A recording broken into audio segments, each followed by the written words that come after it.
ច្បាស់មែនតើហើយ YouTube ឡើងឈ្មោះស្រីមុំ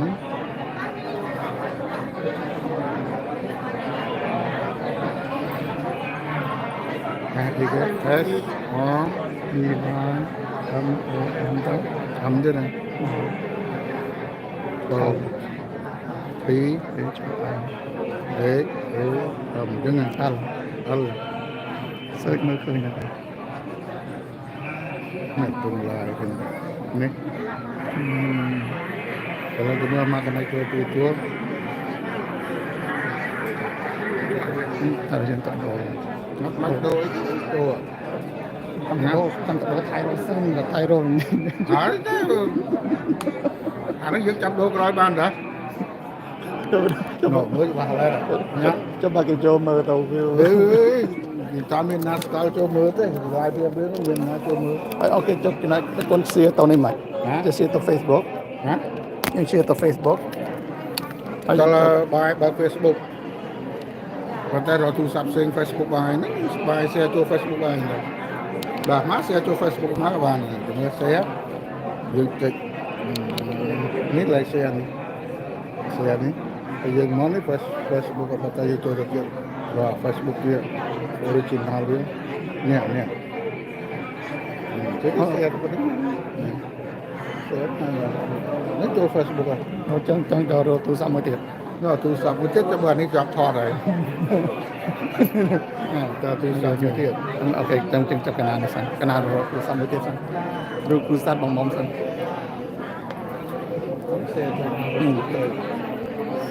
ដីយើងនិយាយបាទលឺសលេងហ្នឹងអកូន share ទៅអានេះរបស់вамទៅ MSBC តាមជួយទៅកូន share ទៅ Facebook វត្តនេះបង Facebook វត្តទៅបាទ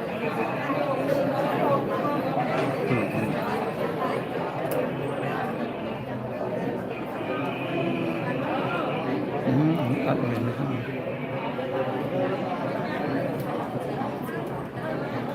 មកណា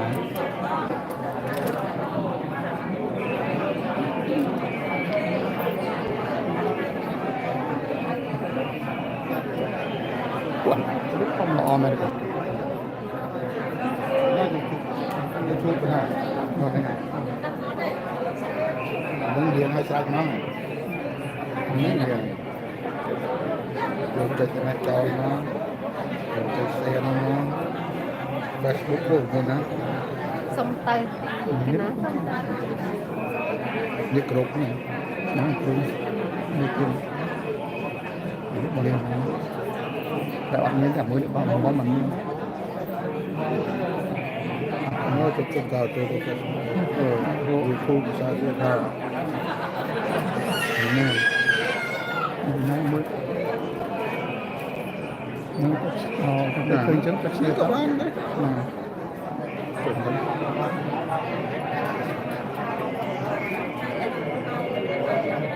ជាគោលបានទៅប៉ុណ្ណឹងបាទច្បាស់អត់បាទ YouTube ច្បាស់ជាង Facebook ហើយដល់ពេលនេះទៅក្នុង YouTube វាអាប់ឡូតមួយថ្ងៃពីរថ្ងៃបានចេញអាជីពវាហើយ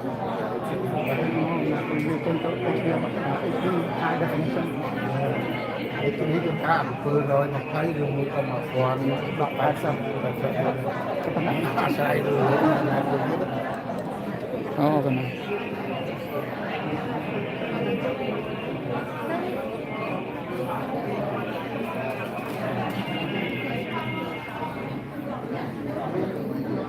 បងហើយខ្ញុំឡាយញ៉ាយចូលក្នុង YouTube ដើម្បីឲ្យគេឃើញច្បាស់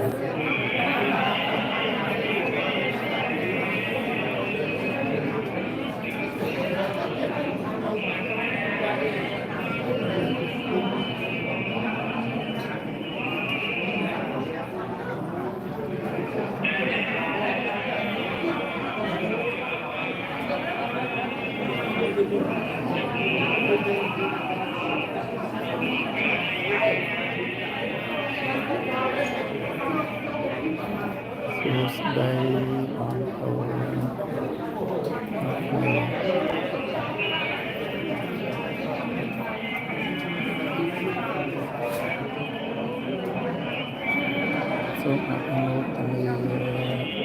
แต่ก่อนแต่ขนาดเต็มของเราคุณเปรสา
วัดมณีสุตารามอนุโมทนาบุญ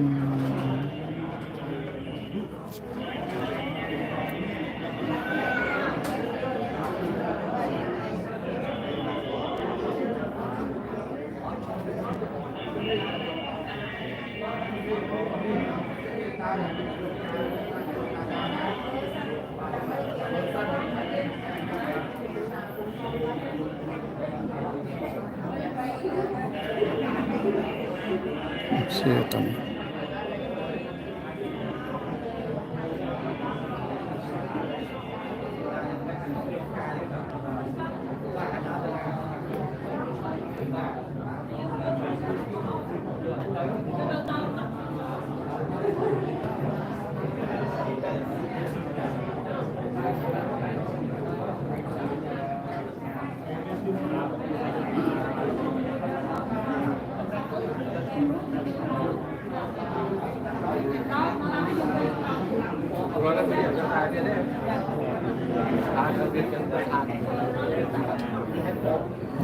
ตกแต่งกัน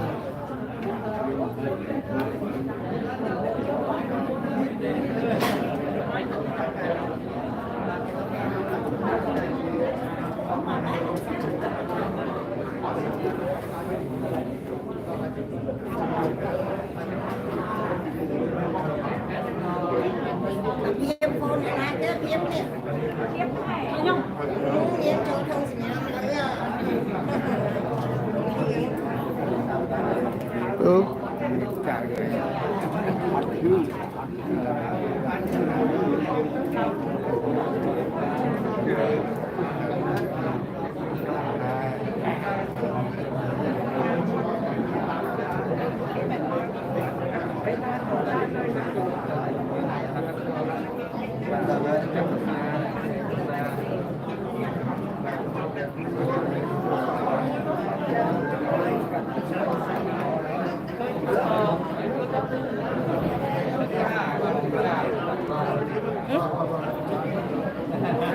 ช่องไหน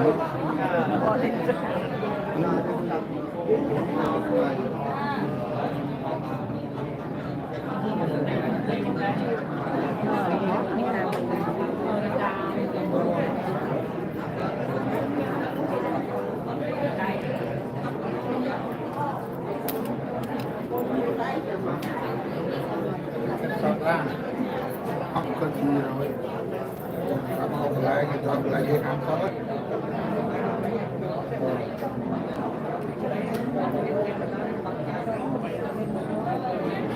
có một quán rồi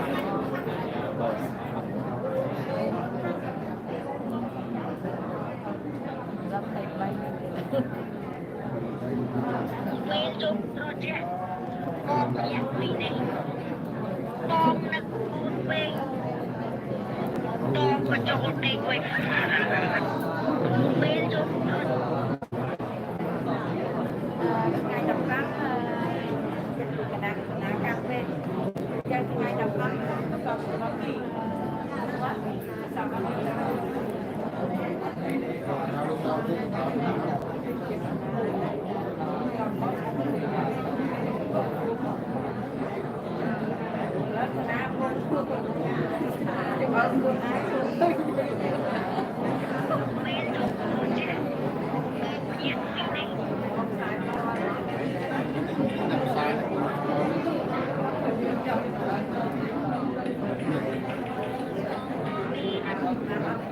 con này ba một mà tập thành xin nè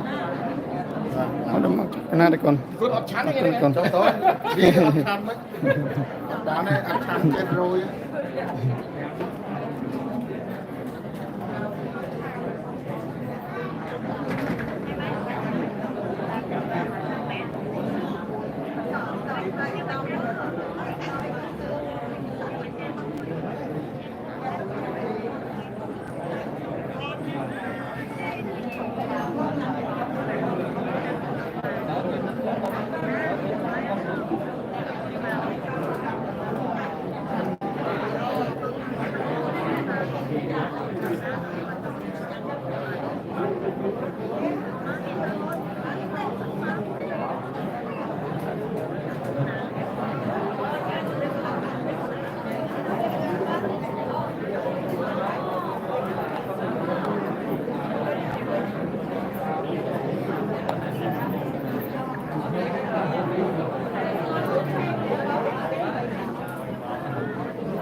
No what oh no what no what.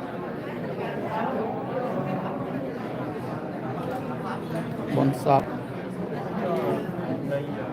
Con nào cho tới trong YouTube đó cơ YouTube còn like trong YouTube. Còn lại.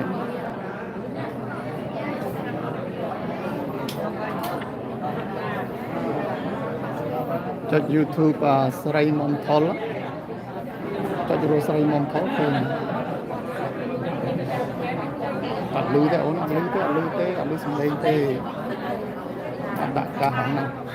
แต่บางดักโจกน้องอันได้หายดักโจกน้องได้หาย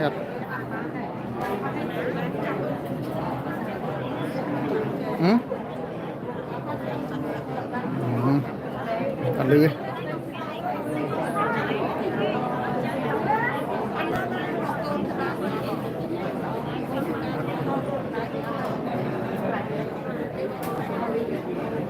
bong tàu với nhà bye bye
Cro chương với sân bóng ăn miên chương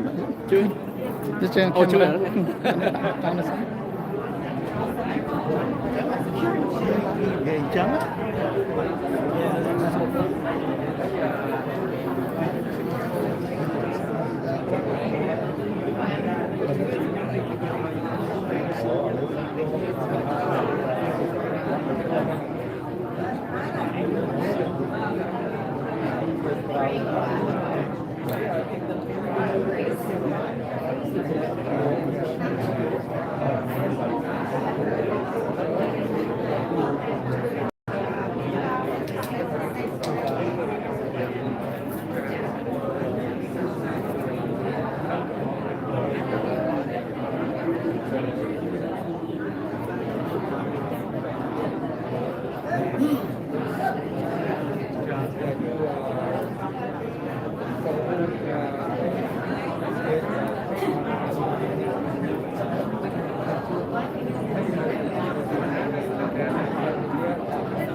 ที่สมซอกของผู้พิการ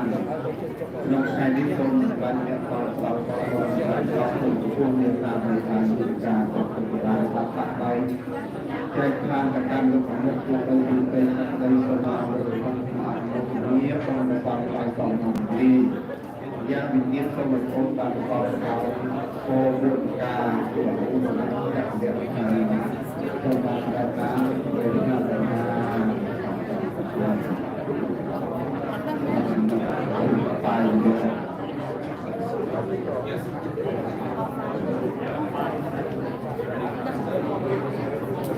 การสร้างทุกสร้างทุกคน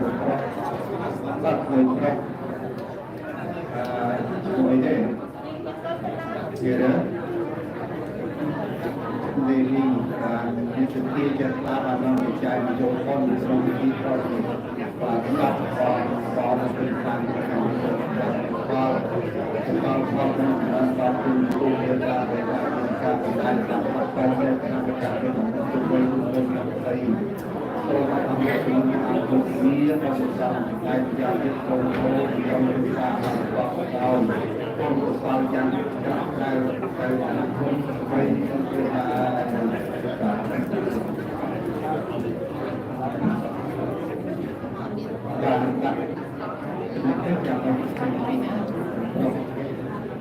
จากบางคนใช้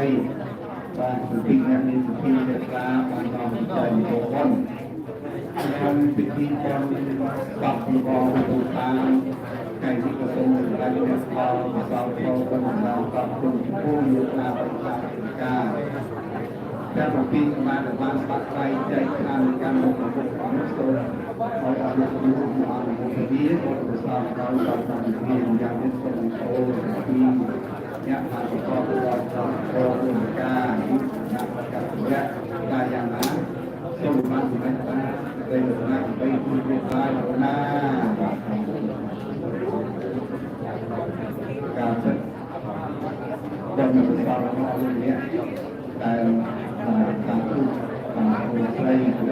ที่เวลาในน้องใจจนคนน้องที่คนสอบ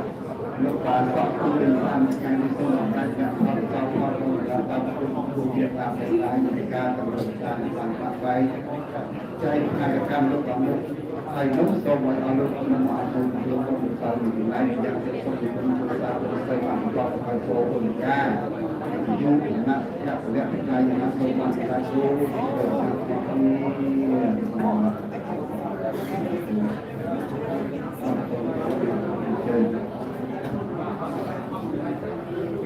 โอนตรงกุศลมันมีที่เกิดลานอนใจโจก้อนนอนที่ก้อนซอกตาซอกเป็นการงานนี้ก็ต้องการอยากทำเราก็ต้องการเราต้องการ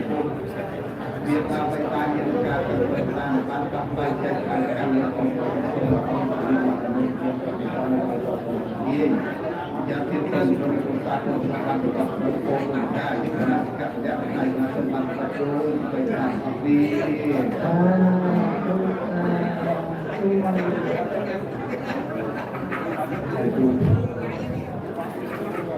បាទសូម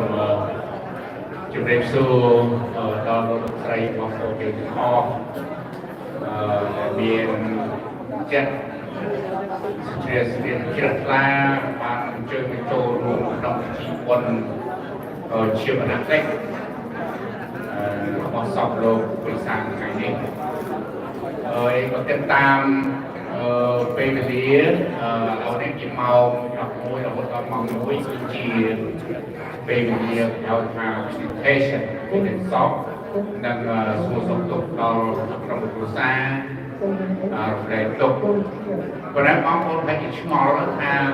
មើលទៅឃើញសិនតែមានតែភ្ញៀវឯបាត់គ្រួសារទៅណាអស់អញ្ចឹងគេឆ្ងល់ដែរយើងមានទន្ទឹមគ្នានឹងកម្មវិធីដែលយើងបើកសតដើម្បីធ្វើពិនិត្យការពិនិត្យហើយសួរសុខទុក្ខហ្នឹងគឺយើងមានកម្មវិធីធ្វើចំហាត់ប្រគេនដល់ព្រះសង្ឃនៅគាត់ខាងក្រោមអញ្ចឹងប្រហែលជាម៉ោង12ជាងគាត់នឹងជឿនត្រឡប់មកវិញហើយអញ្ចឹងគឺថាសូមបងប្អូនយើងសូមអញ្ជើញបាទរួមគ្នាសពចុះrồi hai mươi tiếtបងប្អូនយើងមានឆ្ងល់មួយចំនួនថាគាត់អញ្ជើញមកតាំងពីប្រលឹមមកតាំងពីប្រលឹមហ្នឹងតើមានតែនំមានតែផ្លែឈើហ្នឹងទេអីដើម្បីទទួលភ្ញៀវចម្លើយថាមិនមែនមានតែប៉ុណ្ណឹងទេបន្តិចទៀតនេះគឺយើងនឹងមាន sandwich បាទប៉ាន់ណាAsian sandwich ហ្នឹងគឺសម្រាប់ជូនបងប្អូនយើងពិសាបាទអញ្ចឹងសូមជម្រាបជាដំណឹងហើយនឹងសូមអធិស្ឋានចុះពីម៉ោង11ដល់ម៉ោង1គឺជាពេលវេលាយើងត្រួតពិនិត្យសពហើយនឹងសួរសុខទុក្ខដល់ក្រុមគ្រួសារហើយដល់ម៉ោង1កម្មវិធីរបស់យើងនឹងចាប់ផ្ដើមបាទចាប់ផ្ដើមដោយពិធី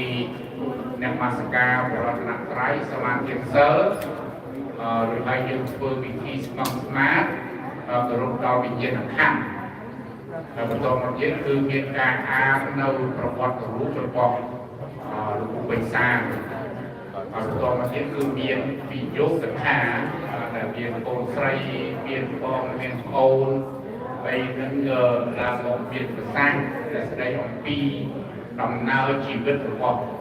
លោកពិសាហើយយើងនឹងមានភ្ញៀវសិទ្ធិជួសដែលខ្ញុំបានជម្រាបនឹងអញ្ជើញគាត់ពីហើយគាត់មានប្រសាសន៍គឺមានលោកឈិតយាណាតតំណាងក្រុមអភិបាលរបស់គាត់នៃសង្ការាមយើងហើយបន្ទាប់មកគឺមានលោកជនយ៉ាគាត់ជាប្រធានរបស់សហសមាគមខ្មែរនៃរដ្ឋមនីសង្ការាមហើយបន្ទាប់មកទៀតគឺមានតំណាងសិលធម៌ដែលរីសិលធម៌យើងគឺមានតំណាងគាត់នឹងមានការចាប់អារម្មណ៍ហើយបន្ទាប់មកសូមអញ្ជើញលោកស្ធាបោចគាត់នឹងឡើងមកចែករំលែកនៅការពិសោធន៍ផ្ទាល់ខ្លួននិងវិជ្ជាជីវៈជាមួយនឹងលោកគ្រូពិសាដែលគាត់បានធ្វើការជាមួយគ្នាអស់រយៈពេលយ៉ាងយូរដែលស្ដីអំពីសិទ្ធិសញ្ញាទីក្រុងប៉ារីសថ្ងៃទី23ខែតុលាឆ្នាំ1991ហើយបន្ទាប់មកទៀតគឺមានពិធីបាំងស្កូលហើយស្មូតត្រៃលក្ខហើយបន្ទាប់មកគឺប្រហែលជាម៉ោង2កន្លះណាម៉ោង2កន្លះគឺជាកិច្ចមួយពិសេសយើងអត់ដែលមានទេហើយកិច្ចនេះគឺយើងត្រូវធ្វើមុននឹងលោកគ្រូបិសានក៏ទទួលអនិច្ចកម្មគឺកិច្ចគេហៅថា House Resolution គឺជាដំណោះស្រាយឬមួយក៏ការទទួលស្គាល់នៅកិត្តិយសនៅគុណសម្បត្តិរបស់លោកគ្រូបិសានហ្នឹងដែលជួលដោយតំណាងរាស្ត្រមកពីទីក្រុងសែនប៉លប៉ុន្តែបើសិនជាតំណាងរាស្ត្រគាត់អត់បានជួយមកផ្ទាល់ខ្លួនទេដោយសារមាន ការរវល់គឺគាត់មានតំណាងរបស់គាត់មកគឺហៅថា House Resolution អាហ្នឹងគឺថាតាមការពិតទៅគាត់នឹងត្រូវទទួលដោយផ្ទាល់ដៃនៅ State Capital ប៉ុន្តែដោយសារជំងឺរបស់គាត់ហ្នឹងទ្រុឌទ្រាយលើរូបរាងកាយខ្លួនគាត់នឹងធ្វើគាត់ខ្សោយគាត់មិនអាចជួយទៅ State Capital បានទេរហូតដល់តែថ្ងៃគាត់ទទួលអនិច្ចកម្មហ្នឹង3ថ្ងៃក្រោយមកខ្ញុំបានទាក់ទងជាមួយកូនប្រុសហ្នឹងឲ្យខលទៅ State Capital គេក៏បានផ្ញើមកចឹងថ្ងៃនេះគឺយើងមានកិត្តិយសនឹងទទួលជំនុំគាត់ប្រហែលជាម៉ោង2កន្លះហើយខ្ញុំនឹងសូមអញ្ជើញលោកស្រុនតាំងយាមដើម្បីគាត់ជួយបកប្រែជាភាសាខ្មែរអំពីអត្ថន័យនៃ House Resolution នឹងមានន័យថាម៉េចហើយបន្តមកទៀតខ្ញុំប្រកាសថាខ្ញុំបានគឺខ្ញុំបាននឹងសូមអញ្ជើញគ្រូចៅរិកាដែលជាតំណាងរបស់វត្តនៃស្តារាមដែលជាប្រធានរបស់ក្រមអភិបាលព្រះអង្គនឹងឡើងមកមានប្រធានរាជការដើម្បីជា closing remark គឺកិច្ចបញ្ចប់នៅកម្មវិធីនេះហើយយើងមានពិធីបូជាផ្កាជាចុងក្រោយ farewell flower offering ហើយយើងជជែកគ្នារំលែកទុក្ខជាមួយនឹងក្រុមគ្រួសារហើយនៅទីបំផុតយើង preparation for procession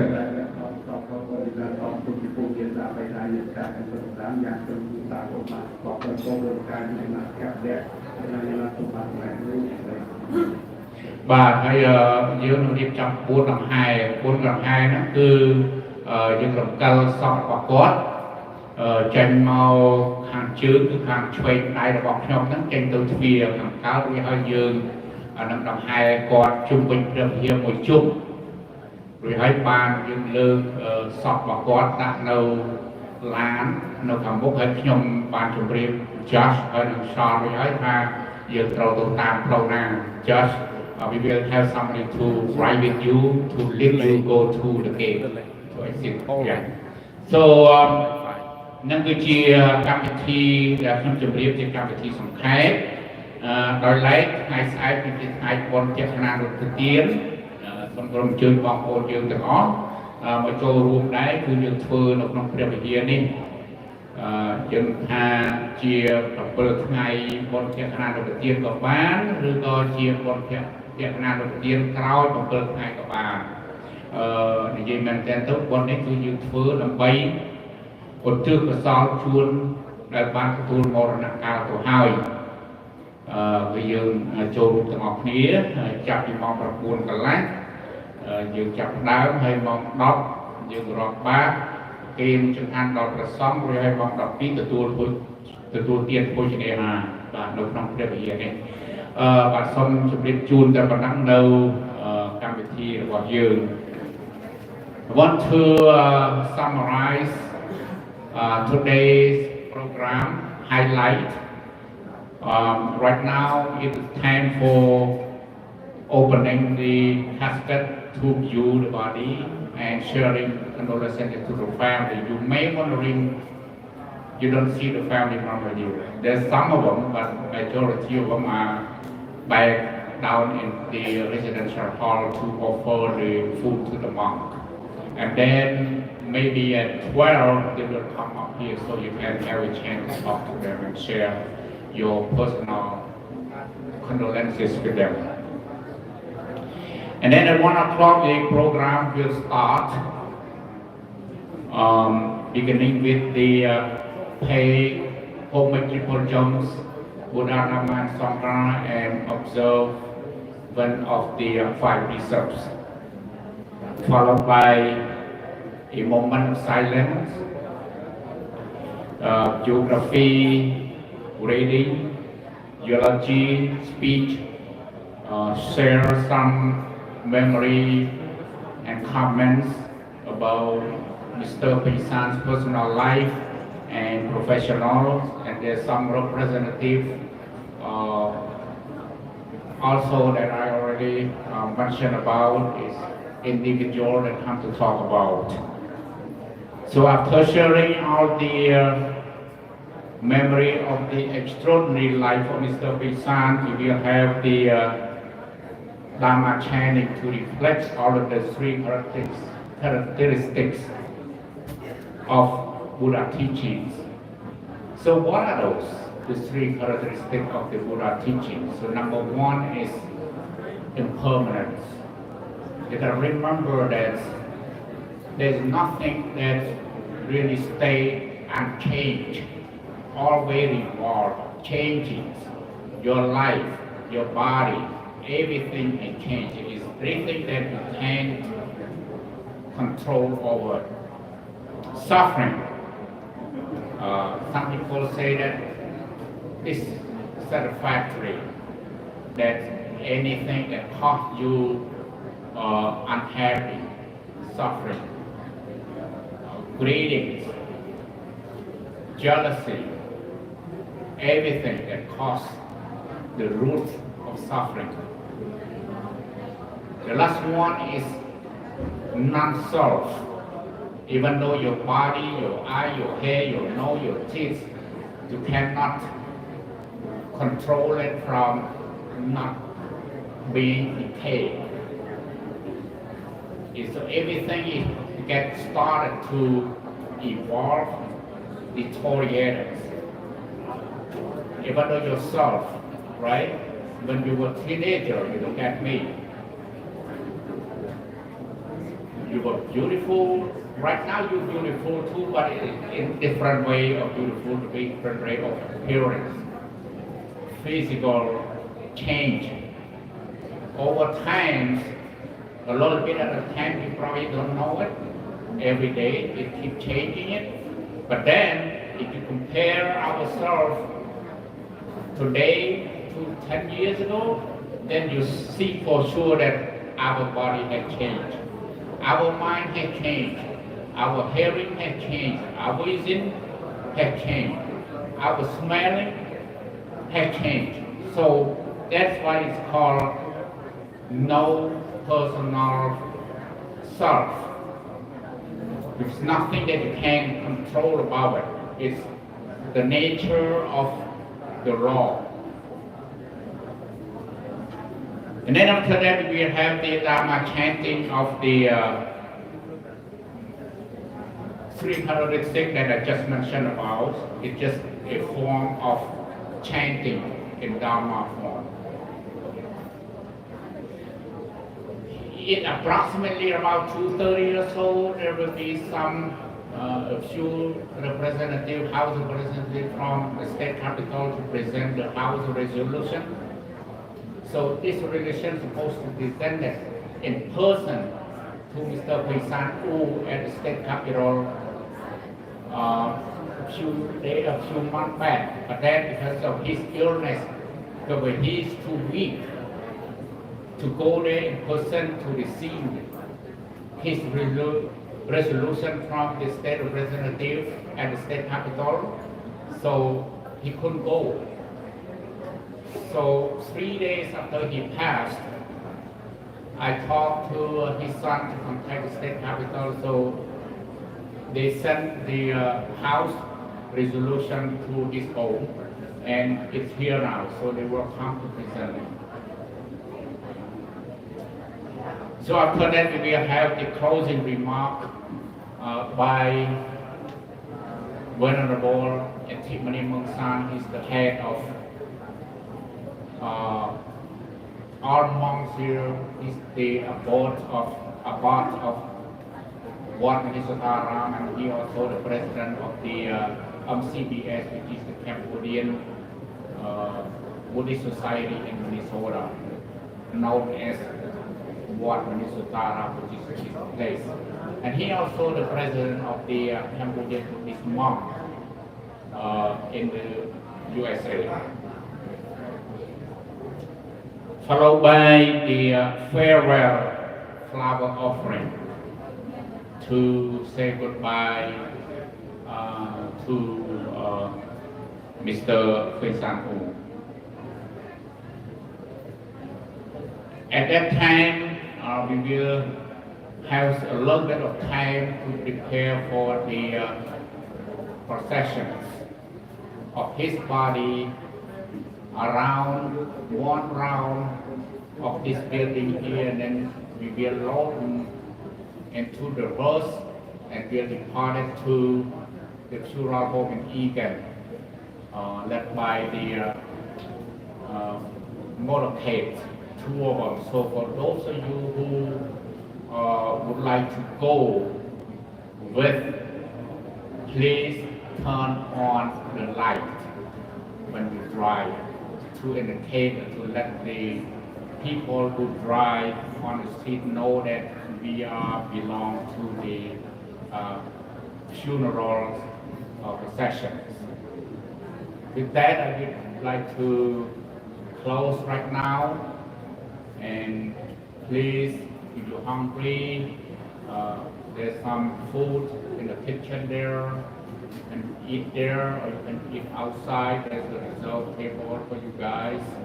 And one more thing that I would like to mention, there's a bathroom there. The left side from me is the ladies' room. The right side is the men's room. But for some reason, I've experienced in this building that sometimes we get traffic jam, right? In that case, there are two more restrooms available. One of them is north of the new parking lot. Maybe you need to walk a little bit or drive over there. Or there's another one. If you get out from that door, take a right, go through the steps there and take a right. The restroom behind the resident halls, right there. But if there's jam right there, there's another one more in the white building. So we get enough. All right? Anything else?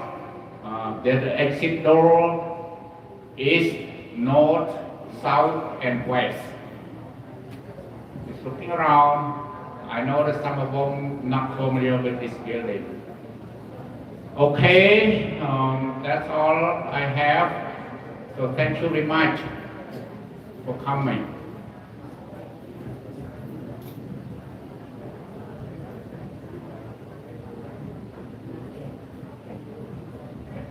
So yeah, feel free to come take a look at the bodies, to view the bodies. បងប្អូនយើងទាំងអស់គ្នាបើអត់ទាន់បានឃើញគាត់ទេបងប្អូនអាចអញ្ជើញមកទស្សនាសពមើល think. There's a moment when you see the body, you think. Based on the Buddha teaching, you think that this is going to happen to everyone, for sure, right? But it's just a matter of time. It's just a matter of how we're going to go. But for sure, the rule of law, nobody can escape from being death. I'm not scaring you, but it is real, for sure.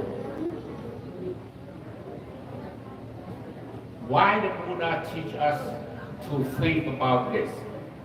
Because number one, while we are alive, we want to do something very meaningful to yourself and to others, to the community, to your neighbors, to your friends, to your nation. You do all the good things. But you don't know for sure that one is our time to go. So that's the Buddha teach us how to think about it. And then the Buddha taught us, do not undermine the amount of good deed that you do. It doesn't matter how big or how small it is, but good deeds, it is the good karma Bad deed is the bad karma.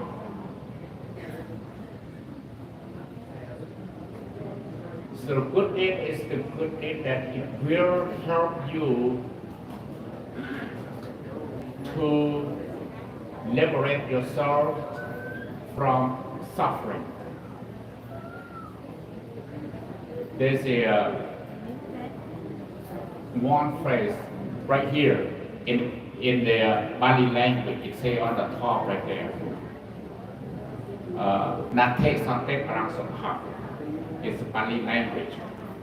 Translate into basically is there's no happiness than your calmness. To calm your mind. If you have your mind calm, there's the happiness inside you. The happiness it comes from within yourself. Nobody can give it to you, right? Can you give me the happiness in my life? Probably not. Mr. Chan, I give you the happiness. Can you take it? I'll take it. But basically, it comes from your heart. You drive through the traffic, right? The way the people react or respond to the situation is differently. Some people say, why is traffic jam? It's just only what? It's already 8 o'clock, it's already 9 o'clock. Why is traffic jam? I want to go to work. I can't go based on time. That make yourself upset, make yourself mad. But then some people say that, well, there's road construction about it, in front of us. There's an accident over there. Nothing you can do about it. It is what it is. So, based on the same situation, the way that people respond, I think myself, the second one is the better to choose. It's not hard on yourself. It's called happiness to yourself. Calm yourself down. Right? It's just like when you go to the restaurant and you order food. Some people are really mad at the servant to serve the food. Why it took so long? Blah, blah, blah, blah, blah. And some people say that, well, it's busy, it's really busy day. That's okay. You'll get time, we'll get our chance to receive. Does that make sense in some sort of way?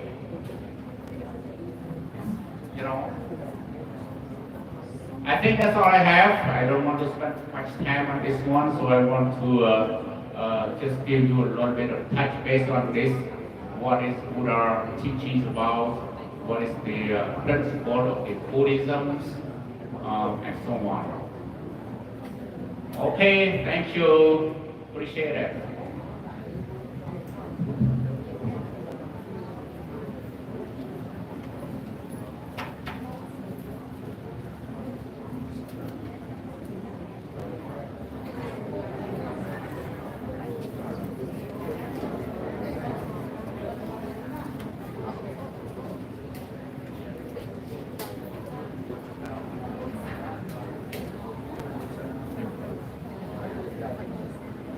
Good.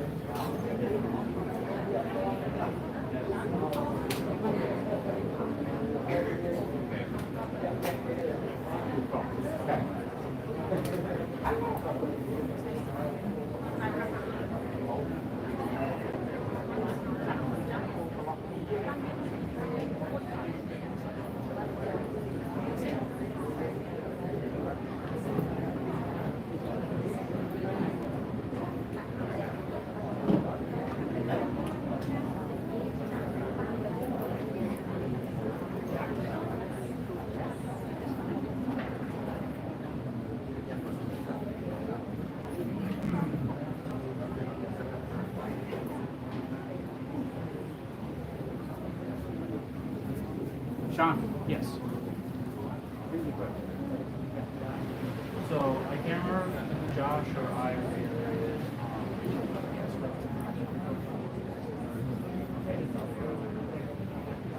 okay.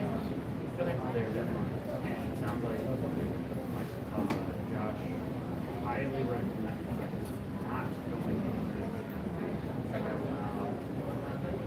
not going anywhere that goes through that. Way too long. He's driving sounds like yeah, all the time.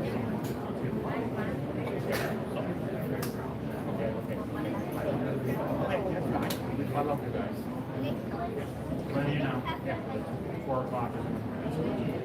Okay. Before that? Okay. Josh will be back sometime. Okay.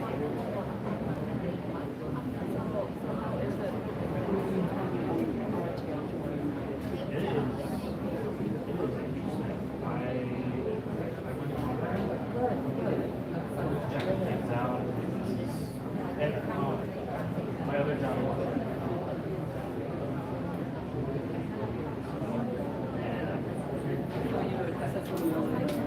to them, yeah.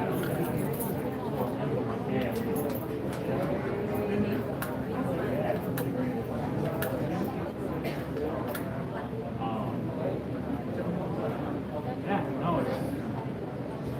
really not what I was expecting. I didn't know what to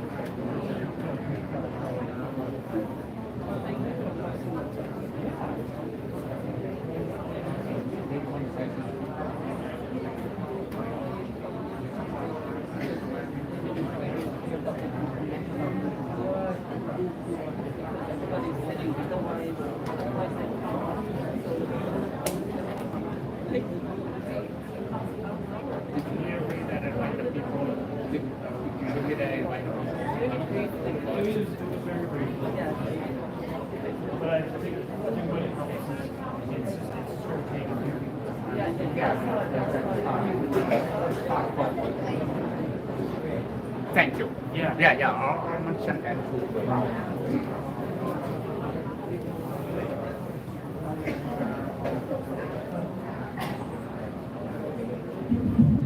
Okay, just to update, I just talked to just about the route that we will proceed for the processing of Mr. Pinsan to Funeral Home. So they went and take a look at it, which way is the best way to go. Their conclusion is to exit from the gate and take the left, go through Hampton, and then take Highway 52. But you're not going alone, no. We will have the motorcycle escort us to go, right, Josh? Sean? Yeah. So the motorcycle will come here at 4 o'clock.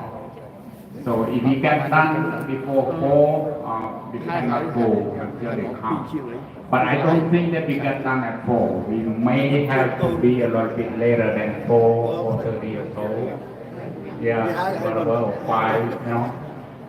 somewhere there. And then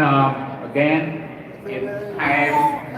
for all of you to come to view the body if you like. I will have 3 ladies over here reading for right now, and 4 and 5, so one of them just show up, I guess. So yeah, so it's 10. Family also, I think if you're a family member here, it's really good for you to stand up over here so that people know who you are and just say thank you to them. I really appreciate it. Thank you. សូមអញ្ជើញបងប្អូនយើងអញ្ជើញមើលពិនិត្យសពទៅហើយនឹងបងប្អូនមានម្ដាយមានភារយារបស់គាត់មានកូនហើយខ្ញុំដឹងថាមានបងប្អូនយើងខ្លាំងមកដែរសូមអញ្ជើញមកអបអរដើម្បីឲ្យគេបងប្អូនយើងស្គាល់ថាបងជាអ្នកណាជាកូនជាប្រពន្ធភារយាជាចៅអីចឹងណាដើម្បីចូលពី family member អូខេបាទអរគុណច្រើន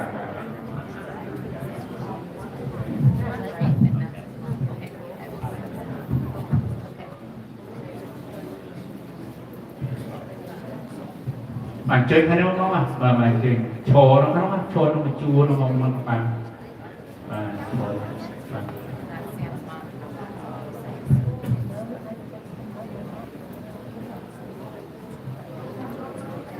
và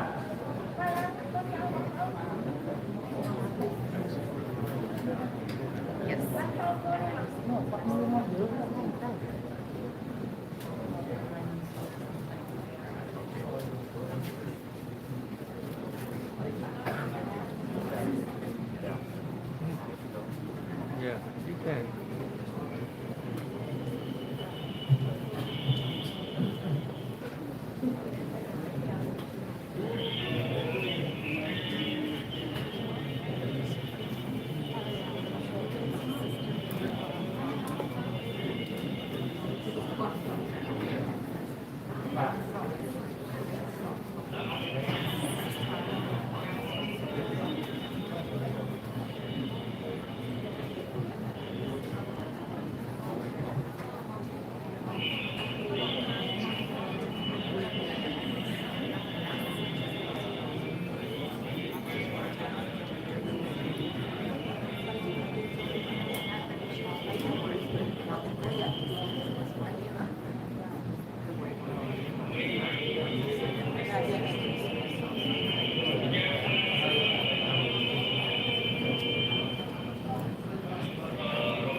แล้ว ឥឡូវក៏គេអាណោនឥឡូវក៏យើងចប់ប៉ុណ្ណឹងក៏ធ្វើកិច្ចចឹងក៏ញ៉ាំមិនស្អីសិន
Hãy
subscribe cho kênh Ghiền Mì Gõ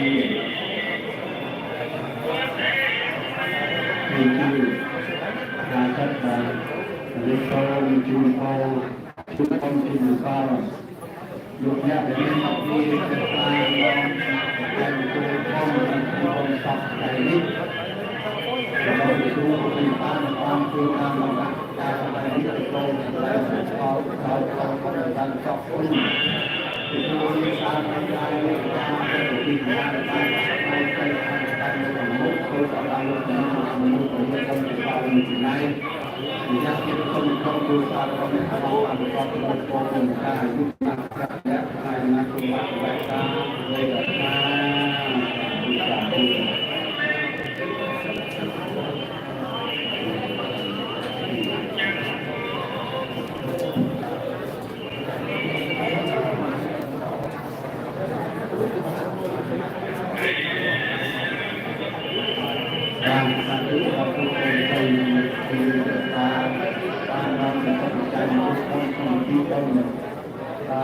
kita nak kaji sikul dulu tentang mengatakan bahwa ini dan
Thank you.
Maaf nan.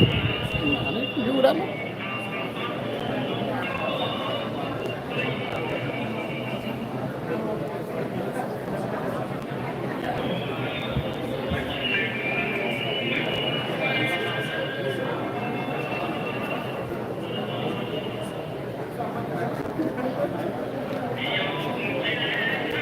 Thôi cách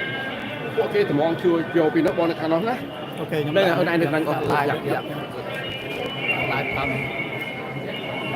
Hãy subscribe cho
kênh Ghiền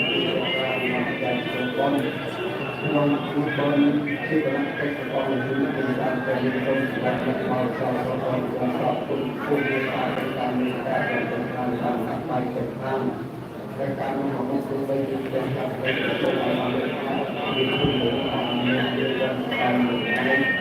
การที่คนคนที่เราเป็นการจับเราโตโตการที่การและนี้คือบ้านการพบกันที่ชุมชนเราเป็นการออกขึ้นเลยมีการสักสุดเลยเป็นการสักสุดนี้การเรียนแต่ในการรูปที่ออกขึ้น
ผู้ที่ตามไปตามเหตุการณ์ทำเป็นน้ำยังต้องเป็นคนตามใจตามประกอบตนตรงเหมือนกันคุณนักการเวลาต้องถูกจัดโดย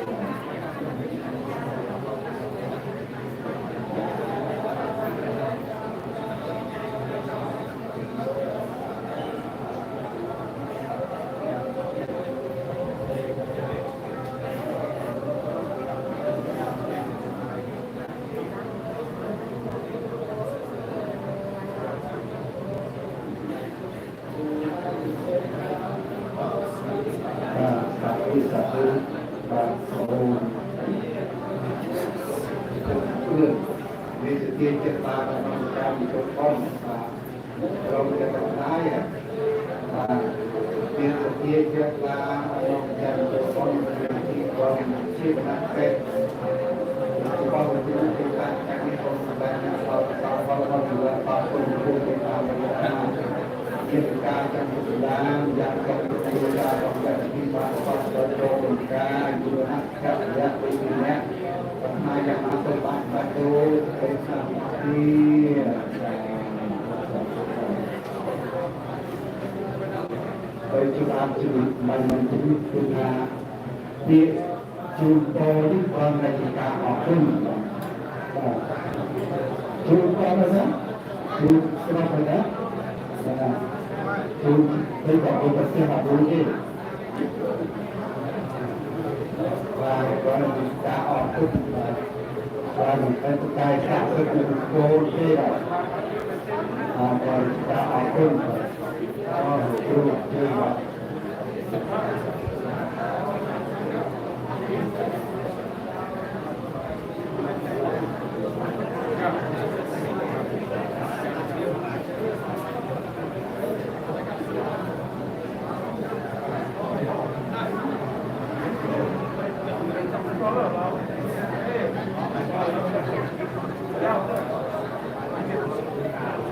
ได้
ទីដល់ទីខាងឡា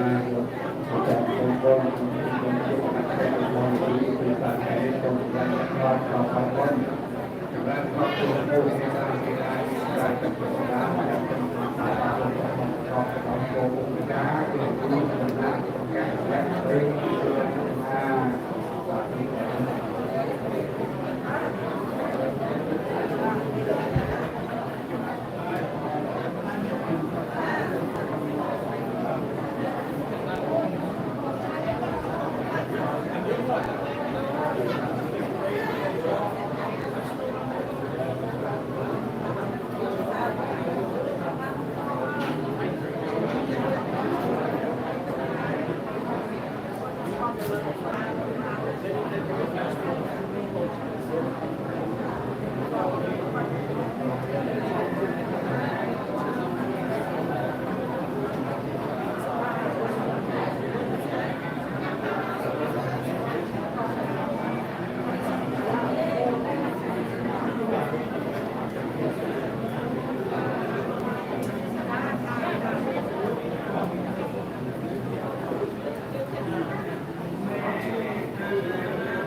Hello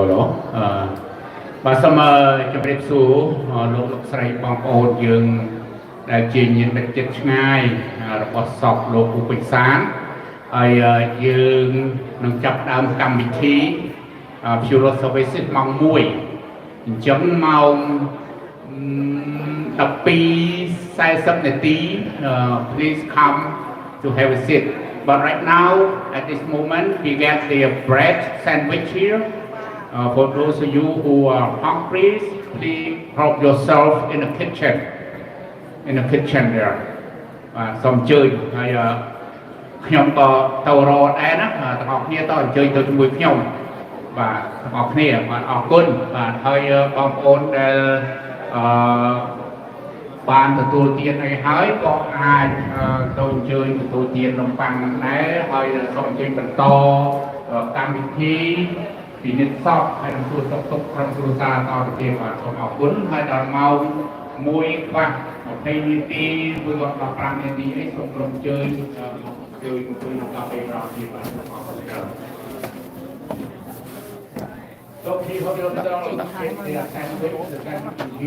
នេះគឺជាកម្មវិធី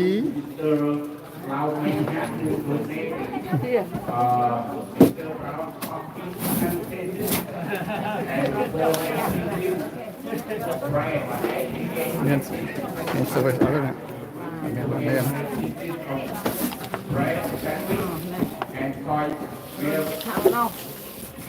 bạn ơi tầm tầm kia đó con này này vô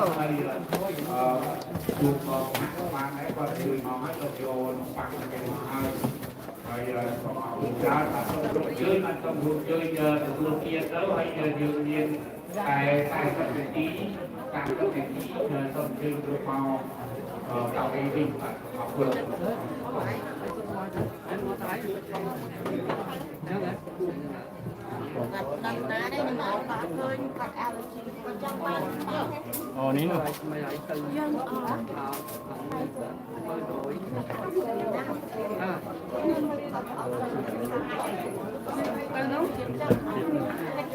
dân chà nó tặng chi bên lời gọi sống các nhé dạ chà bà ô đã nó khăn từ phong đi đặt từ thằng nó thằng ở đây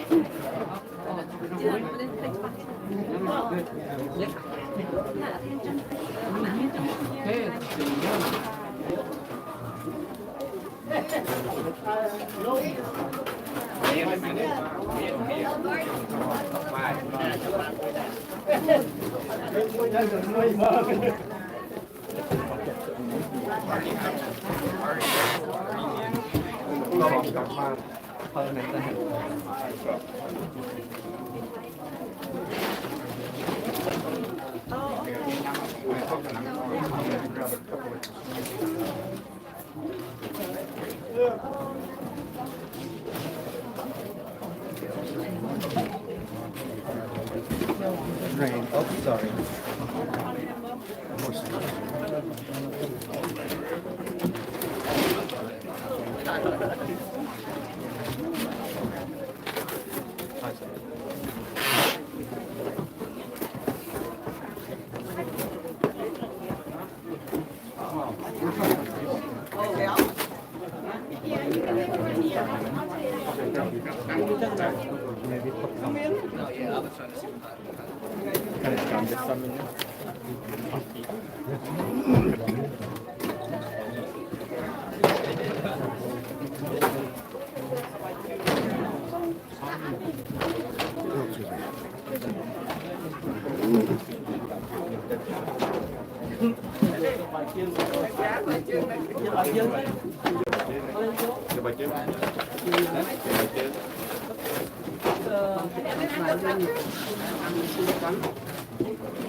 Bye ạ.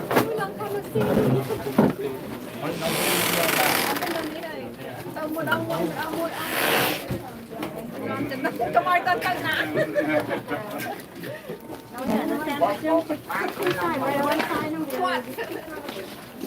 Nói ơi. Miền ơi, mong miền ơi, mặt trời đang nó cứ thật nó không chưa có nhanh chóng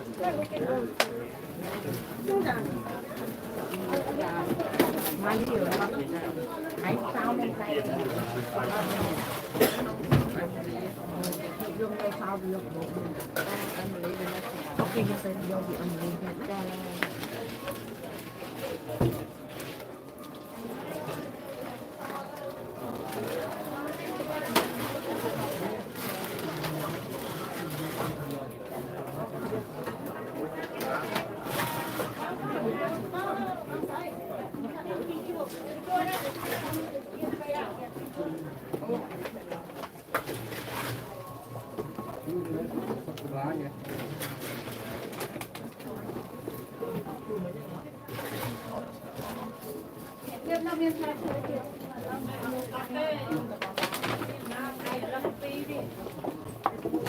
It's just a cold cut sandwich. Yeah, oh, it's the cold cut, yeah.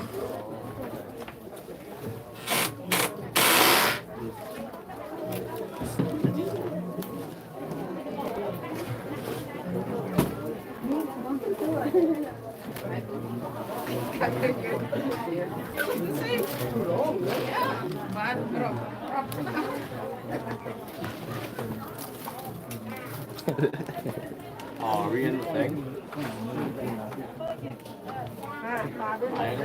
Yeah. Yeah, you are. Watch How many you. viewers are there? 2. There's 3 likes. 3 likes, okay. Are they all cold cuts? Yeah. The ones over there. So Like this. okay. You don't like it? No, it's not that I don't like it. It's just not my favorite. I can't even eat. The grill, there's a grill I can't pork even one. eat the bag. Yeah, I'm surprised you know with the baguette. With your teeth. I'm gonna try just like eating He said he got his wisdom teeth taken out not that long ago. Oh, really? So I'm like eating like really like Oh, man.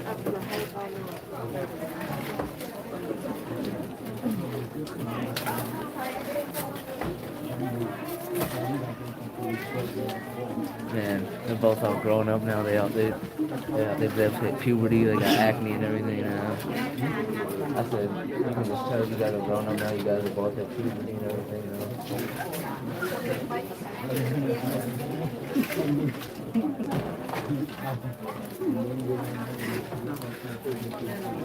But yeah, because honestly, yeah, I don't know if they. I think my Brian was saying like besides like the stuff that's out right now, it was just gonna be like sandwiches and stuff like that. Nice. You're not gonna eat? I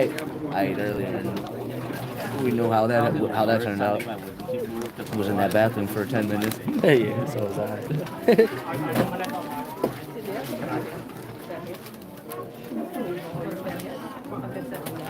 Is she just gonna come in here herself or something? Yeah, I told her, I was like, grab your shoes and eat outside or whatever.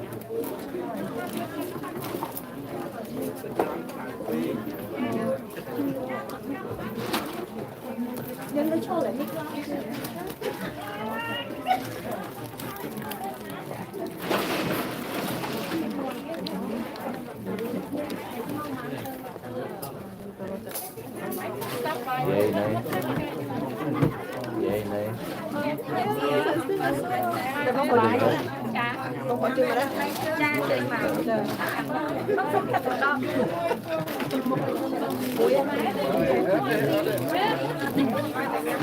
You know she's still over there, right? Yeah, I know. What you doing? Oh God, I told her text.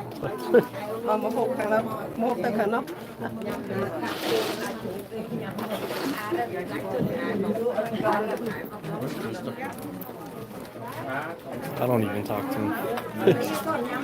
If he doesn't come, if he doesn't come here, that's actually kind of sad. I don't think he's coming. He was always like, I mean, at least when he was living with us and stuff like that, he was always like that. Yeah, weird. Yeah, basically, yeah. And that would be really funny if he was one of the viewers. he's just listening to that. There's only people that just they don't watch. And he's one of the like. Right.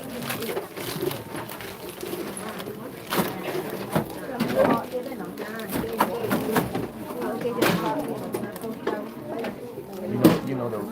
garden salsa, the regular. That one's the best. I love those ones. Back in elementary school, when like everyone's eating hot Cheetos and stuff, and I couldn't have spicy food, so the next spicy thing was salsa. Things like that. I want like a soft. I mean, eat like the Jello or something. I'm hungry. I don't want like Jello. Well, I want like fish. I want to go like McDonald's. There's like a lot of stuff. you like those? I mean, right now that's all I eat. A fish fillet? Yeah. Fish. I know what you just brought up the McDonald's sandwich. I was just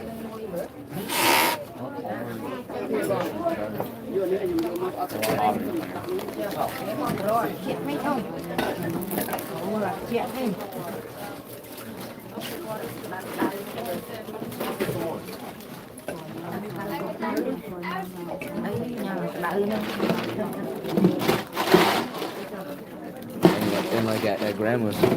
I knew basically everybody. I don't know, like half the people here. Me neither.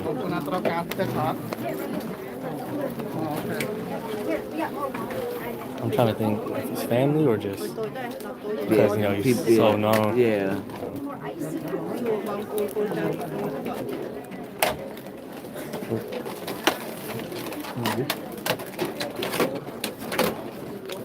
And if I didn't have to wait people, I'd be like putting my face on right now.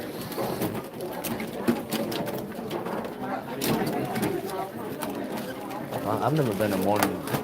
breakfast person. You know, breakfast is the most important part of the day.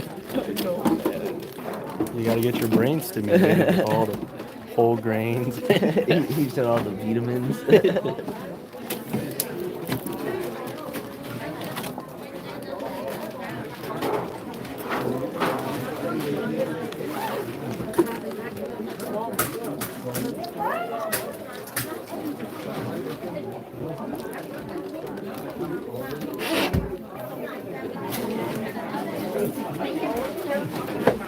Where's my dad dad isn't here. Yeah, I don't. Yeah, I'm surprised too.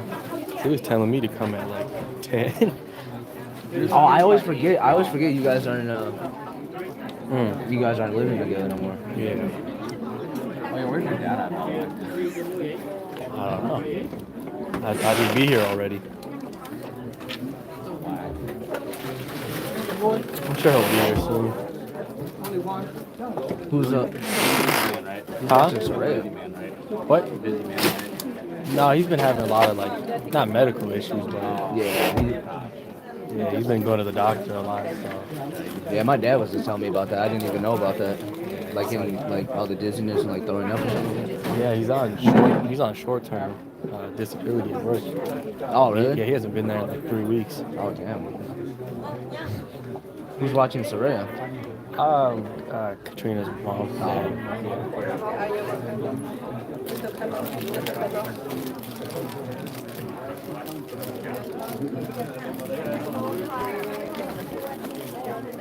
So, I thought you said. Well, I know she came, but I thought you said.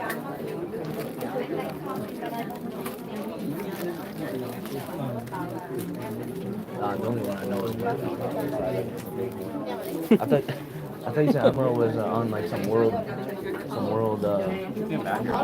Why not? Obviously, take a look around. Thanks. But I'm just like, usually when somebody does that, they usually are driving, so I'm surprised she's back. Yeah, I know. That's why I brought it. That's why I brought it up.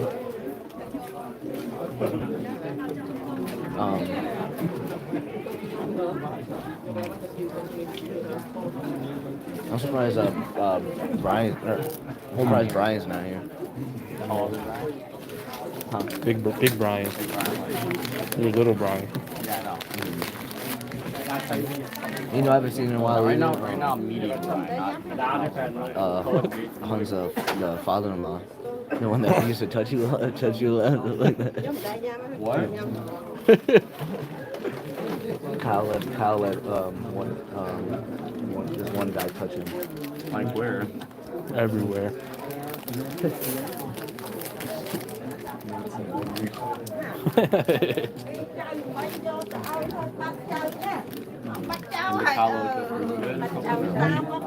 You want it? Yeah, I wanted it. No dinner. No dinner or nothing. You know who I haven't seen in a while? Dara. Yeah, I was thinking about that not that long ago. I always wonder if he still holds a grudge for the accident. I know I hit him, but I didn't do it on purpose. Did you hit him in the nose? No, I hit him in the eye, and he got that you were black like- eye. you And were I kept hitting him. I kept hitting him on the head with a balloon, and I missed, and I hit. I missed, and I hit him straight. He in was his like, eye. "Hey Kyle, watch this. I'm gonna make it look like an accident." And then he started going and going. I almost killed. No, I'm just kidding. I'm just kidding. No, yeah, it was at actually at his dad's it was after his dad's wedding, and it was Dara. Do you remember Dara? Dara? Yeah. He said, "Who's that?" I remember Dara, like our cousin, but like Daryl? You're talking about. who are you talking I'm about? talking about Dara. Describe him. He's tall. Is he Asian? No, he's Muslim. Yes, he's Asian. Isn't he our cousin? Yeah, he's our cousin. Wow, you don't even know your family, Brian? Canada, Dara? Yeah. That's what you're talking about? Yes.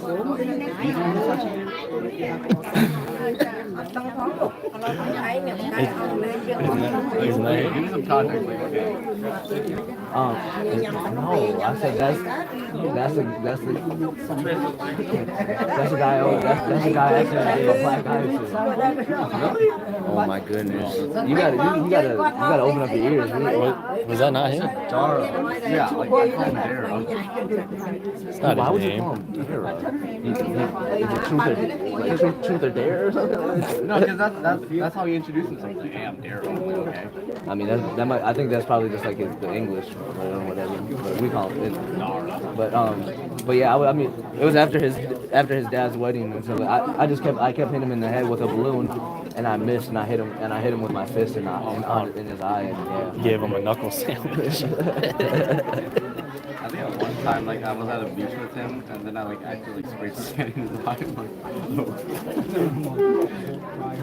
You could have made him blind. And I'll never forget at that Sam. Do you remember at Sam's after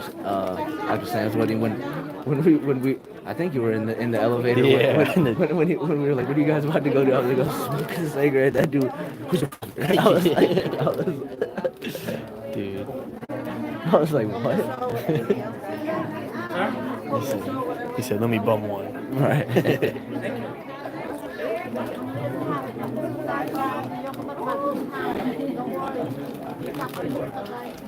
What's in that? Is ham and what else is in there? Ham, red, salami or something too? mystery meat. Mystery meat. Yeah, he's halal, so he can't eat that. Only turkey. Only turkey. I do like turkey more than ham, though. Really? I can't lie. More than ham, yeah. I'm a ham kind of guy. I'm a meatball marinade. No, I'm just kidding. Meatball sauce. So how do you like it? No, I like it with like extra meat or something. It's such a funny question. Yeah, that was weird. Do you like, what's your ratio? 80%? 80% fat, 20%? 100%. Yeah, what's your ratios? Purple. Did you say purple? Yeah, purple. 100% purple. You like your meat with 100% purple. Wait, is Dara here? I thought that was him. I thought he was here. Oh no, because I heard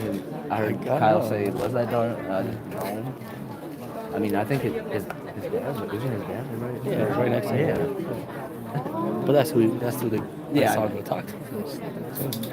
But I mean, it's Honestly, been I see him so much more than Dara. It seems like he's always in the States. Yeah. Oh yeah. I mean.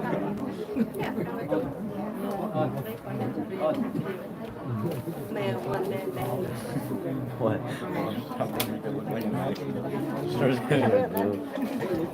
No, it was an accident. I didn't mean to hit him. Ryan, are you drinking coffee?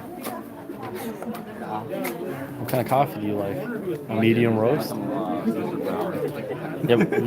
what kind of coffee do you like? Extra. Extra dark. Just straight black. Just straight black. Oh wow. That's nasty. You're pretty old. Yeah. Looking fast. He said, how do you like your wimp straight black? Who was that? You ever seen that? I don't know what comedian it was, but he was talking about that. He was at like a coffee shop, and he was like, they're like, well, how do you like your coffee? And he's like, how I like my slaves, free, like free coffee. Yeah. It was like, dude. Best part is this whole conversation is recorded live every time. The same two viewers. I don't think that. What is that? Is that Facebook or something? Yeah. Instagram live. I've never done live, so I mean I don't. But I mean, I think I've done it. I don't think it looks. All I know is my name is Austin Troy. What's that? Come to Von Hansen. Running a promotion. What were you saying? So you want some gum? Some gum? Oh yeah, I'll take some gum. I'd be glad to pay you. I'd be glad to pay you in Fighting Layers. Ooh, that's a good cut. You remember those commercials? Yeah, I didn't even know they still sell those. Yeah. You guys want some gum? It's a good kind. It's Trident Layers. Oh, I can even chew. well, it's not a layer anymore. Sorry. No. It's been in my back pocket for the past ride here. No, it's been. I've been chewing gum with like my front teeth. My front teeth look so weird. Thank you for doing your hair today. You too. I did just for you. Thanks. Did you hear what he said? He said, thanks for doing your hair. I said, you too, and all.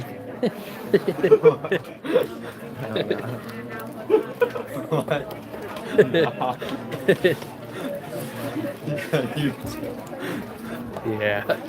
I said that. Like,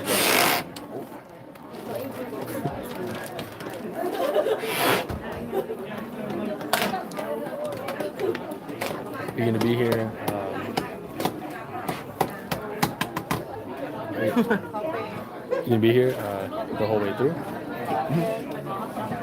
Yeah, I'm about to head out. Just came for a sandwich and now I'm gone. that's what some of these people are doing. So totally slow.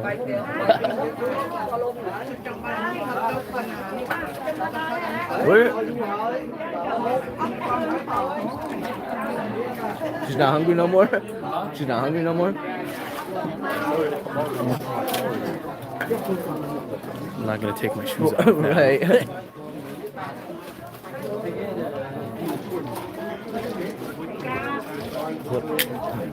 Did you get the day off? What is that? What's up?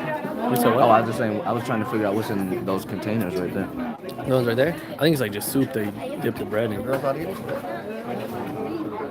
No one eat? We had bread. Rich people, huh? Only rich people eat Starbucks, right? Huh?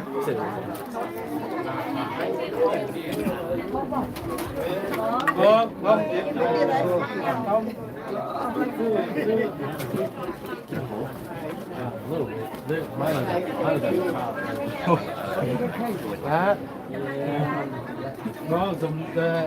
Too good for You're trying to smash it so that you can eat it. Yeah, so it's not like crunchy and all that stuff. Well, I smash it like that so it's not crunchy and great. I'm like slowly chewing it. And so my first day at work, normally might not be able to kind of, but you know.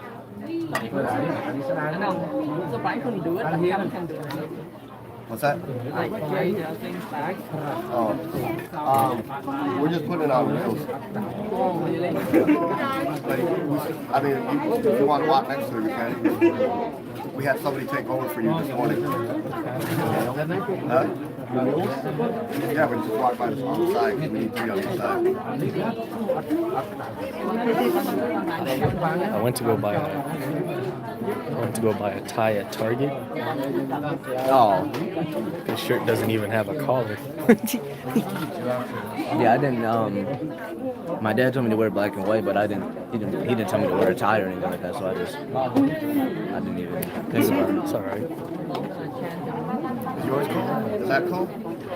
Yeah. Really cool? How do I try to Chewing 5 gum cold.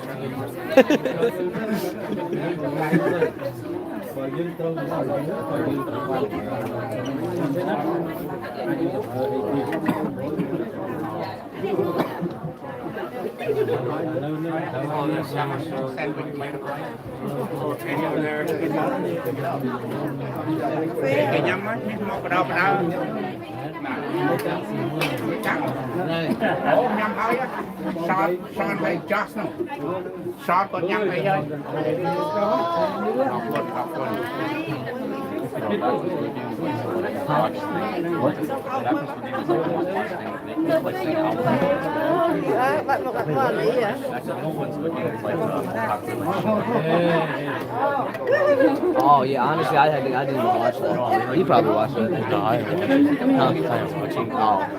Huh? Yeah, you are a train. That's true. Did you watch that show? Was it good?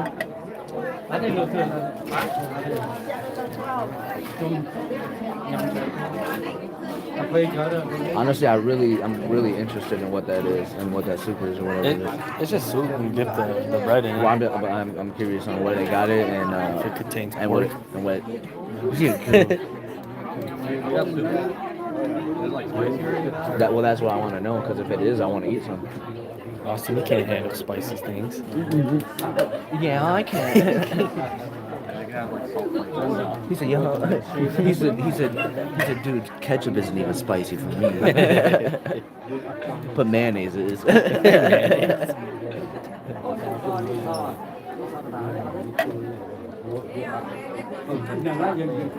I hope this isn't like the only time you have your family gatherings. Is only at funerals. I know, that's what not just that's what Brian was saying. Not just parties. And this dude leaves in 2.5 weeks. He's leaving this man. He's gonna take care of the farm, Brian. He's gonna take care of all the animals.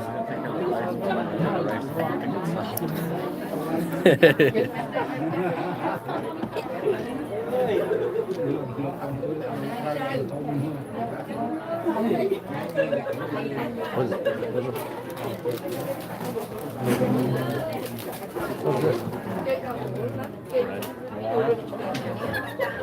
I mean, I see them all right here. Well, I mean, when you eat it, just let me know what it is. It's like a little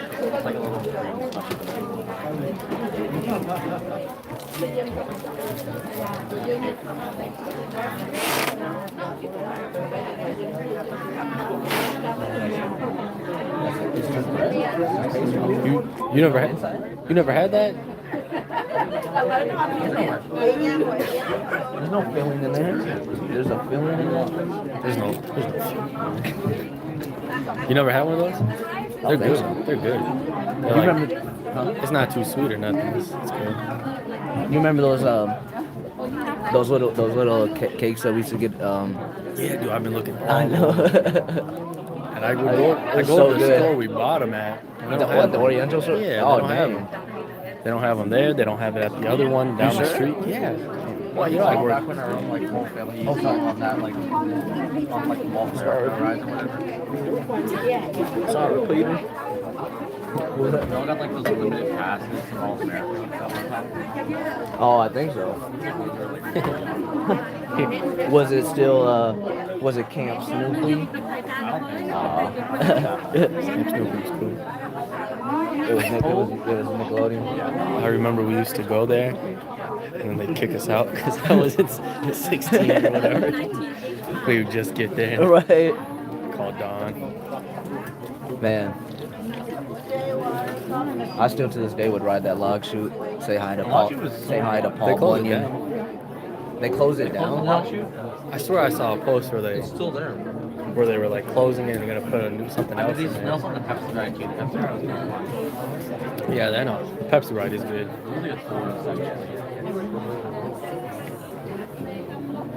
Yeah, watch out.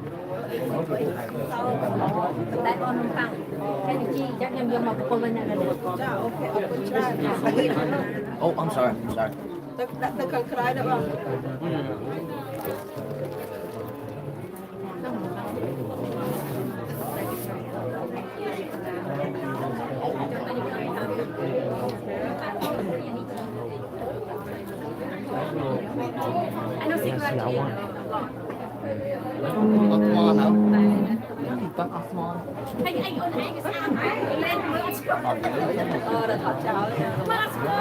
Đặt like.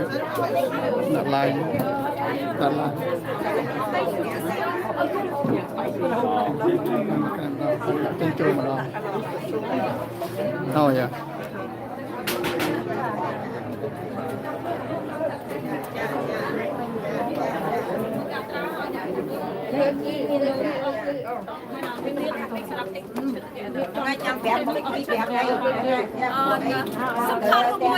Miền Thanh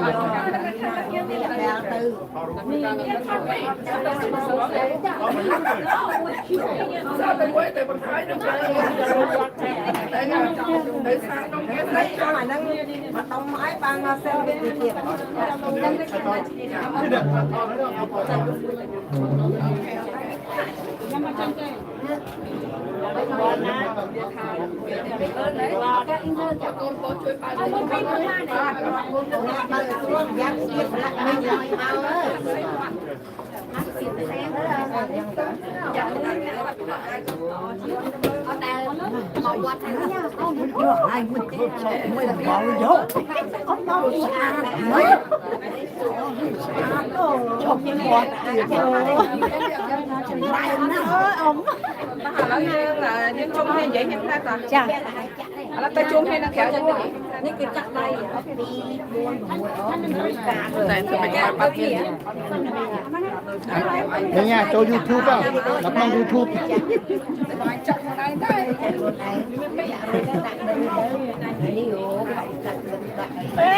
Con ăn tôm bắn mà đây. Ăn nha, mình cho nó ngon ha. Mình khăm nấm bắn còn bán.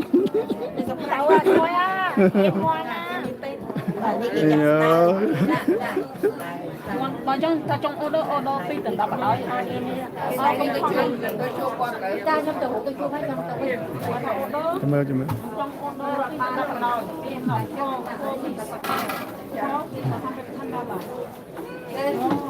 Vô bay bữa đó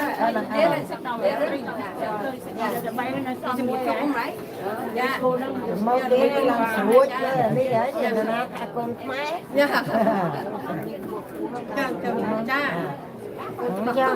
ba đi cũng cua đấy à tôi đi cũng cua đấy từ nam cua cua nam mà tiếp thế nào mình vậy thì chắc con này cái này mình tiếp như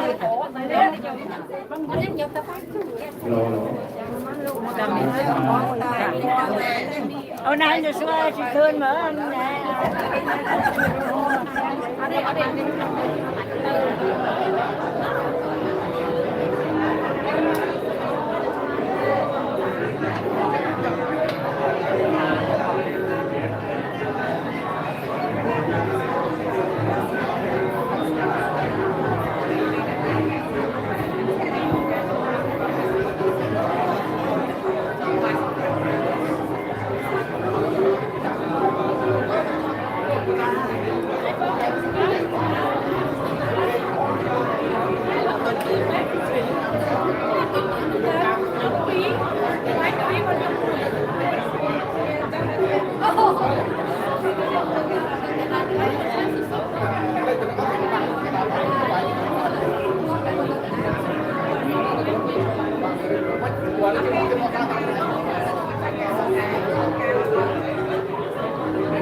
và xong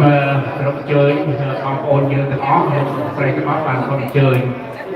rộng óc ấy they find a chair and we sit it. Our program will start at 1 o'clock, so we got about 10 more minutes to go.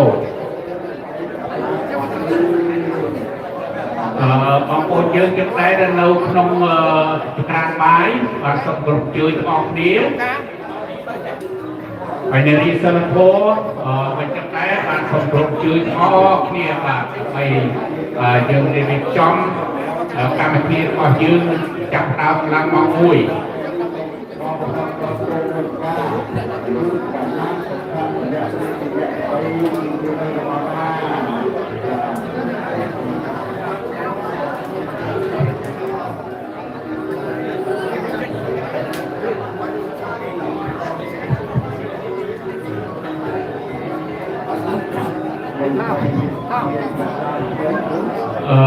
បងប្អូនក្រុមគ្រួសារ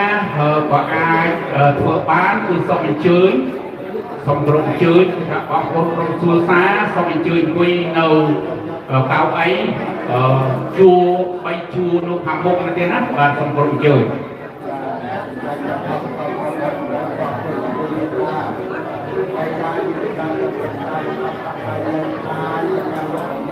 សូមក្រុមអញ្ជើញបងប្អូនក្រុមគ្រួសារសូមអញ្ជើញនៅជួរកៅអី3ជួរនៅខាងមុខ เราประสมในมวลมองเฮ้ยนะประจับจังหวัดจังอ้อยประสมในมวลกูจังยืนตี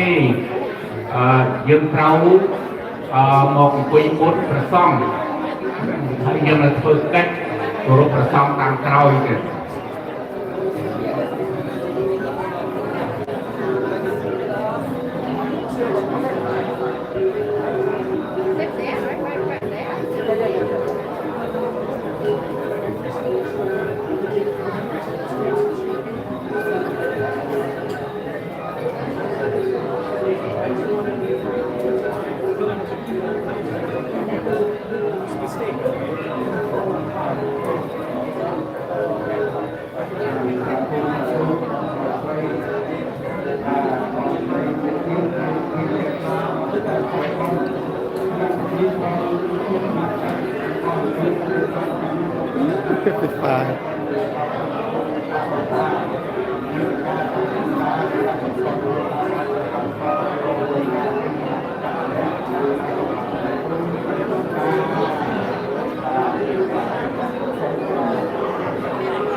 បាទរងទៀតសូមក្រុមជើញក្រុមគ្រួសារនៃសពញាតិមិត្តនៃសពបាទសូមក្រុមជើញអង្គុយកៅអីជួរខាងមុខ3ហើយនឹងរីយើងដែរក៏សូមក្រុមជើញអង្គុយនៅកៅអីដែលរៀបជាជួរនៅខាងឆ្វេងដៃខ្ញុំបាទដើម្បីយើងចាប់ដើមម៉ោង1យើងចាប់ដើមបងប្អូនយើងផ្សាយក៏អាចជម្រាបបានបងប្អូនយើងនៅខាងក្រៅសូមអញ្ជើញគាត់មកអង្គុយមកហើយអ្នកដែលនៅខាងក្រៅក៏អាចជម្រាបគាត់បានហើយបើថាគាត់អាចអញ្ជើញមកជាការល្អម្យ៉ាងដែរបាទសូមអរគុណ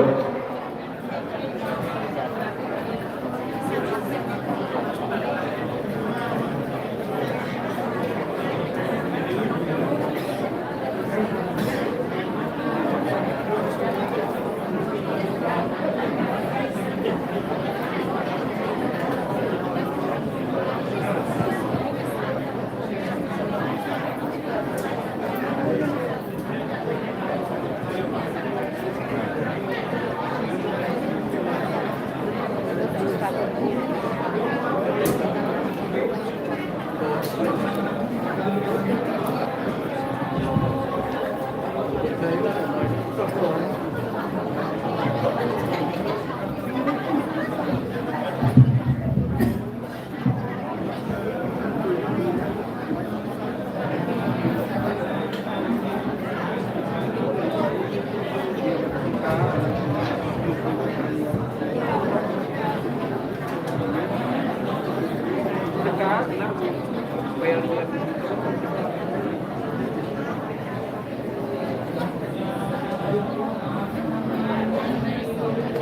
សូមជួយក្រុមប្រភេទបើអាចជួយបាននៅជួយនៅខាងជួយខាងក្រោយនេះក៏បានដែរពួកនេះមានទៅអាចគ្រប់គ្រាន់ហើយបាទសូមជួយមកជួយខាងក្រោយនេះខ្ញុំសូមឲ្យបងប្អូនយើងដែលជាក្រុមស្នូលក្រុមគណៈកម្មការក្រុមអភិបាលដែលមានសម្ភារពាក់អោបខ្នៅហើយអាចចូលរួមក្នុងវិធីនេះបាទសូមជួយមកជួយខាងក្រោយនេះពួកយើងត្រូវមានបេក្ខភាពពលជាតិការ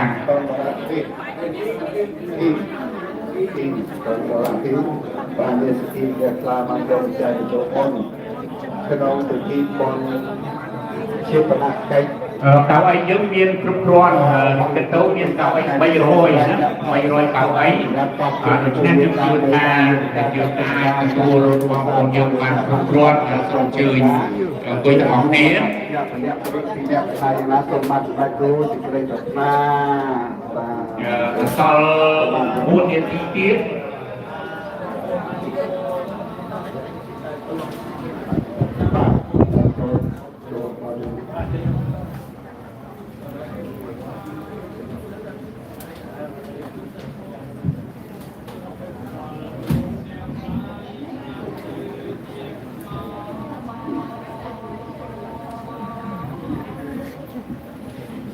បានទូគួរដល់ពលស្រីមានជាខ្លាបាននាំទៅប្រតិចារចូលបង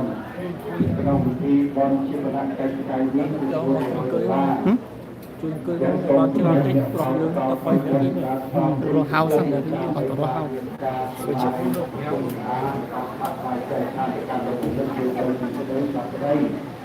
ូមឲ្យអរលោកអ្នកមានគុណសម្បត្តិអនុញ្ញាតនេះបានបន្តដល់តាមមកវិញយ៉ាងជាប្រសិទ្ធភាពបា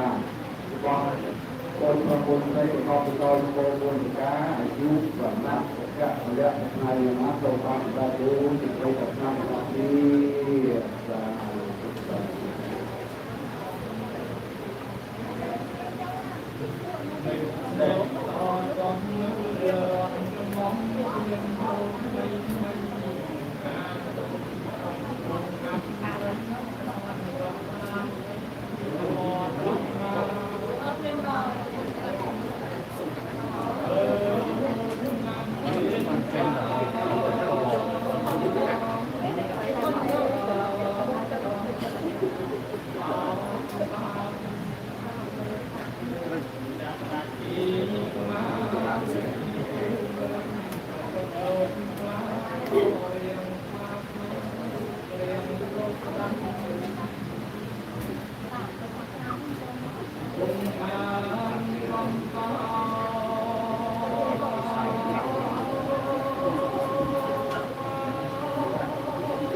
sai rồi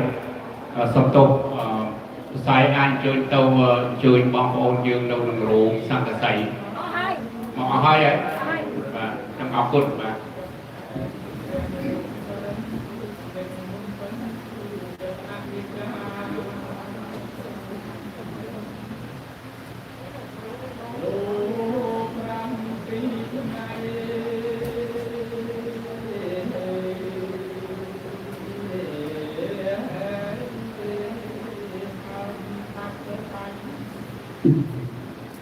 nhằm chia sẻ với sông của cha sông bạch màu cái nắp bởi vì tập đam tôi cảm chi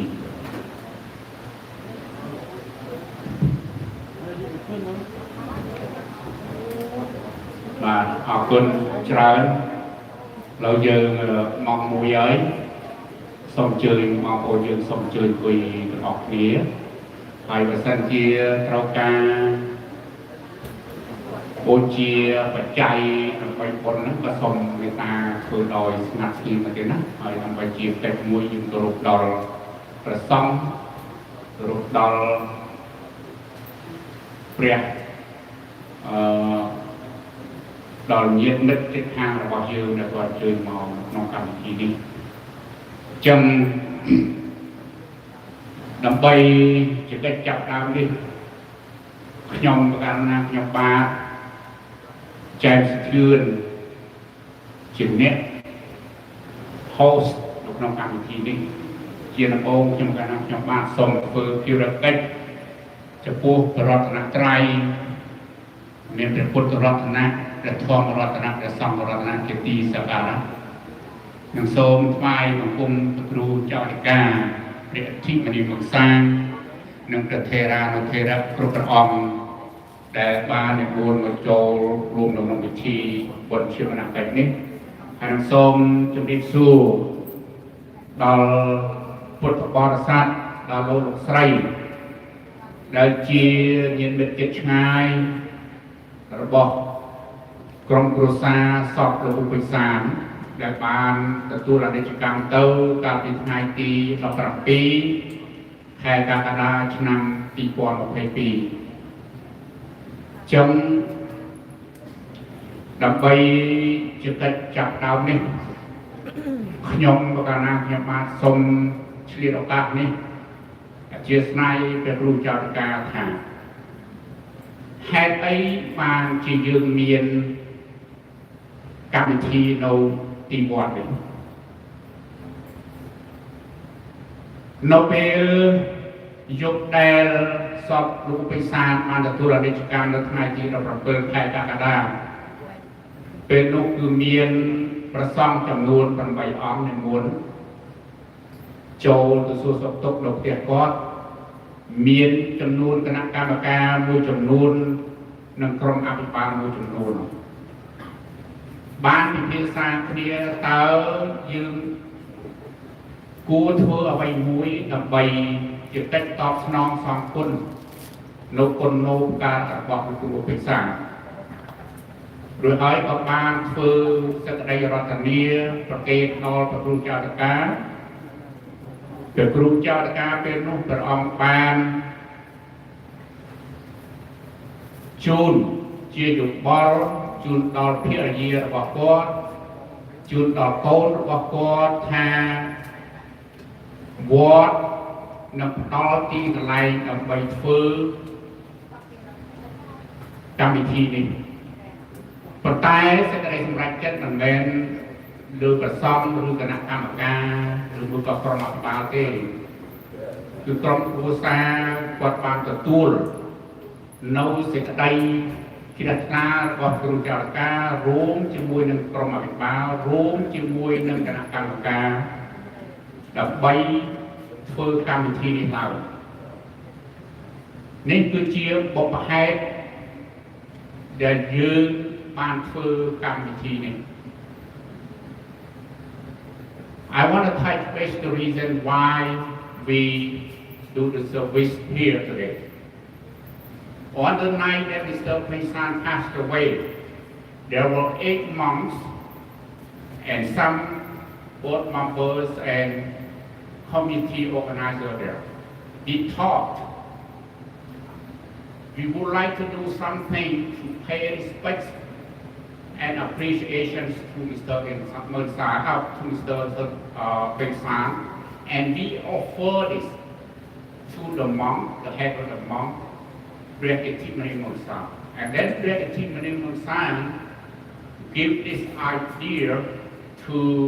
his wife and his children. Later, they decided they accept what offer to do this. Not the group Chaudhika alone who decide this. We,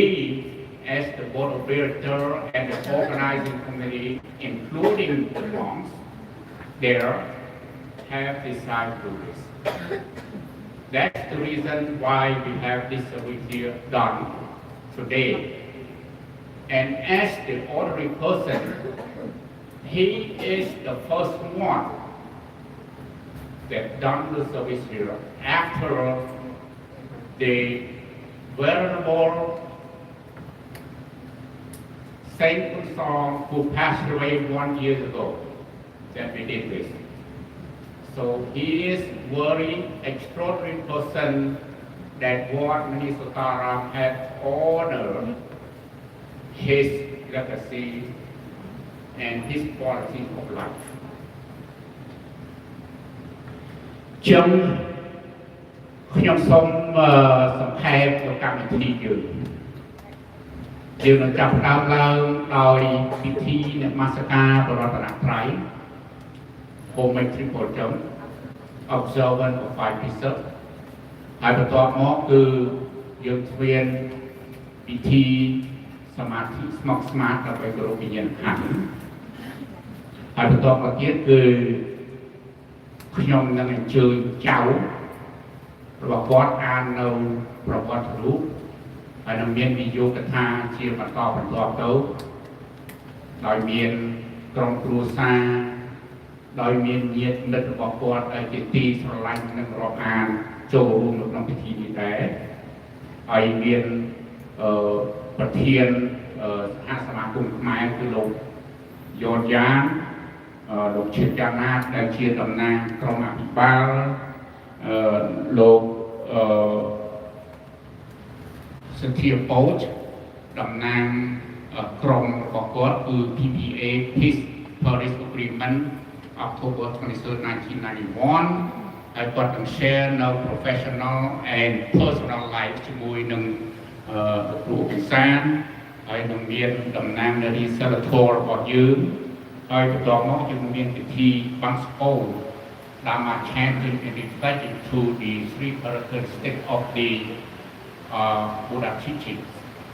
impermanent, suffering and no sorrow ហើយបន្តមកទៀតគឺមាន small គុណមេត្តាបិតាfrom Sangwake ហើយប្រហែលជា around 2:30 or so we will have the House representative come over here to present the House resolution to Mr. Ukwesan's family. Actually, this House resolution supposed to receive in person at the state capitol, but then because of his illness and his weakness, he couldn't go and receive it in person. So I talked to Anong on the day that he passed away to contact the state representative to send that resolution to his house 3 days after he passed. So we get it here.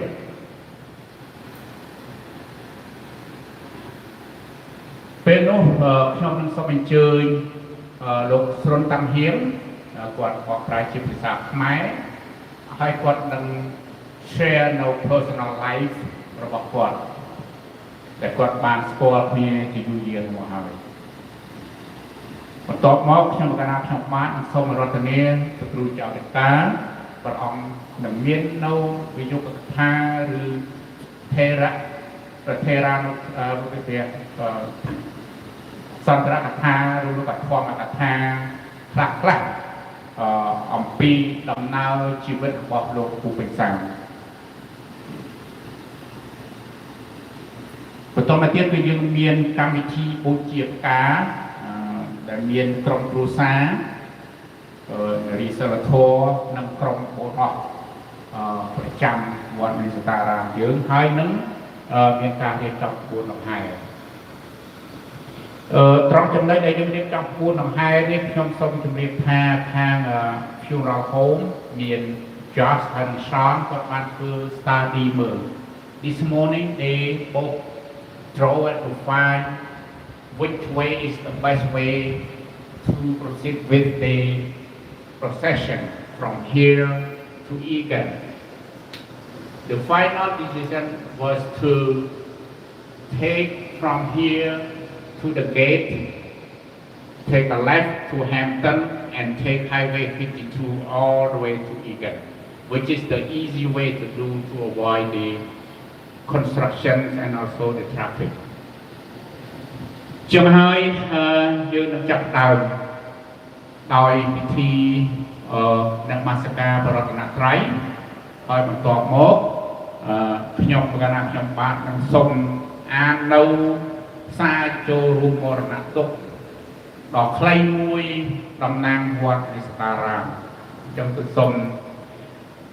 ពុទ្ធបរិស័ទយើងរួមជាមួយនឹងលោកអាចារ្យដើម្បីយើងប្រពធ្វើពិធីនមស្ការព្រះរតនត្រ័យនិងសមាធិសិលដោយតទៅបាទសូមគោរពជើង Giác viên bị ra tận đạt giác tạ dòng tất cả na tận ai số bằng áo cái về trang chất nằm mặt cha bảo là tận nát tráiគឺទុពុតប្រធោសំដល់ស្ដីគោរពអ្នកមោតាសង្ឃវតោអរហតោសម្មាសម្ពុទ្ធសង្ឃពុទ្ធសព្វជវតោអរហតោសម្មាសម្ពុទ្ធសង្ឃពុទ្ធសព្វជវតោអរហតោសម្មាសម្ពុទ្ធសាไปซอยไปเจอเวียอรหันต์สัมมาสัมพุทโธเป็นเกียรติจารณะสัมปันโนสุขเตาโลกปิตุอาตุตาเราบริสัทธรรมสาธิสันทาเทวมนุษย์สังพุทโธเป็นเกียรติตังอรหันติคุณสังยุตตังพุทธังเสสามิมิตังจะพุทธังอิเมสังการเรอภิปุจเจียมิวัฏตอนพระเจ้าตาบุญสังกังให้เราอาการให้เราให้ปังให้เราเอาปัญญาให้เราปัญญาตั้งเวทิตาผู้เป็นผู้ให้เตตังสวากาตาที่คนสังยุตตังต้องเดินเสสาอย่างเดียริตังจะต้องบังอิเมสักการเรให้อาภิโกจเยียมีสุปฏิปันโนพระเจ้าตาสาวกสังโฆปันโนพระเจ้าตาสาวกสังโฆเยียจะปฏิปันโนพระเจ้าตาสาวกสังโฆสัมมิจิตปฏิปันโนพระเจ้าตาสาวกสังโฆยติจังจันตาได้โพธิสัยยุเยริอันทโพธิสัพพกะเดียเอสัพเจ้ากะตาสาวกสังโฆอาหุนายยาวปาหุนายยาวจังเกนายยาวอัญญาลิกรณายยาวอนุตตรังปัญญังเขตังโดยการสาเตตังสุภะเดปันนาทิโยนะสังยนตังแข็งเสรสาแข็งเบียดินังยสังแข็งอิเมยสังกายอาภิโมจเยียมิติปปัจจังสังฆังสมัยยังกัมมังสมังโนรัตนังเตยังยังปัญญาภิสังแตงวิโพลังอารันตังตัสสะตุเยเว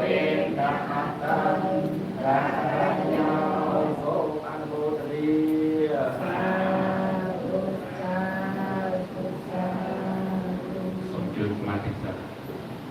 อุกาสัมเบยังบันเตริสงราคันธายะ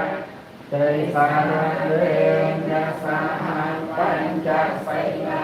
เยจามะตุเตยัมไปมายังบันเตริสงราคันธา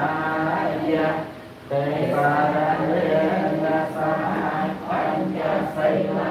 เยจามะตาเตยัมไปมายังบันเตริสงราคันธายะเตสารเรนสาหังปัญจไสนาเยจามะ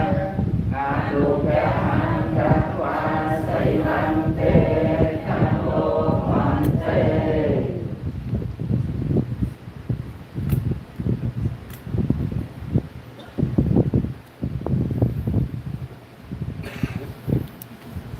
นะโมตัสสะภะคะวะโต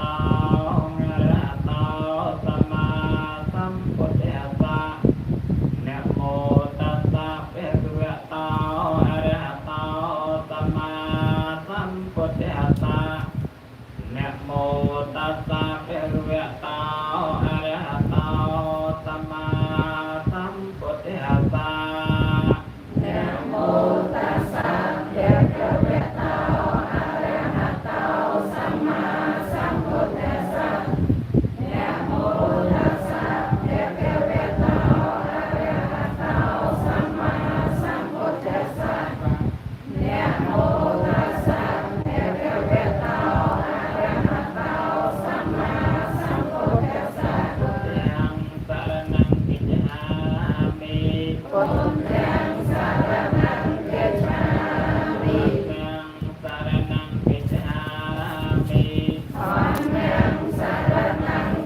ติยัมปิพุทธังสารนังเกจฉามิ ทุติยัมปิธัมมังสารนังเกจฉามิ ทุติยัมปิธัมมังสารนังเกจฉามิ ทุติยัมปิสังฆังสารนังเกจฉามิ ทุติยัมปิสังฆังสารนังเกจฉามิ ตติยัมปิพุทธังสารนังเกจฉามิ ตติยัมปิพุทธังสารนังเกจฉามิ ตติยัมปิธัมมังสารนังเกจฉามิ ตติยัมปิธัมมังสารนังเกจฉามิ ตติยัมปิสังฆังสารนังเกจฉามิ ตติยัมปิสังฆังสารนังเกจฉามิ สารนังกานังปริปุณัง วันเต ปานาติปาตาเวรมณีสิกขาปะทังสมาธิยามิ อานาติปาตาเวรมณีสิกขาปะทังสมาธิยามิ อันเนียเตียนีเวรมณีสิกขาปะทังสมาธิยามิ อาเนียเตียเนียเวรมณีสิกขาปะทังสมาธิยามิ นาเมตุเมจาจาราเวรมณีสิกขาปะทังสมาธิยามิ กาเมสุมิจฉาจาราเวรมณีสิกขาปะทังสมาธิยามิ มุสาเมติเวรมณีสิกขาปะทังสมาธิยามิ มุสาวิรติเวรมณีสิกขาปะทังสมาธิยามิ สุราเมรยมัจจปมาทฐานาเวรมณีสิกขาปะทังสมาธิยามิ โสราเมรยมัจจปมาทฐานาเวรมณีสิกขาปะทังสมาธิยามิ อิมานิปัญจสิกขาปะเตียนิสาทุกังกัปมาอัปมาเตนะในจักาลังสมาเรเกสัพยังสิเลนะสุขตัญญันเตสิเลนะโภคสัมปติสิเลนะนปุตตัญญันเตตัสมาสิลังวิโสทะเย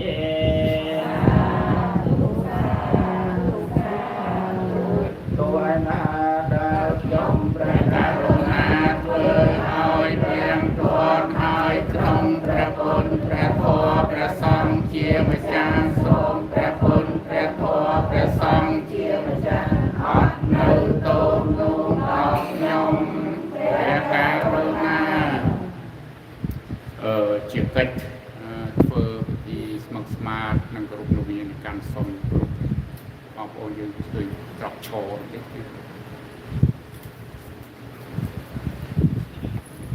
Please observe a moment of silence.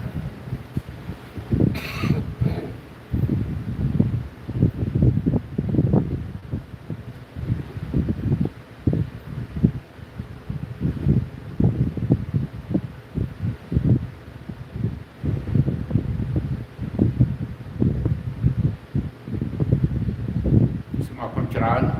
សូមអរគុណ Thank you very much. Please be seated. ឆ្លៀតឱកាសនេះដែរក្នុងនាមក្រុមគ្រួសារខ្ញុំប្រកាសថាខ្ញុំបានសូមថ្លែងនូវអំណរគុណចំពោះលោកឡៅមេងហាក់ដែលគាត់បានធ្វើជាទាននំប៉័ង400នំប៉័ងណាហើយបើកាត់ទៅវា800កំណាត់អរគុណច្រើនហើយនឹងមាន brown coffee 10 case 10កេសហើយនឹងទឹកសណ្តែកសៀង10កេសបាទសូមអរគុណហើយបន្តមកអរគុណដល់លោកស្រុនតាំងហៀងគាត់បានជួយវិភាគទានចំពោះការខាងលើតាមជួបការធំហើយនឹងខាងយូខេម ទី2ទៅហាក់ស្ដាយខ្ញុំទៅហើយនឹងវត្តមនីសតារាមហើយនឹងនារីសិលធម៌ដែលគាត់បានជួយធ្វើតាំងពីយុគមិញបាទសូមអរគុណមានស្អីទៀតដែលខ្ញុំមិនបានមិនសិនទេបាទមិនអីទេបាទអរគុណមានបងប្អូនចំនួនទៅយកបាទបន្ទាប់មកខ្ញុំកណាខ្ញុំបានសូមអាននៅសារចូលរួមមរណទុក្ខរបស់វត្តនិសតារាមក្នុងនាមព្រះសង្ឃក្រុមអភិបាលនិងគណៈកម្មការបុណ្យសូមជួយរំលែកទុក្ខយ៉ាងក្រៀមក្រំនិងសេចក្តីស្រណោះយ៉ាងក្រៃលែងជាមួយនឹងក្រុមគ្រួសារសពលោកឧបិសានអតីតអនុប្រធាននិងជាឧត្តមប្រឹក្សាពិបាលនៃវត្តនិសតារាមដែលបានទទួលអនិច្ចកម្មកាលពីថ្ងៃអាទិត្យទី17ខែកក្កដាឆ្នាំ2022នៅគេហដ្ឋានក្នុងជួននិមាយុ75ឆ្នាំដោយរូបភាពព្រះសង្ឃក្រុមអភិបាលនិងគណៈកម្មការវិទ្យាមានហឫទ័យសង្វេគសោកស្ដាយជាអតិបរមាចំពោះការបាត់បង់នៅសមាជិកដែលមានគុណូបការៈដ៏គួរឲ្យគោរពនិងមានស្នាដៃក្នុងការដឹកនាំជួយឧបត្ថម្ភព្រះសង្ឃនិងបណ្ដុះបណ្ដាលបរិស័ទក្នុងសហសមាគមខ្មែរឲ្យបានចេះដឹងនៅអក្សរសាស្ត្រនយោបាយវប្បធម៌ប្រពៃណីជាតិខ្មែរនៅលើទឹកដីសហរដ្ឋអាមេរិកដោយអំណាចគុណព្រះរតនត្រ័យនិងបុញ្ញកុសលទាំងឡាយយើងខ្ញុំសូមឧទ្ទិសនូវអត្ថមនុញ្ញផលដល់វិបាកវិញ្ញាណរបស់លោកឧបិសានទទួលបានសោយសុខក្នុងសុគតិភពជានិច្ចនិរន្តរ៍រហូតដល់ឋានរំលត់ទុក្ខគឺព្រះនិព្វានទៅនេះគឺជាសារចូលរំលែកទុក្ខដ៏ខ្លីនៃវត្តនិសតារាមបន្ទាប់មកខ្ញុំបានសូមអញ្ជើញចៅស្រីអាមរាសក់ Would you please come forward to read his or her grandfather biography in English, and then I would like to invite Mrs. Notidar to translate in Cambodian.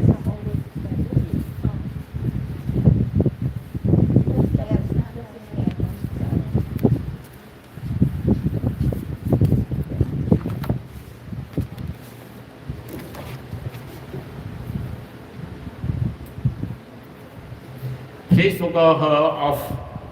Cambodian words. Some of the words she just got trained by me yesterday and a little bit this morning. So we will have Mrs. Notida will fill in later. Okay, thank you.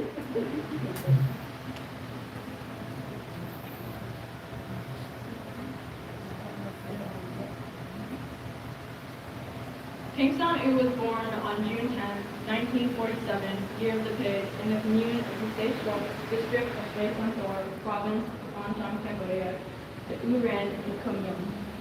King Son-u was predeceased by his father, Rin-u, 1918 to 1964, his stepfather, Mam-sun, 1978, his mother, Young-kun, 1928 to 1979, and 5 siblings, Heng Siang-u, 1945, Trung Fang-u, 1949 to 1978, Won Chang-u, 1952 to 1954, Chipana-u, 1957 to 1978, and Sarun-u, 1960 to 1961. King Son-u is survived by his wife, Kim Hong-u, 3 younger siblings, U Sakang, U Sakiam, and U Saka. 3 children, Rungrat Uren, Anang Uren, Samsak Uren, 2 grandchildren, Kusera Suk and Irma Suk, as well as a beloved community and numerous family members. King Son-u was not only an honorable, wise, worldly, and beloved man, He was a friend, a father, a grandfather, a teacher, an activist, and a leader who guided many towards a life of mindfulness, joy, and peace. As a devout Buddhist, he had devoted over 30 years of his life to Wat Saram. But apart from having served these many years of notable service to the Cambodian community in Minnesota, he was a radical activist who fought for the ultimate liberation of the country of Cambodia and openly spoke out against oppression, genocide, and fascism. He touched the lives of his students and colleagues across the globe. King San U truly was a source of motivation, inspiration, and learning. He continued to be a leader and sought out social justice until he passed away at his home on July 17, 2022, from a tough battle with ALS, also known as Lou Gehrig's disease, at the age of 75. In his early years, King San U had to face the tough realities of life with his family, and one might say he matured quickly at the young age of 5 years old. As a young boy, he was a victim to his circumstances, and the hardships he would face would soon drive a sense of responsibility and start him down a path of curiosity and truth-seeking. It was in 1952 that he would start first grade at a local school. While other kids enjoyed their childhood playing games, eating good cuisine, and wearing nice clothes, King San worked tirelessly to contribute to his family while also dedicating his time towards his studies. The pattern of his education was always mixed with street market activities. King San would be occupied selling fruits, cakes, or other foods on the street after school. He would then study under the street lights at night. In the morning, he found himself going to school on an empty stomach and with filthy, ripped-up clothing. He had no light, table, or textbooks, and on weekends, he would be sent far away from home to the market in order to bring back merchandise for resale. King San practiced this well into his teenage years and continued to carry out the same activities from the age of 8. Buying, selling, construction work, tricycle driver, dock worker, all throughout the capital city of Phnom Penh. In 1960, King San attended Songkhom Riep Medium High School. In the same year, his father grew ill and his health condition deteriorated more and more. He died in 1963 at the age of 48. In 1967, King San studied at the Center for Preparation of Pedagogy, College of Pedagogy, University Royal, and became a school teacher in 1968. His younger brother, King Sruan, attended School of Agriculture in 1966, while his younger sister, Sakang, attended School of Nursing in 1970. Being a young school teacher was a turning point for King San. It was a rare opportunity, and King San became one of the youngest men at the center of considerations. Following this, King San's mother introduced him to a girl named Kim Hong Choi, who would later become his fiancée. Pushed by a war that broke out in the earlier year, King San U and Kim Hong Choi were married on May 1st, 1970. Through 1975, Kim Hong and King San had 3 children.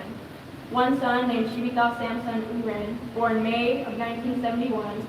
and 2 daughters, Ramrat Shivita Uren, born April of 1972, and Visera Anand Uren, born 1973. The exact date of birth for Shivita and Visera was recorded on their birth certificates that were left behind at their destroyed home when they were forced to evacuate by the Khmer Rouge in 1975. 1975 is the year that every Cambodian hates to remember. It marks the end of the 5-year and 1-month war in Cambodia.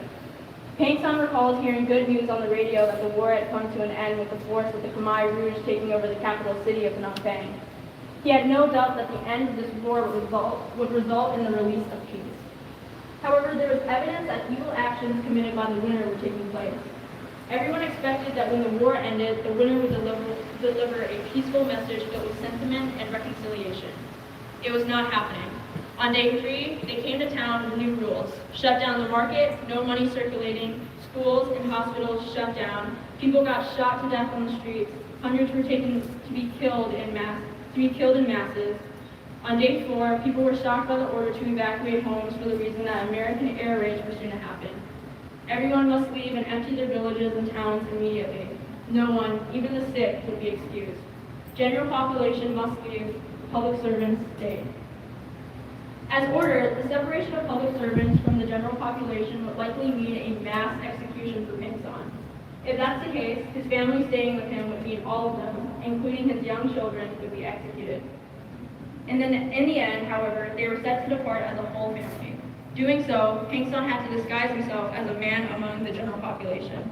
After a series of bitter events occurred over the next 3 days, Pinkston and his family became the last evacuees who followed the direction towards Salacro. Within 1 year, they had all been displaced 4 times. Every location took place in the jungle. Deaths from starvation and disease on top of mass killings were unimaginable. Pregnant women had to deliver babies on a muddy path under the rain without medical assistance. Pinkston's daughter, Visera Anand, would soon die of starvation and disease in late 1976. His stepfather, Mong Sung,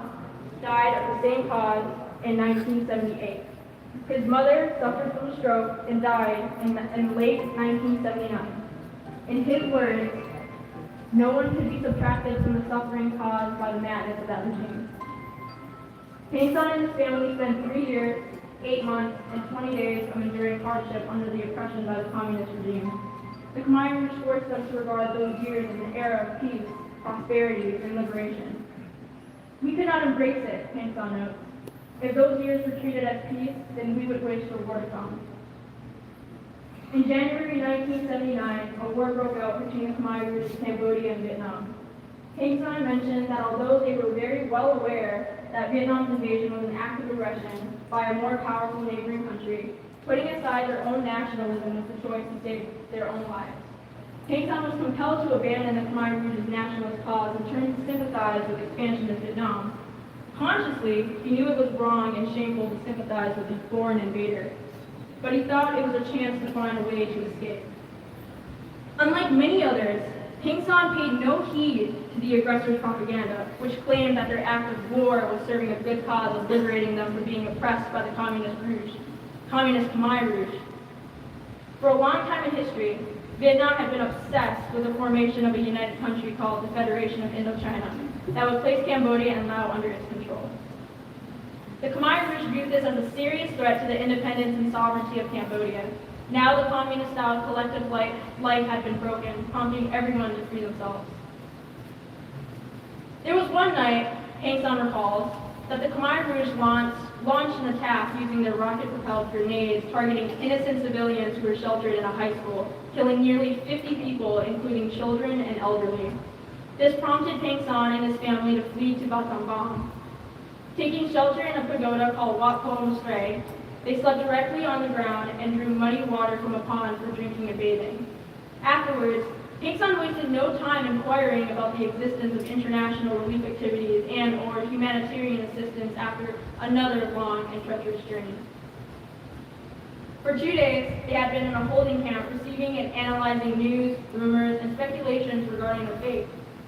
Pinkston heard the news from Radio Voice of America, which announced that there was an attempt by the United Nations to negotiate with the government of Thailand aimed towards relocating the refugee camp to a more secure location. A nightmare soon erupted. On June 8, 1979, in the early morning, an unexpected order by the Thai military shook up the whole camp. Pinkston and his family would soon be met with the same fate as their fellow refugees who had been previously dumped at the mountainous site near Hai Lin. This resulted in thousands of deaths. Around 7 p.m., the convoy reached a mountain top which was on the Thai-Cambodian border.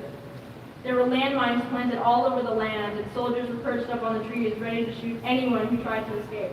Many lives were lost. After a long, dangerous journey, Pinkston and his family reached Sra Im.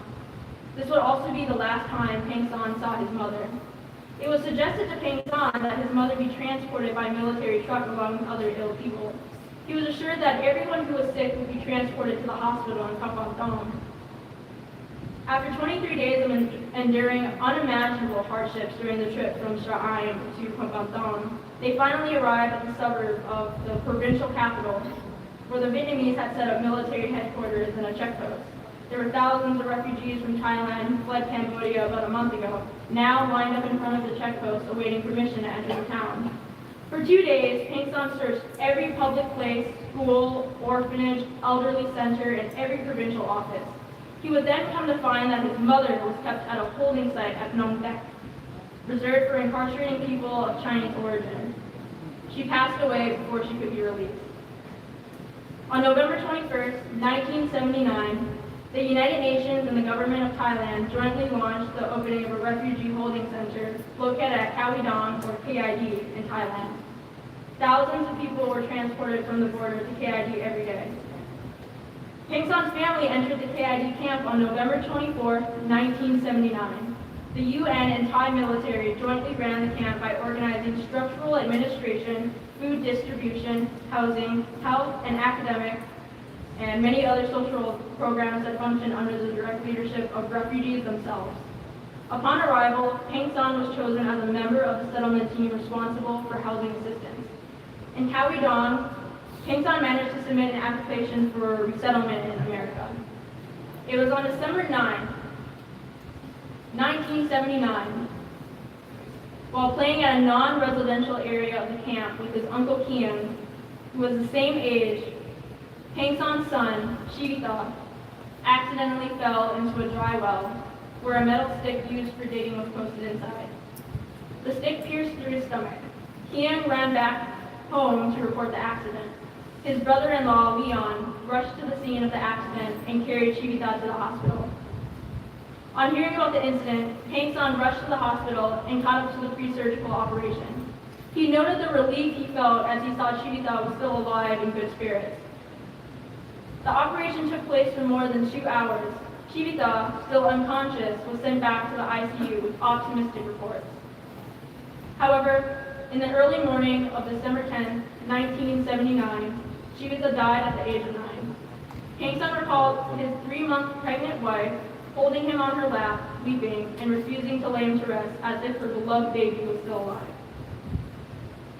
On June 18, 1980, Kim Hong delivered a baby boy at Khao Dong Hospital. They named him Anong Shivita Urin. The name is dedicated to his late older brother and grandfather. On May 5, 1981, the U.S. Immigration and Naturalization Service approved Peng Son's request for resettlement in the United States. On July 8, 1981, Samsak Shivita Urin was born. Peng Son wrote that he was, quote, a gift given to us when we were still struggling to escape the darkest suffering in our lives. On April 28th, they departed Singapore for San Francisco, USA, then took another flight to Minneapolis, Minnesota on April 29, 1982. That was their final destination, their forever home. Peng Son U ended his biography with this message, quote, there were many ways that I enjoyed making a living in Minnesota. Most people were friendly and kind.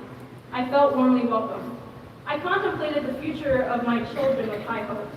However, I found it so difficult to adapt to the cold weather and some new culture. Not for too long, I found myself in a smooth and stable beginning. First things first, I took my daughter Romra to register at school, found adult English learning for my wife, brought my family to register for medical assistance, and to follow it up, pursued a driver's license and looked for jobs. It was tough for a newcomer like me, and I became exhausted shortly. Sometimes I felt like I had to bear the hardship alone because I was always committed to bringing a pleasant life to my family unchallenged. Things were never always smooth.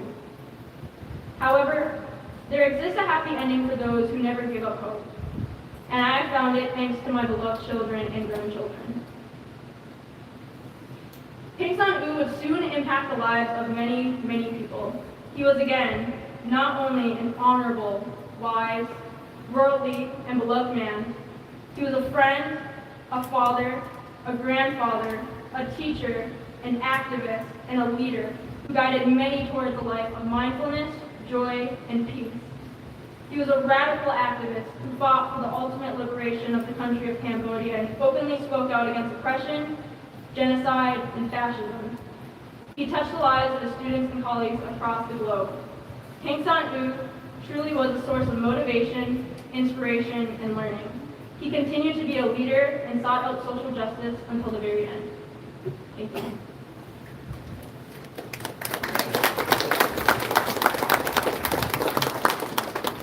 Thank you, Amra. I was told that there are like 15 pages of his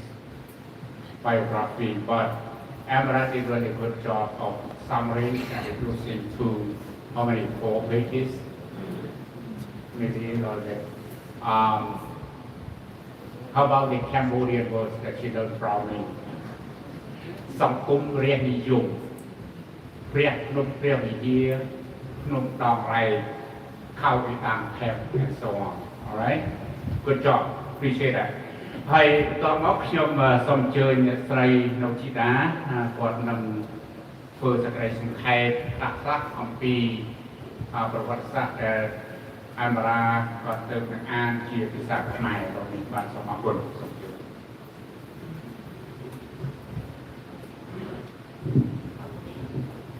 ជាដំបូងខ្ញុំប្រកាសណាសូមក្រាបថ្វាយបង្គំដល់ព្រះត្រៃរតនទាំង3ព្រះពុទ្ធរតនៈព្រះធម្មរតនៈនិងព្រះសង្ឃរតនៈជាទីគោរពឧត្តមសូមក្រាបថ្វាយបង្គំព្រះពុទ្ធគ្រូចែតិកាព្រះអធិមនីមង្សាង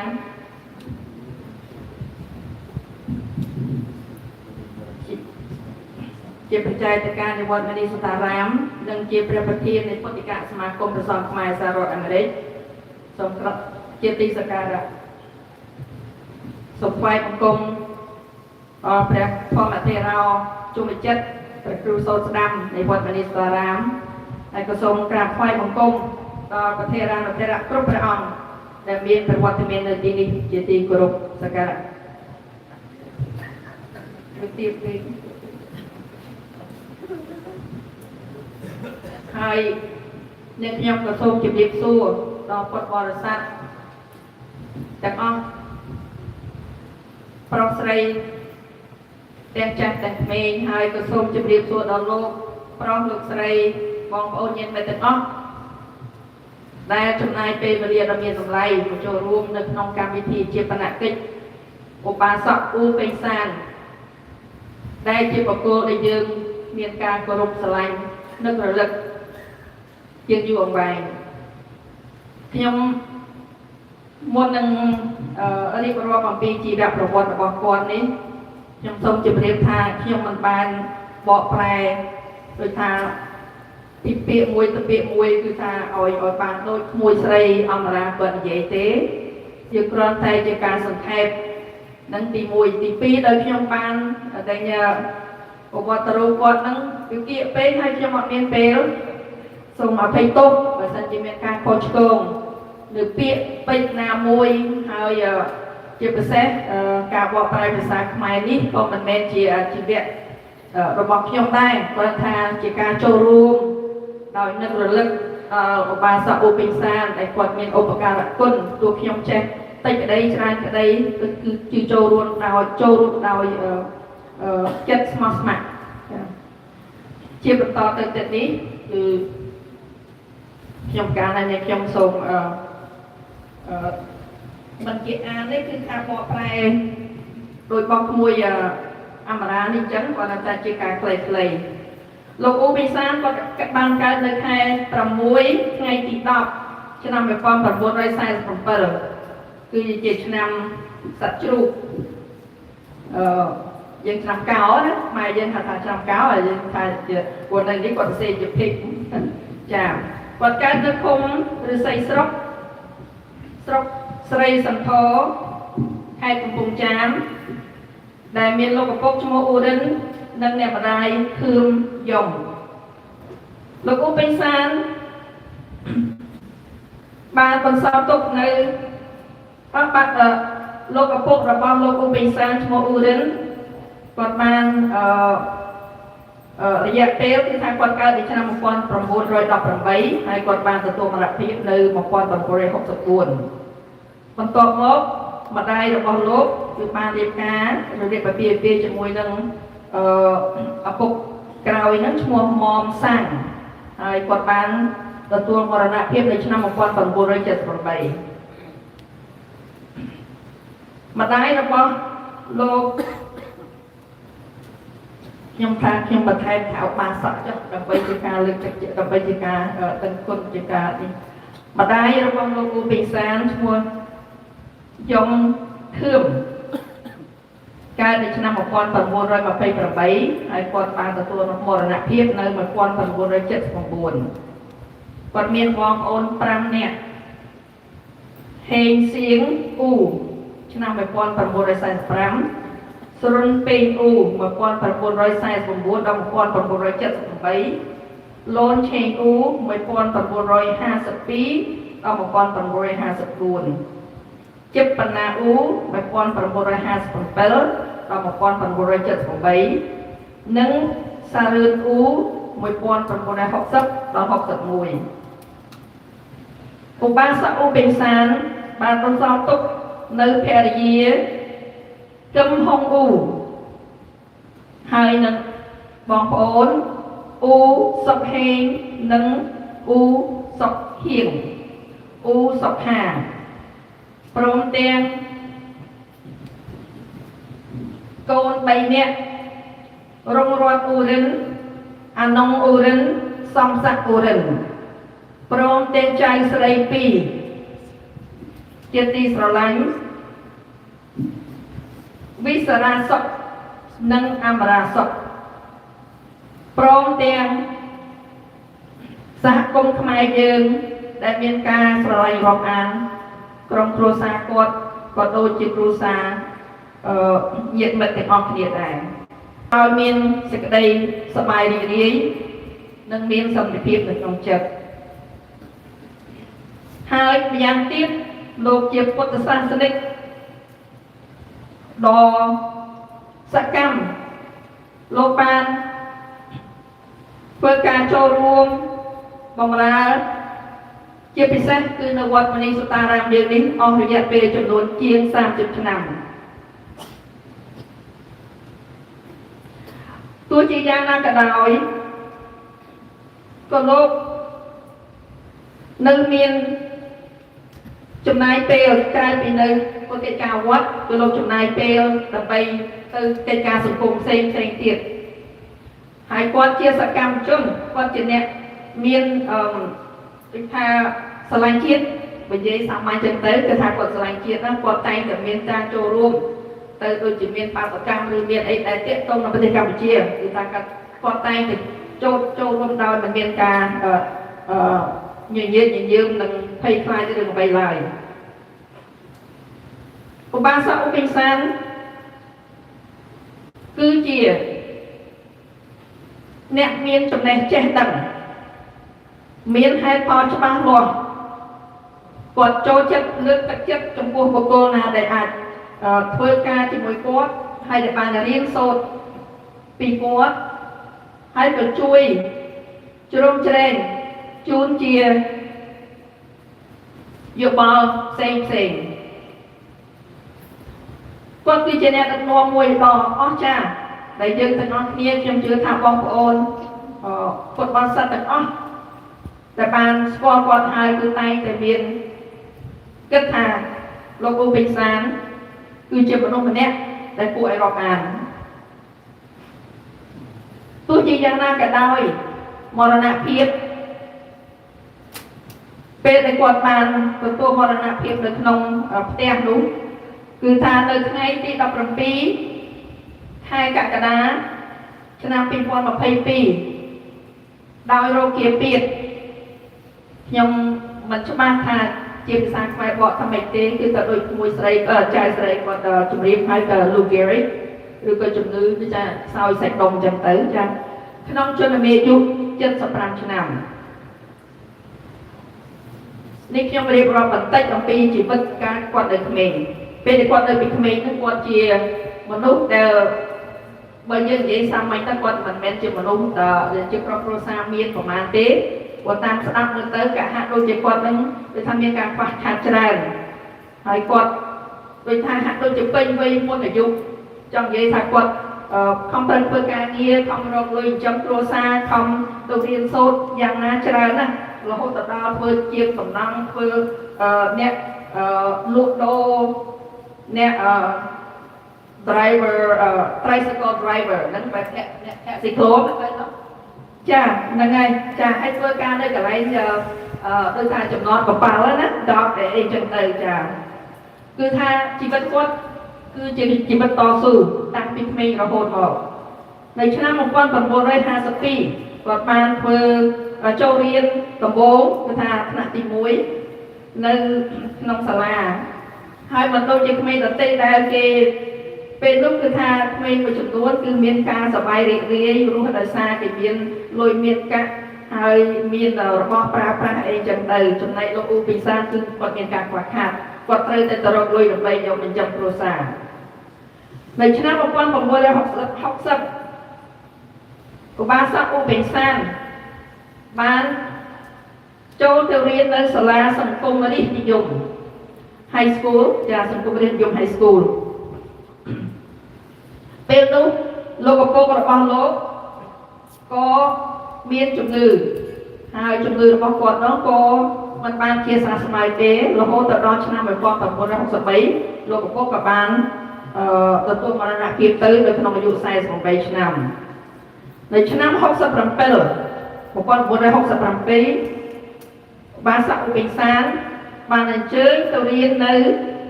សាលាគរុកសលចាជំនាន់ហ្នឹងយើងខ្មែរយើងហៅ pedagogy នៅកំពង់ទួតចាគ្រូកំពង់ទួតគាត់បានចូលទៅរៀននៅសាលាគរុកសលហ្នឹងផ្នែកគ្រូបង្រៀនហើយក៏គាត់ខ្លាយទៅជាគ្រូឆ្នាំ1968ទន្ទឹមនឹងនោះដែរប្អូនរបស់គាត់ពេងស្រុនក៏បានចូលទៅរៀននៅសាលាកសិកម្មឆ្នាំ1966ប្អូនស្រីរបស់គាត់ឈ្មោះសុកខេងក៏បានចូលទៅរៀននៅសាលាគិលានុបដ្ឋាក្នុងឆ្នាំ1970ដោយសារលោកបាសកពូពិសានពេលដែលគាត់ចេញធ្វើគ្រូហ្នឹងគឺថាគាត់មានអាយុនៅវ័យក្មេងហើយអ្វីដែលធ្វើឲ្យគាត់មានការលំបាកគឺការផ្លាស់ប្ដូរនៅភាពដែលពីអ្នកធម្មតាទៅជាគ្រូបង្រៀនហើយក៏ជាឱកាសមួយកម្រដែលធ្វើឲ្យគ្រូក្មេងមានការគឺថាគិតគូរមានការយកចិត្តទុកដាក់ក្នុងការធ្វើការងារបន្ទាប់ពីគាត់បានចេញធ្វើគ្រូហើយម្ដាយរបស់គាត់ក៏បានណែនាំឲ្យគាត់ស្គាល់ស្ត្រីម្នាក់ឈ្មោះគឹមហុងឈួយ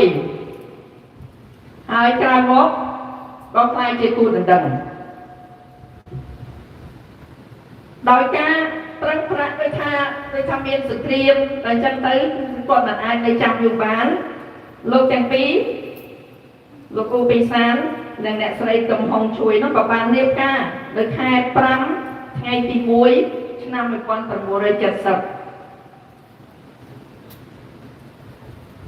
រហូតដល់ឆ្នាំ1975កឹមហុងនិងលោកពិសានមានកូន3នាក់កូនទី1ឈ្មោះជីវិតាសំសុនអ៊ូរិនកើតនៅខែ5ឆ្នាំ1971ហើយនឹងកូនស្រី2នាក់ទៀតម្នាក់ឈ្មោះរងរតជីវិតាអ៊ូរិនកើតនៅខែ4ឆ្នាំ1972កូនស្រីម្នាក់ទៀតឈ្មោះវិសារាអាណុងអ៊ូរិនកើតឆ្នាំ1973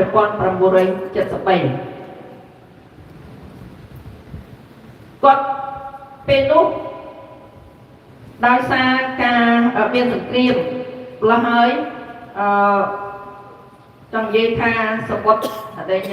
កំណើតនៅកូនទាំងពីរហ្នឹងគឺអត់បានយកមកជាមួយហើយគាត់ក៏ដូចថាបែបមានការសពិតសពិលខ្លះក៏មិនដឹងម្ល៉េះហើយទៅក៏ដែលសវត្តកំណើតហ្នឹងក៏បានត្រូវនិយាយថាកំទេចចោលពេលដែលគាត់រត់ចេញអំពីដោយសារខ្មែរក្រហមយើងឆ្នាំ1945ត្រង់នេះឆ្នាំ1975គឺជាឆ្នាំដែលខ្មែរយើងទាំងអស់គ្នាមិនចង់ចាំប៉ុន្តែទោះជាយ៉ាងណាក៏ដោយ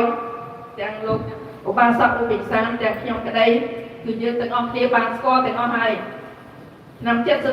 75គឺជាឆ្នាំដែលខ្មែរក្រហមបានវាយយកធ្វើឲ្យប្រជាជនខ្មែរទាំងអស់ ចេញពីប្រទេសចេញពីភូមិស្រុកចេញពីក្រុងដើម្បីទៅរស់នៅតាមជនបទហើយធ្វើការយ៉ាងលំបាកវេទនាខ្វះម្ហូបខ្វះបាយគឺថាខ្ញុំបាច់រៀបរាប់ច្រើនទេព្រោះទាំងអស់គ្នាគឺជាយើងទាំងអស់គ្នាដែលបានចូលរួមហើយគឺថាច្បាស់ជាមិនអាចបំភ្លេចបានពេលខ្លះយើងនៅមានការយល់សប្តិឃើញដេញគេរត់អីចឹងទៅខ្ញុំយល់សប្តិឥឡូវហ្នឹងអំតែយ៉ាងពលកាលของភាសា4នឹងយល់សប្តិតិចទៅរត់តិចតិចអញ្ចឹងចាដូច្នេះខ្ញុំមិនបាយនិយាយច្រើនទេដោយលោកវិសាលដោយបាសាវិសាលគាត់គិតនៅក្នុងនេះហ្នឹងគាត់ថាពេលដែលសង្គ្រាមចប់ហ្នឹងគាត់គិតថាអ្វីៗនឹងភាសាប៉ុន្តែផ្ទុយស្រឡះពីការគិតរបស់គាត់ដូច្នេះយើងទាំងអស់គ្នាបន្តពីបានទទួលរស់នៅក្នុងរបបខ្មែរក្រហមចំនួន3ឆ្នាំ8ខែ20ថ្ងៃនេះគឺយើងមិនអាចបំភ្លេចបានតែយ៉ាងណាក៏យើងគួរតែបំភ្លេចដើម្បីកុំឲ្យមានថាយុទ្ធសាស្ត្រអាក្រក់នៅក្នុងខ្លួនទៀតយ៉ាងខ្ញុំកន្លែងនេះខ្ញុំមិនបានរៀបរាប់ច្រើនទេដោយសារការដែលគេបញ្ចេញបញ្ជូនគាត់ទៅពីខេត្តមួយទៅខេត្តមួយកន្លែងមួយទៅកន្លែងមួយហើយនៅក្នុងនេះគឺថាគាត់ហាក់ដូចជាមេគ្រួសារពួកគាត់បាននាំប្រពន្ធកូនគ្រួសារទាំងអស់បីជាទៅតាមគេដូចថាគេជុំទៅណាទៅនឹងទៅតាមទង្វើអីចឹងទៅហើយចុងក្រោយនេះខ្ញុំគ្រាន់ថាមើលថាគាត់បានអញ្ជើញទៅដល់ទៅសាលាក្រៅហើយក្នុងរយៈពេល1ឆ្នាំគាត់ត្រូវប្រើផ្លាស់ប្ដូរទីកន្លែង4ដងនៅកន្លែងមួយដែលគាត់បានរស់នៅឃើញមានការស្លាប់រង្គាលការស្លាប់ដោយសារអត់បាយអត់ម្ហូបស្លាប់ដោយមានជំងឺទាំងអស់ហ្នឹងឯងយើងអ្នកដែលបានជួបក្នុងជំនាន់ខ្មែរក្រហមហ្នឹងគឺថាយើងបានដឹងហើយចាខ្ញុំក៏មិនបាច់ជម្រាបដោយថាឲ្យបានបោះបាយទេកន្លែងហ្នឹងគាត់តែចង់ជម្រាបថាពីជីវប្រវត្តិពិតរបស់គាត់កូនស្រីរបស់គាត់ឈ្មោះវិសារ៉ាអាណុងបានទទួលមរណភាពដោយខ្វះចំណីអាហារនិងខ្វះថ្នាំសង្កូវនៅឆ្នាំ1976លោកឪពុកក្រោយរបស់គាត់មុំសាងក៏បានទទួលមរណភាពនៅឆ្នាំ1978អ្នកម្ដាយរបស់គាត់បានមានជំងឺ stroke ចាស្លាប់ចាហើយក៏បានទទួលមរណភាពនៅចុងឆ្នាំ1979នៅក្នុងពាក្យសម្ដីរបស់គាត់បានថ្លែងថាมันអាចមាននរណាមួយដកចិត្តអំពីភាពទុក្ខសោកដែលកើតឡើងដោយរបបខ្មែរក្រហមនេះឡើយ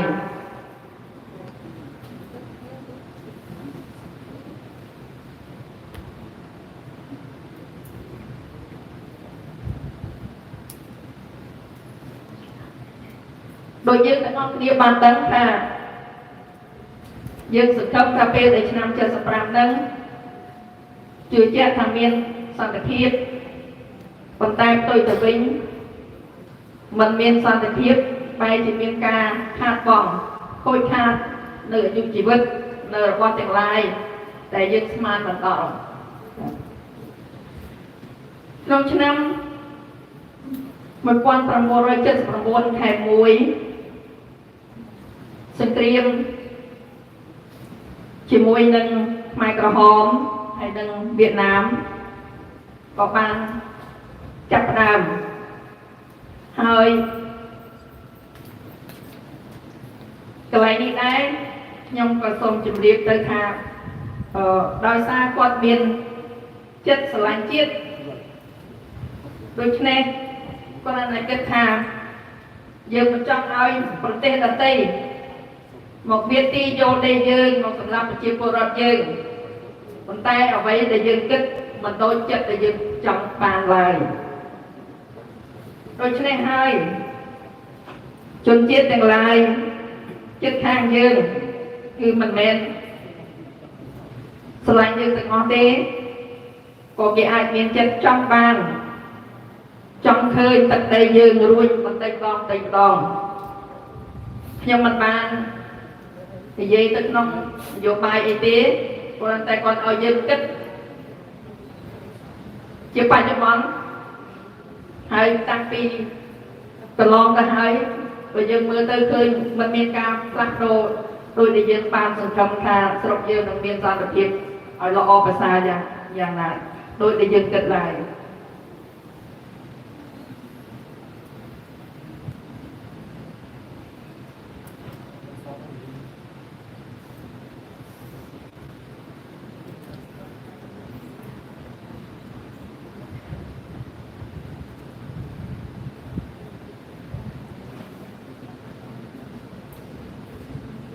ថ្ងៃមួយពេលយប់មួយនៅថ្មគោល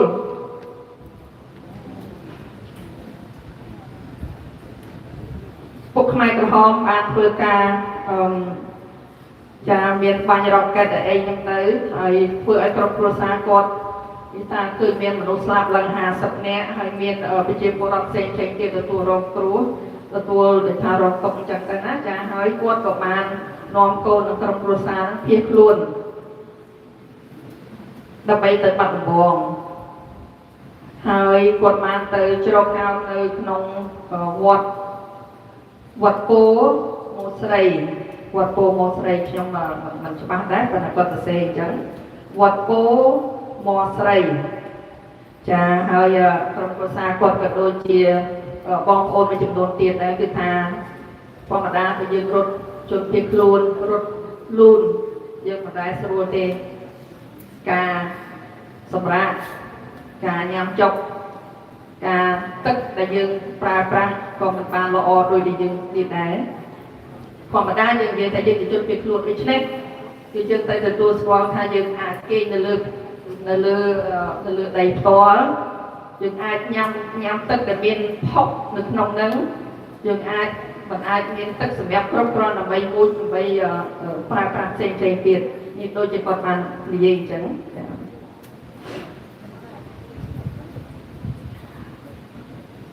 បន្ទាប់ពី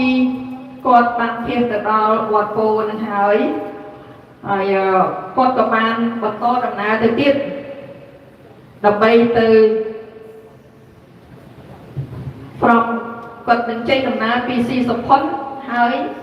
ទៅដល់និមិត្តចាឧបាសកឧបេសាគាត់មិនគឺថាមិនចង់និយាយថាមិន waste time ណាគឺថាមិនទុកពេលវេលាឲ្យចោលទេគឺថាគាត់បានព្យាយាមតាក់ទងឬក៏ព្យាយាមរកមធ្យោបាយដើម្បីទៅបានដល់ទីកន្លែងដែលមានអន្តរជាតិជួយយើងណាដូចជា UN ដូចជាកន្លែងដែលមានការជំនួយពី assistant របស់ humanitarian assistant គឺមានន័យថាគាត់ទៅរកកន្លែងដែលមានគេជួយអញ្ចឹងទៅចារយៈពេល2ថ្ងៃគាត់បានទទួលនៅព័ត៌មានដែលគាត់បានលើពីវិទ្យុដែលផ្សាយពីអាមេរិកទៅនោះគឺ Voice of America ដែលបានរៀបរាប់ថាអង្គការសហប្រជាជាតិនឹងធ្វើការសម្របសម្រួលជាមួយនឹងរដ្ឋាភិបាលថៃដើម្បីយកជនភៀសខ្លួនយើងនឹងទៅកន្លែងមួយដែលមានសុខសន្តិភាពឬក៏មានគឺថាមានការរស់នៅប្រសើរជាងមុននៅខែ6ថ្ងៃទី8ឆ្នាំ1979នៅពេលព្រឹកមួយនោះពេលព្រឹកនោះនៅ in the early morning នៅពេលព្រឹកទីហ៊ានថៃបានចូលមកក្នុងជំរំយើងហ្នឹងគឺថាមកទទួលប្រទេសចឹងទៅហើយឲ្យពួកក្រុមដែលថាជនភៀសខ្លួនហ្នឹងរត់ចេញយកចេញពួកគេបញ្ជូនទៅកន្លែងផ្សេងមួយទៀត មិនធម្មតាទេបញ្ជូនទៅដល់កន្លែងយកទៅចាក់ចោលនៅចិត្តបៃលិនហើយទន្ទឹមនឹងដែរធម្មតាតែគេធ្វើអញ្ចឹងគឺតែងតែមានគ្រោះថ្នាក់មានការស្លាប់មានការដោយថារបួសឬក៏អីអញ្ចឹងទៅចាដូច្នេះក្នុងចំណោមហ្នឹងគឺក្រុមគ្រួសារគាត់ក៏នៅក្នុងនោះដែរប្រហែលជាម៉ោង7យប់គឺមានការដឹកជញ្ជូនយកទៅដាក់នៅក្នុងព្រះវិហារហើយធ្វើឲ្យក្រុមគ្រួសារគាត់នឹងមានការលំបាកប្រជាពលរដ្ឋដែលបានទៅហ្នឹងគឺថាមានបងប្អូនយកទៅចំនួនដែលធ្លាប់ដឹងថាចេញពីសរុបថៃទៅគេយកទៅចាក់នៅក្នុងនៅខេត្តព្រះវិហារនៅក្នុងព្រះវិហារណាចាខ្ញុំអត់ទាន់ទេខ្ញុំមកក្រោយព្រោះគាត់ចំនួនមុនម្ល៉េះហើយគឺថាគាត់រងចាទទួលរងនឹងការលំបាកខ្លាំងមែនទែនមនុស្សជាច្រើនបានទទួលរងគ្រោះមនុស្សជាច្រើនបានទទួលមរណភាពហើយគឺជាដំណើរដែលមានការគ្រោះថ្នាក់បំផុតបានសក់ពេញសាននិងគ្រួសារបានទៅដល់ស្អែបហ្នឹងបើយើងនិយាយទៅថានៅក្នុងខេត្តព្រះវិហារខ្ញុំធ្លាប់នេះចឹងណាបងប្អូនប្រហែលជាជ្រាបហើយចាហើយនេះហើយជាកន្លែងចុងក្រោយតែគាត់បានឃើញម្ដាយគាត់ពីព្រោះពេលនោះម្ដាយគាត់មានជំងឺដែរម្ល៉េះហើយទៅពេលដែលគេបញ្ជូនទៅនោះគេមិនគិតថាយើងឈឺយើងជាទេគឺថាអ្នកបានទៅបានអ្នកមិនបានគឺថាមិនអាចយកទៅឬក៏គឺថាពេលនោះគាត់ច្រាស់ច្រើនណាស់ព្រោះគាត់ចង់ឲ្យគេជួយយកម្ដាយគាត់ទៅជាមួយប៉ុន្តែម្ដាយគាត់មិនអាចទៅបានក៏ទទួលមរណភាពពួកគេគេថាបំរុងបញ្ជូនគាត់ទៅកំពង់ធំតែដល់ហើយទៅគាត់មិនបានជួយទៅដល់នោះទេបន្ទាប់ពី23ថ្ងៃក្រោយមកពេលដែលធ្វើការគឺថារំបាកបំផុតហើយទាំងក្រុមគ្រួសារគាត់ទាំងក្រុមគ្រួសារអ្នកដទៃទៀតបានធ្វើដំណើរពីស្អែបហ្នឹងទៅដល់កំពង់ធំរួចហើយពេលនោះគាត់បានទៅដល់ទីស្នាក់ការបញ្ជាការជាន់ខ្ពស់វៀតណាមហើយគាត់ក៏បានជួបនឹងខ្មែរយើងមួយចំនួនធំដែលបានតិចភៀសខ្លួនពីប្រទេសកម្ពុជាទៅប្រទេសថៃហើយគេបញ្ជូនមកកន្លែងហ្នឹងទាំងអស់គ្នាដូច្នេះគឺថាចបោកចបោទាំងអស់គ្នាទាំងគាត់ក្រុមគ្រួសារគាត់ក្រុមគ្រួសារអ្នកដទៃជួបភៀសខ្លួនខ្មែរយើងនៅកន្លែងនោះសិតតែជាការមួយដែលធ្វើឲ្យមានការលំបាកចា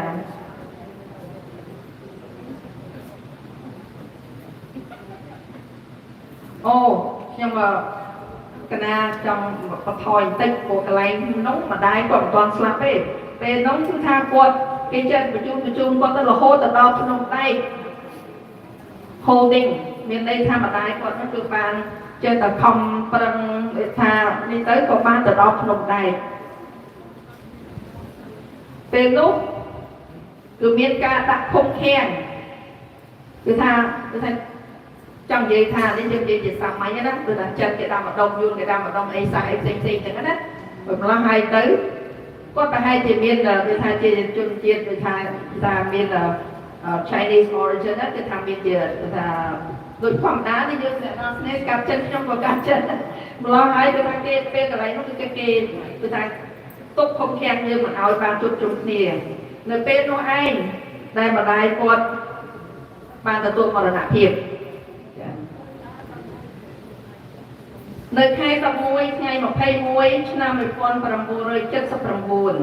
អង្គការសហប្រជាជាតិនិងរដ្ឋាភិបាលប្រទេសថៃបានរួមគ្នាបង្កើតនៅមជ្ឈមណ្ឌលឬក៏ដែលមជ្ឈមណ្ឌលជនភៀសខ្លួនយើងហៅថា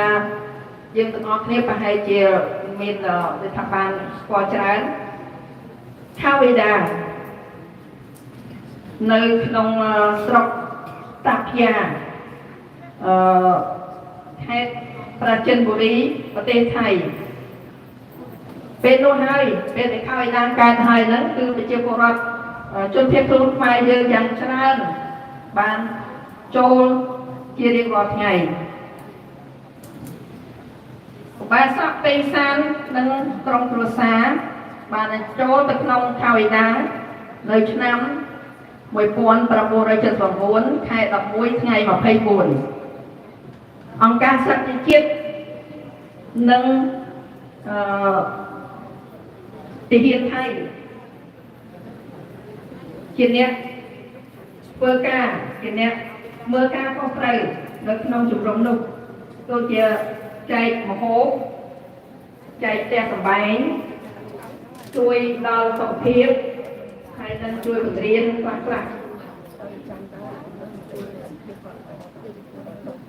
ពេលដែលលោកតែបានសក្តិតាមបានទៅដល់គាត់បានទទួលភារៈចូលរួមជួយធ្វើការងារសម្រួលនៅទីកន្លែងរស់នៅរបស់ដែលជនភៀសខ្លួនយើងនៅក្នុងខេត្តដាមមកពេលនោះដែរក៏បានសាក់គ្រូពេញសានក៏បានដាក់ពាក្យសុំមករស់នៅសហរដ្ឋអាមេរិកនៅឆ្នាំនៅខែ12ថ្ងៃទី9ឆ្នាំ1979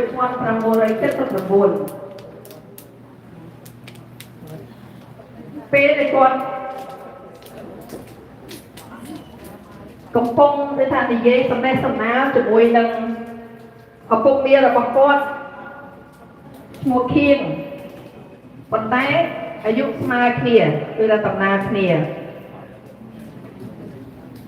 ស្រាប់តែមានដំណឹងដល់មិត្តដល់ដែលគួរឲ្យរន្ធត់មួយកូនប្រុសរបស់លោកឧបាសកពេសានឈ្មោះជីវិតាបានទទួលគ្រោះថ្នាក់ទៅធ្លាក់ទៅក្នុងដូចតែដង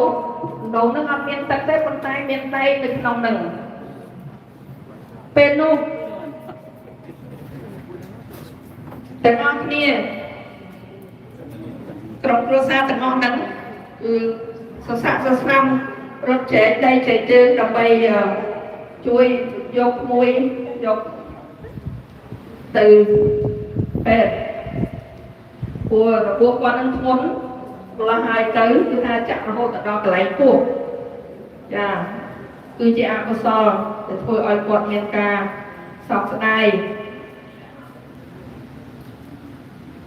បងប្រុសថ្លៃរបស់គាត់ឈ្មោះលីអុន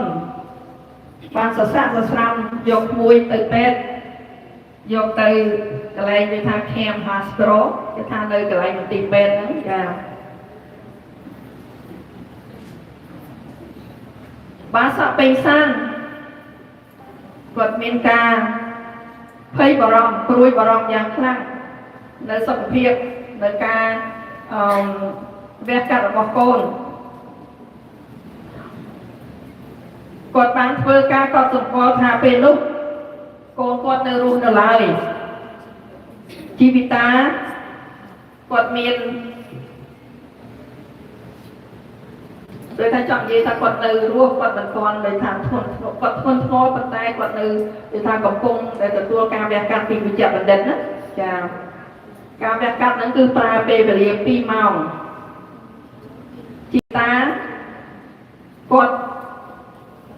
នៅតែក្នុងវាថា conscious ឬ unconscious គឺវាថាមិនដឹងខ្លួនទេហើយគេក៏បញ្ជូនជីវិតាទៅ ICU ដោយមិនមានភាពជឿជាក់ថាគាត់នឹងបានធូរស្បើយទេប៉ុន្តែជាអកុសលជីវិតាបានទទួលមរណភាពនៅពេលព្រឹកខែ December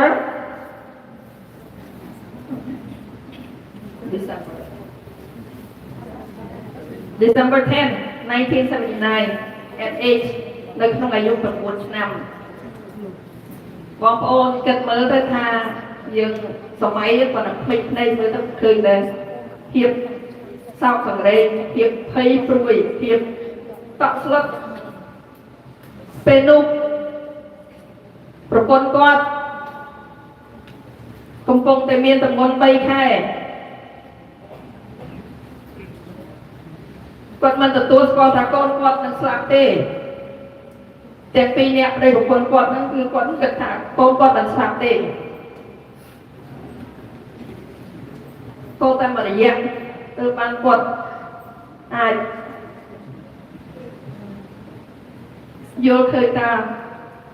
កូនគាត់បានទៅឆ្ងាយពីគាត់ហើយនៅខែ6ថ្ងៃទី18ឆ្នាំ1980ភរិយារបស់គាត់គឹមហុងបានបង្កើតនៅកូនប្រុសមួយនៅខេត្តតាំងនៅពេទ្យខេត្តតាំងគាត់បានដាក់ឈ្មោះកូនប្រុសគាត់ថាអាណុងជីវិតាអ៊ូរិន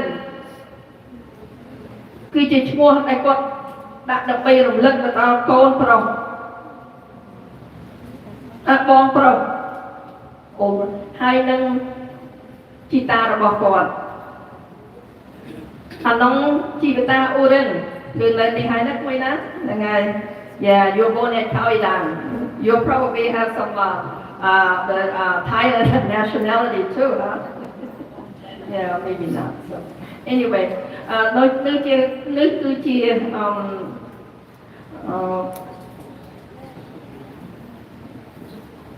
ចំណងដៃដ៏ល្អដែលធ្វើឲ្យគាត់មានការសប្បាយរីករាយឡើងវិញនៅខែ5ថ្ងៃទី5ឆ្នាំ1981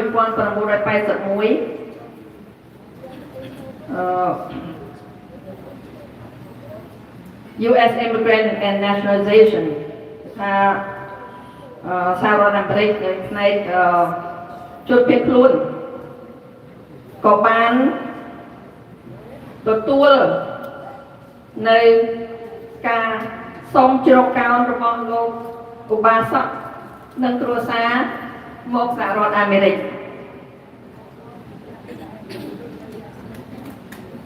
ខែកក្កដាថ្ងៃទី8ឆ្នាំ1981សំស័កជីវិតាអ៊ូរិនក៏បានមានកំណើតឧបាសកអូបេសានគាត់បានសរសេរពាក្យខ្លីចំណងដៃកូនខ្ញុំគឺនៅពេលដែលយើងទាំងអស់គ្នាប្រឹងលំបាកភៀសខ្លួនរងទុក្ខលំបាកប៉ុន្តែគឺជាចំណងដៃដ៏ប្រសើរបំផុតសម្រាប់ក្រុមគ្រួសារយើងនៅខែ8ថ្ងៃទី18ឆ្នាំ1981ក្រុមគ្រួសារគាត់បានចាកចេញពីផាណានិគមទៅលំពិនីបាងកកហើយនឹងរងចាំការចេញពីបាងកកពួកគាត់ឡើងទៅបោះនៅសិង្ហបុរីនៅខែ8ថ្ងៃ19ឆ្នាំ81គាត់ចេញពីបាងកកទៅសិង្ហបុរីហើយក៏បានទៅរស់នៅកោះហ្គាឡង់ប្រទេសឥណ្ឌូនេស៊ីខែ4ថ្ងៃ28គាត់បានចាកចេញពីហ្គាឡង់ធ្វើដំណើរតាមសិង្ហបុរីមកដល់សានហ្វ្រាន់ស៊ីស្កូសហរដ្ឋអាមេរិកបន្តមកទៀតគាត់បានចេញដំណើរពីសានហ្វ្រាន់ស៊ីស្កូមកមីនីអាប៉ូលីសមីនីសូតានៅខែ4ថ្ងៃ29ឆ្នាំ1982នេះហើយគឺជាទីកន្លែងចុងក្រោយនៃការធ្វើដំណើររបស់គាត់រហូតមកដល់សប្តាហ៍ថ្ងៃ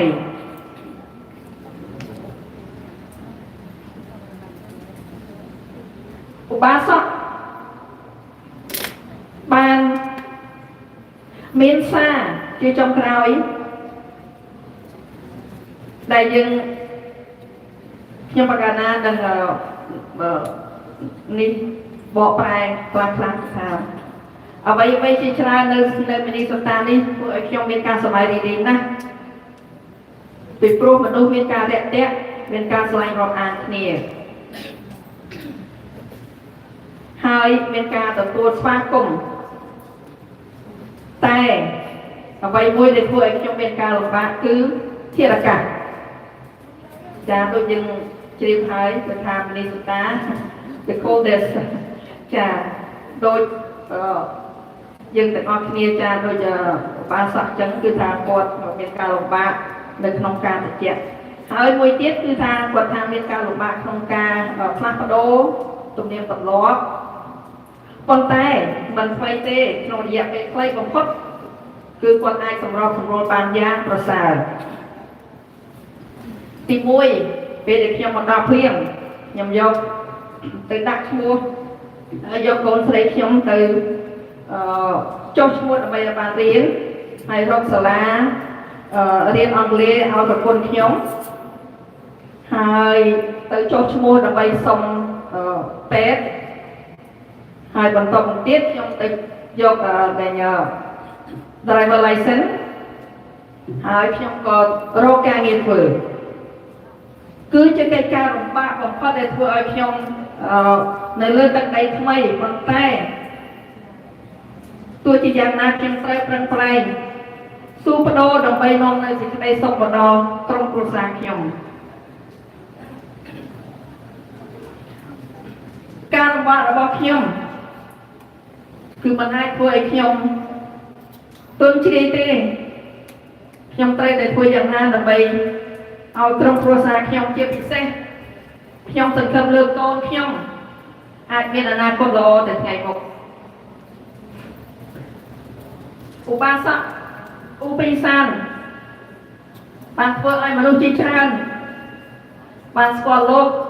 รอบอ่านโลกสลายโลกกดเจ็บมนุษย์แกเมียนจะเดินล้อเจ็บมนุษย์เมียนตักจะล้อแต่เพื่อเอาสังคมทำไมยังเตรียมในวัดอารามเมียนการนรกเจริญระหดโลกที่มัดแทะตลอดโลกที่เอาพวกตลอดโลกที่จีตาจีครูโลปังเพื่อเอาชีวิตกองซะนังมัดแทะระบอบโลกยังจะได้ในทางพิภพโลกบางโยดังบางสกอลในใบดำไล่ระบบในการโยนดังระบบฟอดเป็นที่ให้แต่เพื่อเอายืนแต่งอเนี่ยจ้องจำโลกบ้านเพื่อการมันเมียนเรียถ้อยระบบดาวต่างหากจ้องคราวจงพูดเอาไว้ได้เชียใส่จัดพอในขนมสุกุมอย่างประการนั้นยังเป็นปัญหาสมภัยโตมาสันติเมนคาคอชโกอยู่บัวคือถ้าโดยอย่างประการนั้นอย่างเมียนจุดเรียบไปประกินหายถ้าเป็นเด็กเลยโดยเฉพาะจะทำการเช็ดดังปฏิบัติโดยเฉพาะอย่างประการนั้นส่งออกคนส่งออกคน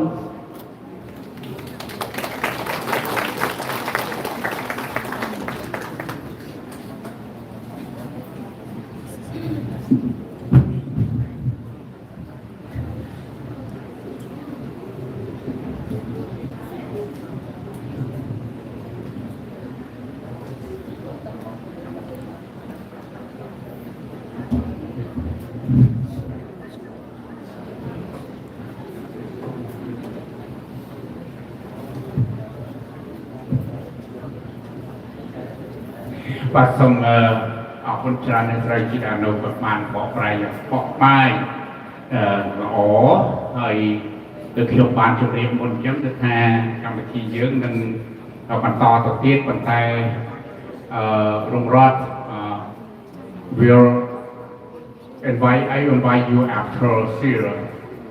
her present the House represent resolution to Mom you and your brothers.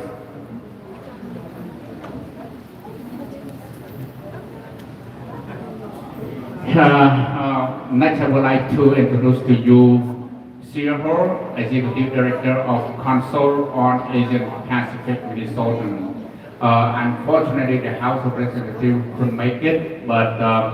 they sent her to come here on behalf of them. So please welcome Sierra, please.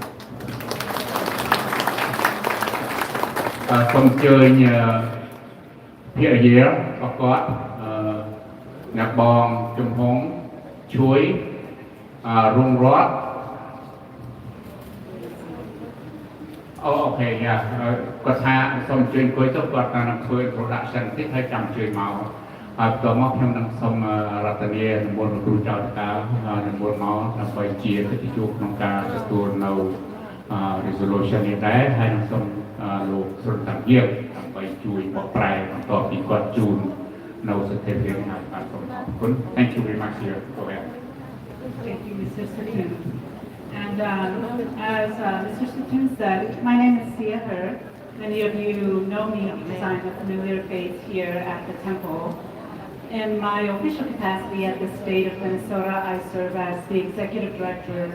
of the state agency that represents all of you and everyone in the state of Minnesota who identifies as being descendants of people from Asia and any of the Pacific Islands around the world. And so, as Mr. Satoon also said, today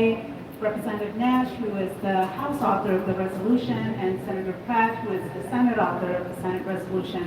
are unable to be here with Mr. Pinson's family, and they both send their regrets. Instead, I am here, and so I hope that that is all right with all of you. I am your representative within state government, and so in situations when the legislators are unable to make it themselves, I do represent them. In this case, I have a short story to share before I go ahead and read off the resolution. I express my condolences to the family and to all who loved Mr. Pinson, who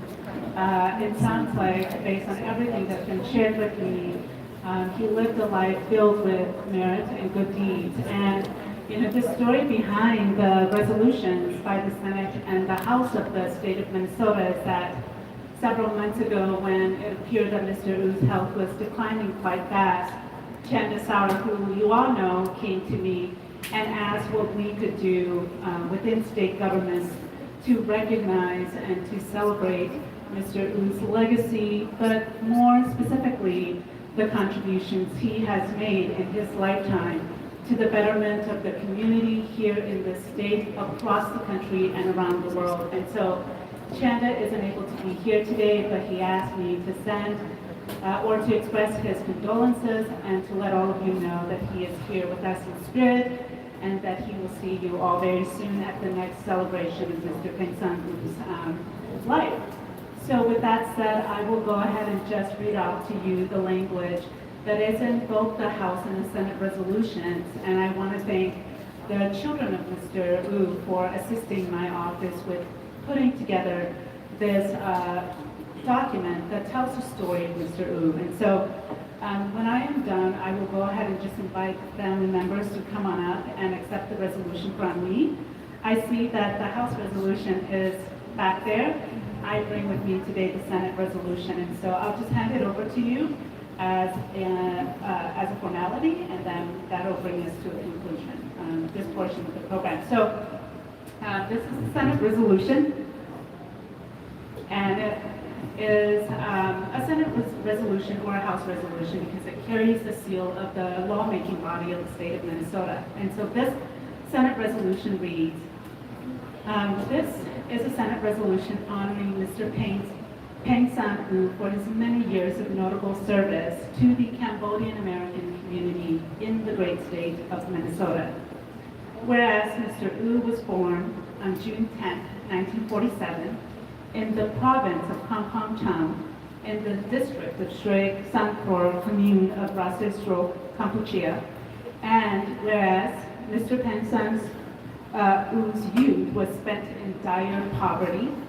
yet he still developed a desire and a determination to obtain an education. During the day, he sold food on the streets of his village to provide for his family, and at night, he studied with great resolve. And whereas between 1967 and 1975, Peng San taught 6th grade. In 1975, the Khmer Rouge took power and closed down the schools. Peng San, his wife, his 2 daughters, and his son were put in re-education camps. It was during his family's time in the camps that 2 of his children tragically passed away. And whereas Peng San and his family arrived in the United States on April 29, 1981. In Minnesota, Peng San taught bilingual civics education at Edison High School in Minneapolis. He worked full-time as a teacher and worked more than 30 hours a week at night on the assembly line at Control Data. And whereas, while Peng San managed the struggles that refugees often experience in America, his hard work inspired his children to take full advantage of all that America has to offer. He inspired and assisted his children at home and made time for community service. He never forgot his roots. And whereas for more than 30 years, Peng San could be found at Temple Munisotran, which is the building that we're in, every weekend where he shared his ideas and provided his energy and contributed to helping to establish and expand this temple. And whereas, due to Peng San's declining health, he has been forced to reduce his volunteer hours at the temple and in the community. Currently, Peng San participates in a weekly meeting with other members of the Cambodian community.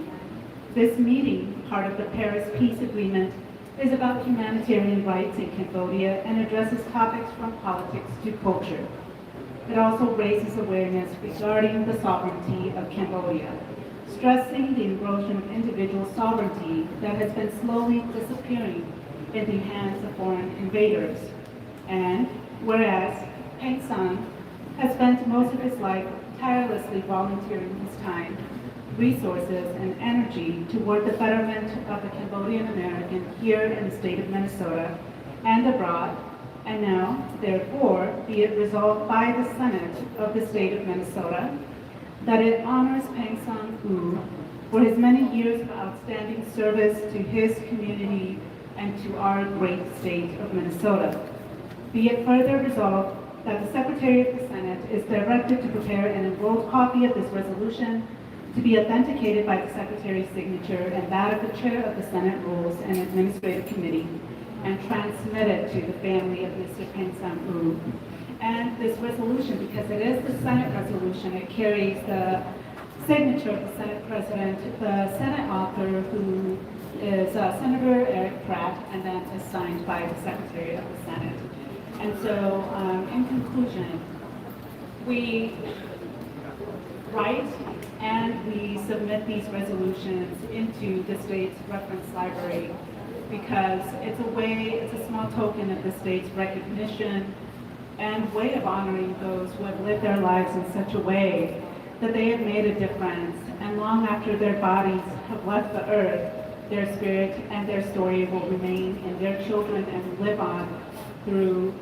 every single one of us who makes up a part of this community at any given moment in our lives. And so thank you so much, and thank you to the family for allowing the state of Minnesota, but in particular myself and Chanda, to be a part of the closing ceremony of Mr. Peng San-U's life. And so at this point in time, whoever it is that's been designated, the family members to whom this resolution should be handed to, I'd be happy to hand it off to you.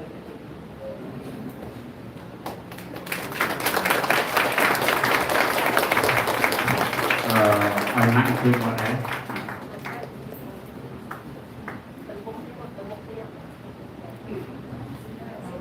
So, yeah, some during can you please stay right here, the whole family, maybe mom, you, your sisters, and brothers, grandchildren. Các không rất nhiều được rủ để mình chia tầm nàng với nó không vội សម្រាប់ជំនុំរបស់ព្រះអង្គស្នាអូខេហើយបន្តមកសូមអញ្ជើញលោកសុនតាំងហ៊ានបាទសូមលោកអញ្ជើញមានភាសាជាភាសាខ្មែរទៀតទេណាអរគុណ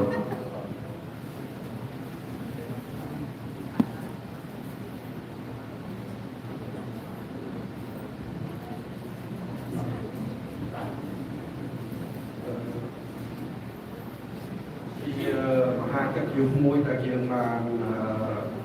ចំណាយរត់មកឲ្យស្ថាប័នមួយដល់ក្រុមឧស្សាហ៍បាទលោកវិសាលដូច្នេះគឺអាយស្តាទៅស្អែកទៅ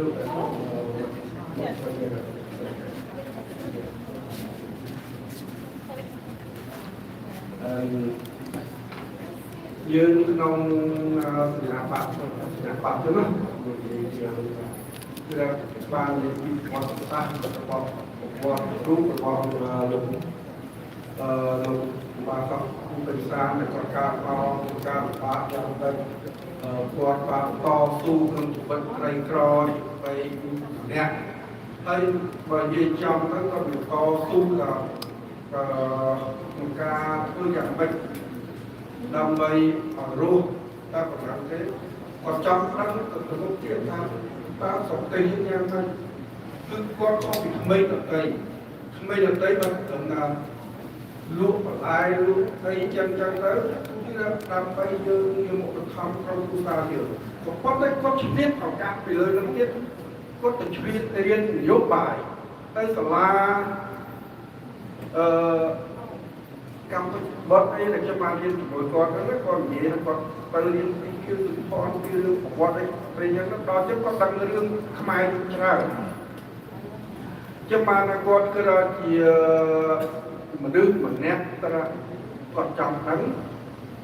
គាត់រៀនហើយគាត់យកមកផ្សព្វផ្សាយតទៀតដើម្បីសហគមន៍ខ្មែរយើងខ្ញុំចាំគាត់និយាយមួយម៉ាត់បែបខ្ញុំពេលដែលខ្ញុំរៀនជាមួយគាត់ខ្ញុំនិយាយមែនទេគាត់លោកបេសានពេលខ្ញុំទៅរៀននៅមហានៅសាកលវិទ្យាល័យមនីសតាហើយយើងបានរៀនជាមួយគ្នាខ្ញុំបានធ្វើការជាមួយគ្នានៅក្នុងដេរ៉ាគឺស្នេហ៍ថាហើយយើងចែកបទពិសោធន៍ជាមួយគ្នាយើងបានធ្វើកើតជាវិទ្យាស្ថាននយោបាយខ្មែរមួយទៀតដើម្បីយើងបង្កើតសិក្សាអំពីតើនយោបាយខ្មែរទៅមានយ៉ាងម៉េចយើងធ្វើរហូតដល់បញ្ចូលជា PPA ជាមួយគ្នាទៀតរហូតដល់ប្រហែលអាទិត្យមុនគាត់ស្លាប់ក៏បានគាត់ថាសុខភាពគាត់មិនមកផងគាត់ក៏សុំឈប់ចឹងទៅបាទគាត់កាន់ទុនទៅគាត់ជាមនុស្សមួយតស៊ូស្មារតីរឹងចងចាំខ្លាំងហើយខ្ញុំចាំច្បាស់គឺថាពេលដែលខ្ញុំចាប់ផ្ដើមស្គាល់គាត់គឺយើងចាប់ផ្ដើមស្គាល់គាត់ដោយសារយើងធ្វើរឿងមួយគឺរឿងផ្សះផ្សាកាលពីខ្ញុំមកឆ្នាំ80គឺយើងនៅក្នុងរដ្ឋវិទ្យាស្ថានយើងនៃសមាគម2សមាគមខ្មែរខាងនីបនេះហើយនិងសមាគមខ្មែរខាងសេផតយើងនាំតែផ្សះផ្សាធ្វើយ៉ាងម៉េចឲ្យសមាគម2ចូលគ្នាព្រោះយើងចង់ឃើញសមាគមមួយឯងហើយដល់បានយើងមានគោលដៅអញ្ចឹងព្រោះយើងថាខ្មែរយើងខំឈឺចាស់ដល់អ្នកនយោបាយដែលស្ដាប់បំផុតឆ្វេងបំផុតដល់ទីបំផុតគឺខ្មែរយើងអ្នករងគ្រោះហើយយើងចង់ឲ្យសមាគម2ទៅ6វិញក៏ប៉ុន្តែក៏ដើម្បីឲ្យខ្មែរយើងជួបជុំគ្នារស់នៅជាមួយគ្នាស្គាល់គ្នាទៅវិញទៅមកក៏ប៉ុន្តែដោយសារអាជីពយើងមិនមែនជាអ្នកផ្សះផ្សាក៏យើងក៏បរាជ័យទៅក៏ប៉ុន្តែលោកពិសាក៏និយាយថាហេតុយើងអត់បរាជ័យទេយើងបានស្គាល់អ្នកសេងផលហើយខ្ញុំបានស្គាល់ស្ថេរីចាប់តាំងពីពេលនោះមកខ្ញុំបានខាងលោកកុយឈឿនលោកអ៊ុំរៀមលោកកៅចាំងទៅខ្ញុំបានស្គាល់លោកឈិតណាតលោកគ្រូសខាលោកគ្រូនឿងជាដើមស្គាល់ច្រើនតែយើងហើយគេស្ដីថាមានន័យថា dương mà ra chơi mà ra chỗ pin bán có con dân thế này tại sao dương mang sport son cả dương rôn nơi chừng 10 kia dương ác chặt con kia bán anh nó chỉ chốt chơi bao giờ đôi khi cái ra có ban gì đó công ao ấy ta dương ba mà nó cô đáng còn mọi đọt clear dương ba đọt cô đáng mũi đại ban đi chỉ ca sẵn sàng môi phật trong chỉ một lục đủ với cô vinh sáng là dương sông chọn tổng phần năng chọn ba tổng mọi quân học vấn đồng nhiên tổng hợp nhóm xong tập lập program dương tàu còi vĩnh cứ xong chơi rung rót và rung rót nằm bay miền Nam khác vì bị dục tha đây ông vì chỉ vết tầm miên tầm này của bà từ của sản rung rót sóc xong là xong đấy xong này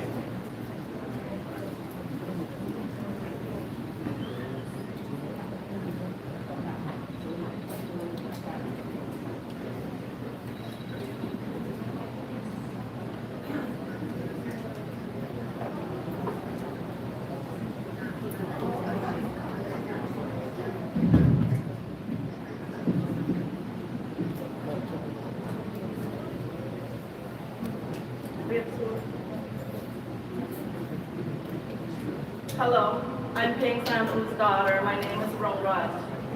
Today, my dad would not have wanted for me or any of you, I will not bring him back.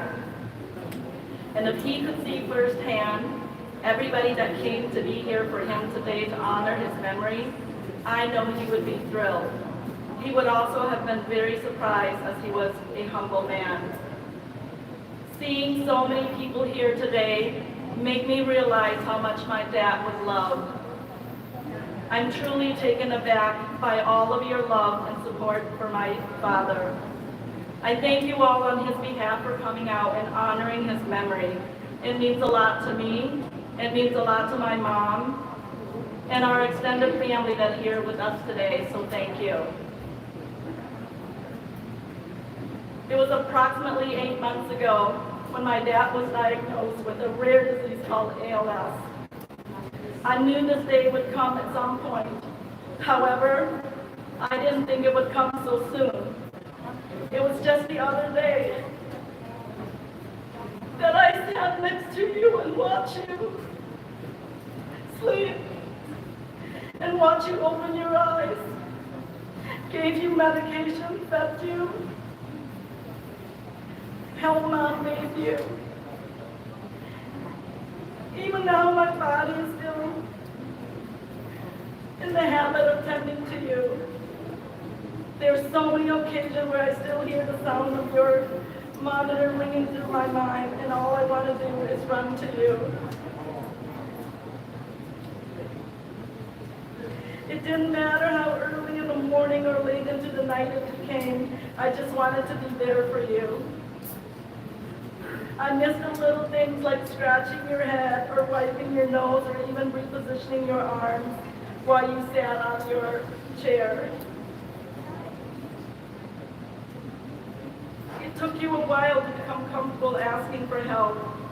You were the most independent man I ever knew. You feared being a burden to us, but that's not how I saw it. It was an honor to take care of you, and I would do it all over again for 1,000 more years. I'd do anything to wake you up now and tell you that I love you. I always have and always will.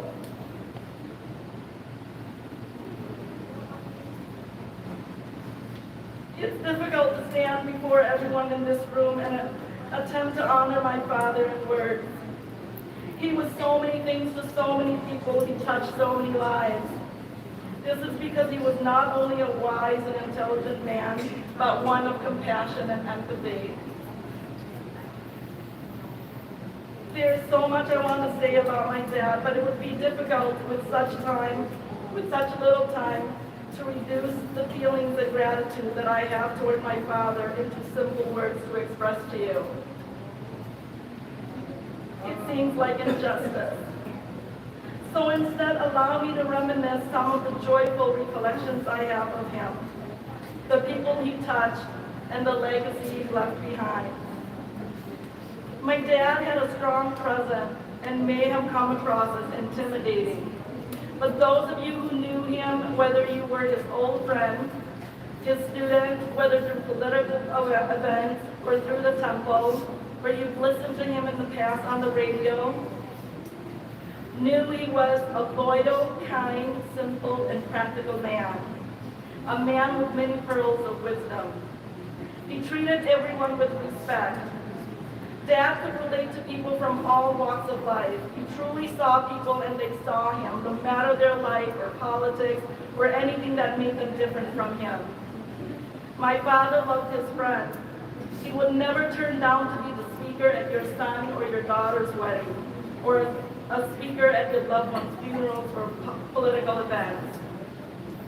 Throughout my life, I watched my dad fight to find justice for those who lost in our family, including his 2 children. He found that the best way to do it was to engage studiously in politics. Not just that, but it's also because he loved his country. He never forgot his roots. He fought hard for the well-being of Cambodia. He had great hope that one day Cambodia will be free again. He loved his community. He represented his community by endlessly volunteering his time and energy to help establish and expand the temple. I can say my dad led with honor, he led with compassion, but most importantly, he led with his heart and unselfishly gave all his life without wanting anything. He never sought much attention or recognition in return. I'll never forget the first Coca-Cola that you bought for me in Singapore with the little change you had in your pocket. Coming from the Thailand refugee camp, I had never seen what the rest of the more modernized worlds have to offer. You salvaged all you had in your pocket and handed me something my mind couldn't fathom. Something as simple as a can of Coke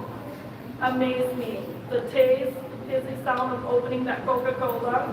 and the smell until today will always remind me of you. I'll never forget the time you took me to register for 3rd grade. We took 2 buses and then walked for several miles in the hot summer sun. I was tired and scared. The feeling was daunting and my nerves racking inside. But then I looked up to you,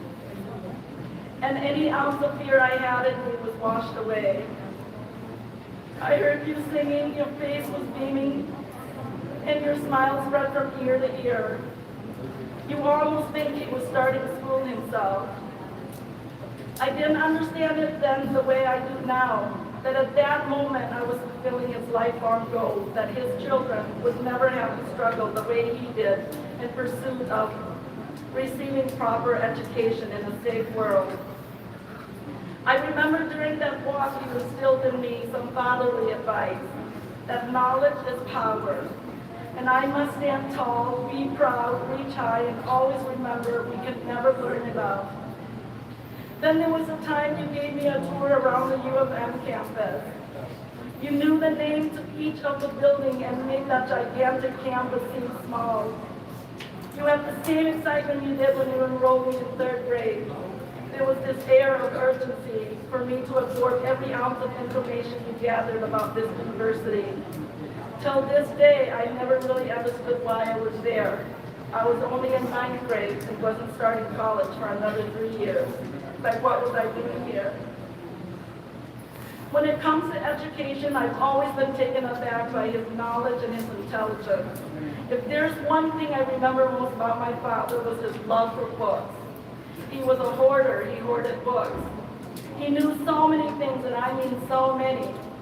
He was like a walking dictionary or a Google app. You can ask him anything on any topic, whether it was math, politics, history, religion. He knew it all. He could cite all the world wars, recount all the historical events, or all the presidents, and answer you on anything, just about anything. The only problem is, I never wanted to listen to him because his lectures were always so long. I could be asking him, Dad, who is the Prime Minister of China?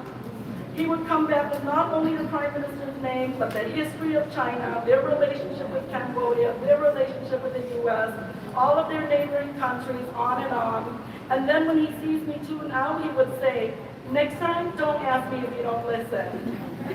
And I'm like, okay, it's been over 2 hours. And when it comes to religion, specifically the philosophy of Buddhism, you can find yourself sitting there for hours. I mean, he could start from morning until dawn. Sometimes I wonder if he even has his facts right. In fact, I've known to Google an answer before addressing the question, just to learn that he was always right. How I would do anything right now, Dad, to hear you talk again. I would never be born, I would never treat you well. Now, I can't say that was always perfect between us. Growing up, my dad and I didn't always see eye to eye. Not any of us kids, for that matter of fact, but maybe my brothers can tell their side of the story. Dad was extremely tough, and I began to see my own ways. He was firm in his principle and could never be swayed. But at the end of the day, he was always supportive. When I was in my late teens, early 20s, we had some real run-ins because I was a rebellious teenager who thought I knew everything. I wanted freedom, and freedom for me was freedom to go out all night and stay out late. I wanted more time with my friends and less responsibility in the house. I hated most when I had to clean the house or when I had to cook. It felt like nothing was ever clean enough for him. And learning to cook with him was harder than taking a physics course in college. You have to cut the vegetables at a certain angle, shape, and size, not to mention the rest. It wasn't until I had my own kids that I realized my dad was only looking out for my best interests. He barks more than he bites, and everything he wanted me to do was for my own benefit. Dad challenged me, pushed me, and encouraged me to be a better person every day. I just didn't know it then. He raised me to the best of his ability for my best interests. Dad grew up very poor. During his childhood years, he sold food on the street of his village to provide for his family. He was often hungry. He endured a lot during the war in Cambodia. He left his moms and siblings behind, but none of this could compare to one of life's greatest tragedies, the loss of his daughter, Visara, and son, Jindar. I was too young to remember the pain and agony, but old enough to remember that he lit incense every day to pray for them until the day he died. I wish I could have told you that it was inspiring to see your resiliency and what you made for your life, after enduring unimaginable trauma and hardship. There were many occasions where I had heard all sorts of praises about my father. He was a great teacher, a great philosopher, a mentor, a leader, and so on. I admired him for all these things, but I love him most because he was not only a great father, but he was also a great husband and an amazing grandpa. His family was always his top priority, and he would do anything for us. His love was unselfish. It involved sacrificing and giving. He taught us how to grow with compassion, dignity, and kindness, and he taught us that wealth was not through a bigger bank account, but through the kindness of our hearts. His involvement in his grandchildren's lives was astonishing. Every invite to any of their school events was always an honor to him.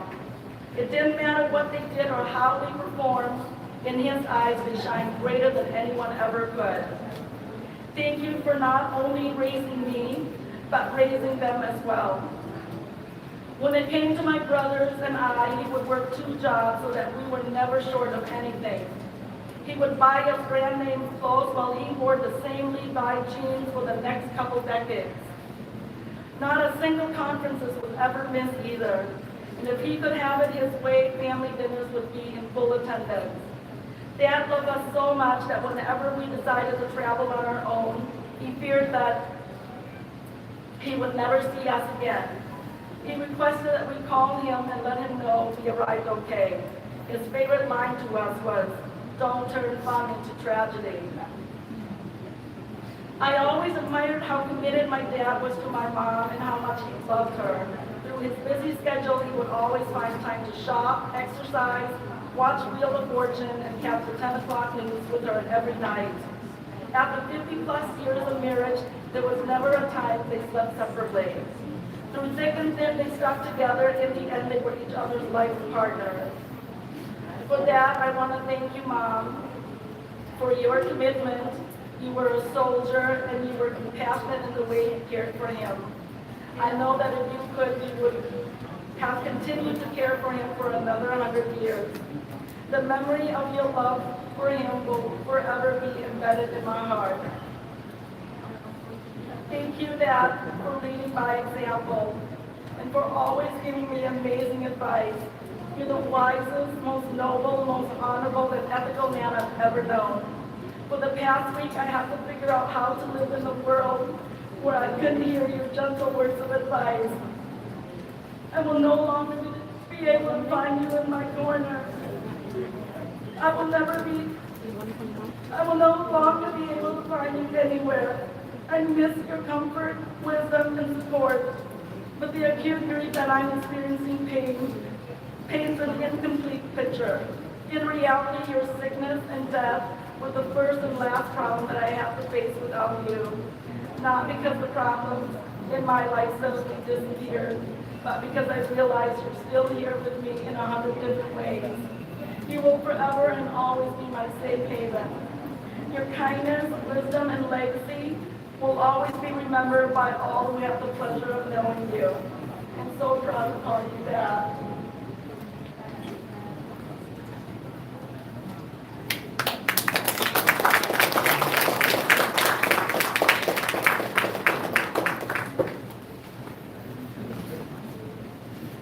Thanks, your program. I know that we still have a lot of family members and friends who would like to share and comment about Mr. Presanto's legacies and extraordinary life. ខ្ញុំខ្លួនឯងផ្ទាល់ក៏មានការផ្សោតជាមួយនឹងលោកពុកបិសានច្រើនដែរក្នុងនាមយើងជា community leader ដោយលោកស្រីតាំងហៀងក៏បានមានប្រសាសន៍ហើយគឺយើងស្គាល់គ្នាទៅតាមកិច្ចការដែលយើងធ្វើជាមួយគ្នាហើយយើងមាន comment សិនជាមួយគ្នាខ្ញុំស្គាល់ផ្ទាល់40ឆ្នាំស្គាល់តាមរយៈគាត់mentor ខ្ញុំគាត់បញ្ចូលខ្ញុំណែនាំអំពីកិច្ចការរឿងនយោបាយសង្គមសហគមន៍សពតែទាំងអស់គាត់និយាយជាមួយខ្ញុំច្រើនអំពីវត្តតារាមអំពីសហគមន៍ខ្ញុំរៀនពីគាត់ច្រើនកិច្ចការមួយដែលខ្ញុំបានធ្វើចុងក្រោយជាមួយគាត់ប្រហែលជាមួយខែទីខែមុនលោកគ្រូចៅនៃការវត្តតារាមបានខលទៅខ្ញុំថាលោកបងអាត្មាសូមឲ្យលោកបងជួយទៅទេសម្បត្តិមរណទុក្ខរួមពីពួកមានលោកប្រុសម្នាក់នៅស្រីលង្កាដែលគាត់ជាធីមជាមួយនឹងប្រសង់ដើម្បីប្រគល់ព្រះស្រីរកធាតុដល់វត្តតារាមយើងនឹងគាត់បានទទួលអានិកម្មចឹងទៅចង់ឲ្យខ្ញុំនឹងទៅទេជាសម្បត្តិរួមចូលមរណទុក្ខជាភាសាអង់គ្លេសខ្ញុំបានសរសេរឲ្យកំពុងប៉ុន្តែខ្ញុំអត់អស់ចិត្តខ្លួនឯងនៃមិនបានជ្រៅខ្លាំងដូចអ្វីដែលខ្ញុំចង់បានពេលនោះខ្ញុំដឹងថាសុខភាពរបស់លោកគ្រូបន្តតាមបន្តិចខ្ញុំខលទៅគាត់អត់លើកទូរស័ព្ទទេប៉ុន្តែគាត់ខលមកខ្ញុំវិញនិយាយជាមួយខ្ញុំស្ដាប់ទៅផ្សាហើយខ្ញុំជម្រាបគាត់ថាខ្ញុំចង់ឲ្យបងជួយពិនិត្យមើលនៅសម្បត្តិចូលមកជារូបមរណភាពនេះឡើងវិញហើយបងមើលហើយចាំយើងនិយាយគ្នាខ្ញុំនឹងកែឡើងគ្រប់ជ្រើ ពីខែក្រោយមកខ្ញុំបានបើក email ឃើញសម្បត្តិនឹងបរិវារតាត់គឺហៅរួចស្រេចសភាពរខ្ញុំដឹងថាគាត់មានការលំបាកក្នុងការខែកពេញប៉ុន្តែហេតុអីបានគាត់ធ្វើកើតពីម្សិលមិញខ្ញុំបាននិយាយជាមួយចៅរបស់គាត់កាមេរ៉ាគាត់បានប្រាប់ខ្ញុំថា My grandpa did it. He titled himself, but he just do like just one letter at a time. So it took him hours and hours to finish one page of the center. ខ្ញុំចង់និយាយអំពី love, compassion, patience, and leadership. That is the kind of person that we will remember, that we will be recognized and forgettable. So with that, I would like to invite Sam. Where is Sam? Yeah, would you please come forward?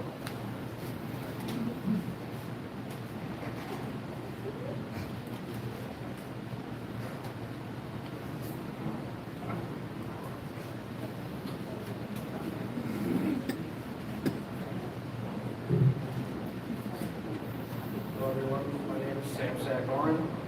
I'd like to thank all of you for joining us today and remembering and celebrating the life of my father and son. As many of you know, my father was leaving behind a legacy built on a foundation of courage and sacrifice, kindness and generosity, flanked by a tireless and enduring commitment to the Cambodian American community. Okay.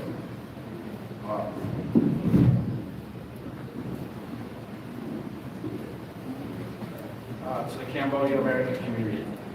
a community that he held so near and dear to his heart. These are things that I will always remember and reflect upon with great pride. But for all of his heartfelt contributions and accomplishments, what I will remember most are the conversations my dad and I had as he neared the end of his life. As the disease progressed, day by day, viciously robbing him of his ability to walk, to lift his arms and move his hands. My siblings and I knew that it was only a matter of time before he would no longer be able to speak to us or to convey his thoughts. And my dad knew that as well. And so throughout the last few months of his life, as the words coming out of his mouth became more difficult for him to project, he would use what little energy he had to tell me stories about my mom. Because he wanted us all to know that without her, there would be no him. There were some dark times in my dad's life. Most of them centered around the Khmer Rouge's random terror and genocide of the Cambodian people. In the labor and re-education camps, he had been brought to the brink of death. My dad had been intentionally starved and cruelly mistreated by the Khmer Rouge captors, more so than others due to the knowledge around the detainment camp that two former teachers still remained among the group of prisoners. My dad had stuck out like a sore thumb because he lacked the farming skills that the other laborers had. The only factor that had kept him alive to that point in his life was his darker skin. At every fork in the road during the years of the killing fields, when his life was in the balance, he had been able to pass as a peasant farmer from the countryside. But had the Khmer Rouge known of his former life as an elementary school educator, he would undoubtedly and immediately have been sent to an early grade. But as days, months, and years of hard labor passed, and after already losing his beloved youngest daughter to starvation, my dad had lost his will to survive. One morning, as he sat hunched over outside of a thatched roof hut to which he and several others had been assigned for their sleeping quarters, a laborer from another camp had passed by. She was on her way to the same camp that my mom and now deceased brother and surviving sister were being housed at. As she saw this man slumped over and struggling to stay alive, she was able to recognize who it was. The woman and my dad were childhood friends. She ran to my dad and knelt down beside him, and he remembered who she was. She went on to tell him that she was on her way back from working the rice fields and heading to the camp where my mom and siblings were at. My dad asked her to deliver a message to my mom. The message was that he was going to die that day. When my mom received the message, she said to risk her own life by leaving the camp without permission and proceeding to make her way to the fields of corn and potatoes subsidized by the Khmer Rouge guerrillas. She stole as much corn and potatoes as she could fit in her sack, knowing that her life would be over if she were caught. But it didn't matter to her. After traveling another 2 miles as the sun started to set, she arrived at the camp where my dad almost lost his life. When she spotted him from a distance, she immediately ran away from him and towards the tree line, a couple hundred yards away from the camp. She hid the food and then ran back to my dad as fast as she possibly could. When they locked eyes with each other, they immediately began crying and hugged each other as if it would be the last time they would ever hold each other again. And after letting go, my mom told my dad that she had hid some food over in the bushes. And right away, he told her to go fetch the food and bring it back to them so they could share it with the rest of the camp. There's many stories like this where my dad would tell me that my mom was just always a soldier in every sense of the word. You know, my dad was always the one that was not so much of a risk-taker as my mom was. She was the one that was always forging ahead and basically, you know, keeping my dad's will to survive. After that moment, he had told me that he ate the food, the raw food, and it gave him enough energy to want to live, you know, after seeing the purge that my mom had been through, you know, just to make her way to him, just to keep him alive and eventually keep our family alive. And there were many more stories like that as well. My dad managed to tell me as many as he could, and then when it got to the point where he could no longer speak, and every now and then he was able to muster a sentence or two, he was able to tell my brother and my sister to promise him that they wouldn't argue with my mom anymore. You know, like I think I was pretty much in the clear, but my brother and sister, and sometimes, you know, I had some arguments with my mom, and that was like pretty much the last words that he was able to say. You know, so yeah, Dad, if you can hear me now.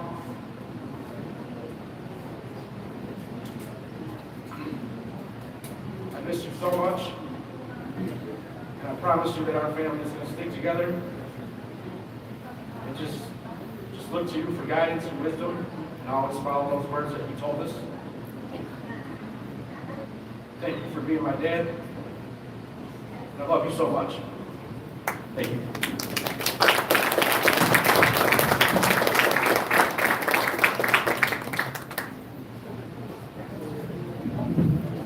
Thank you, Sam. เราได้ส่งเจอ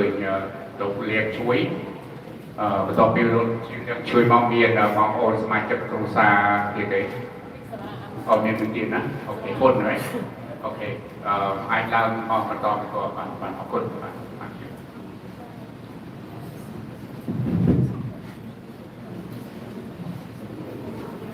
សូមអរគុណ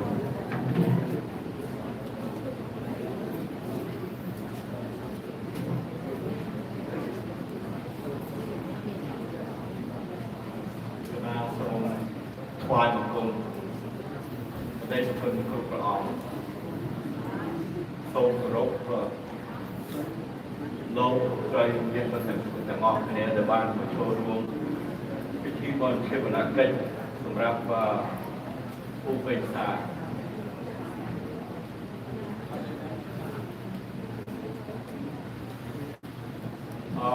ចំពោះខ្ញុំគឺគាត់ជានឹងសា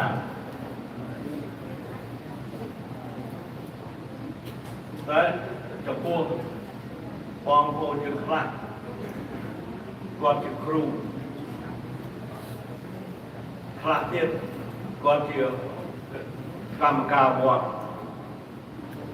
ខ្លះទៀតគាត់ជាបេសាចដូច្នេះ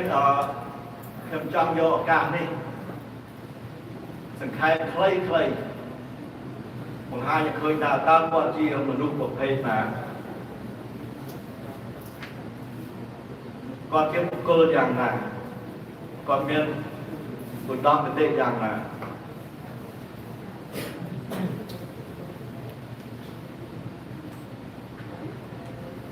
នឹងសារជាមួយក៏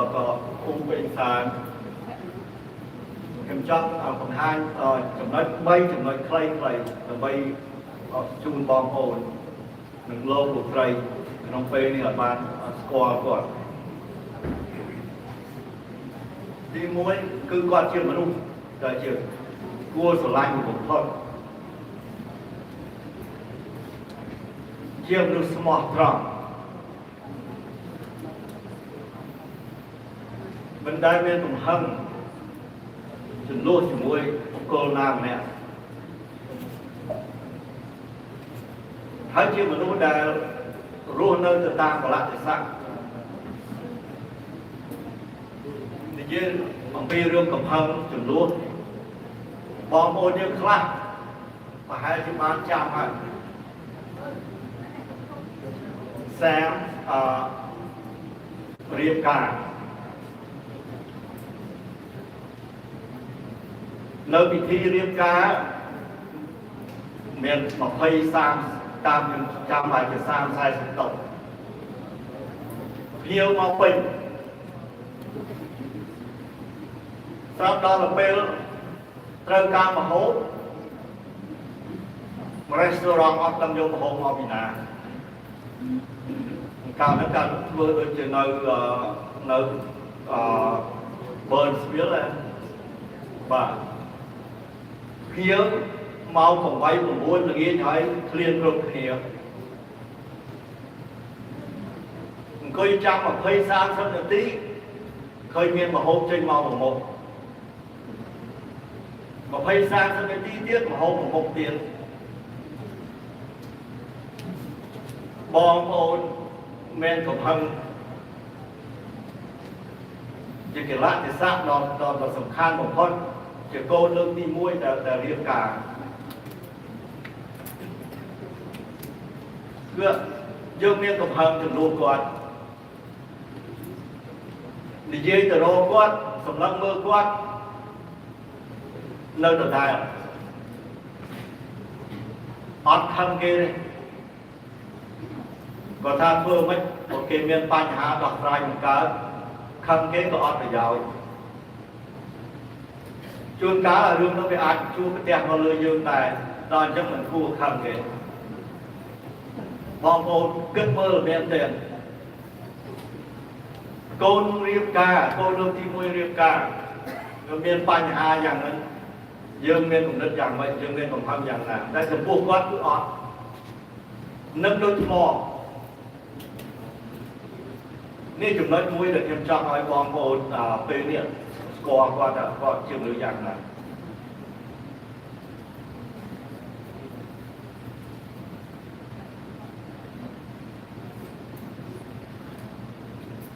គាត់ទី2គាត់ជាមនុស្សដែលមានឧត្តមគតិដ៏ខ្ពង់ខ្ពស់តាមជួយសង្គម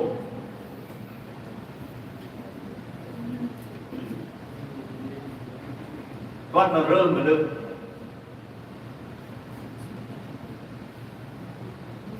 រៀនចប់ទៅធ្វើការរៀបការមានប្រពន្ធធ្វើគ្រូប្រាក់ខែអត់ច្រើនខ្លួនអត់មានកូនសិស្សតូចអត់មានខោអាវមករៀនដឹងនឹងសារធ្វើយ៉ាងម៉េចទេអត់បញ្ហាកូនសិស្សអត់ខោអាវអត់មករៀនបានឪពុកម្ដាយអត់បញ្ជូនកូនមករៀននឹងសារដោះស្រាយបានគាត់អត់លុយក៏ដោះស្រាយបាន គាត់ទៅទេងវាំងននគាត់ទៅទេងកណាត់ពីផ្ទះគាត់យកទៅឲ្យគេដេកខោដេកអាវឲ្យគុណសិស្សស្លៀកដើម្បីមករៀន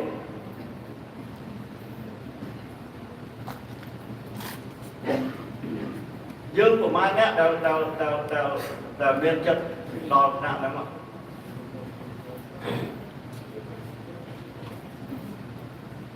ក្រោយមកទៀតលើល្បីថាអ្នកភូមិអ្នកស្រុកមានបញ្ហានឹងសារអត់លុយអត់បញ្ហាចំពោះនឹងសារដឹងគាត់ធ្វើយ៉ាងម៉េចទេបើថតតុកបើទូខោអាវប្រមូលខោអាវដាក់ពី3ម៉ូលីយកទៅឲ្យប្រជាជនយកឲ្យអ្នកក្រីក្រ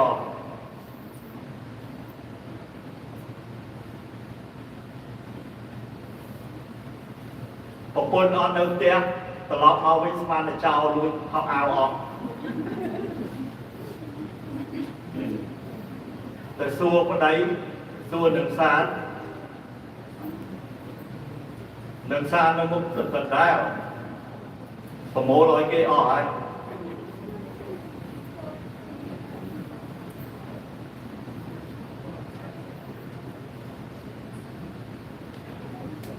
អត់លុយអត់កាក់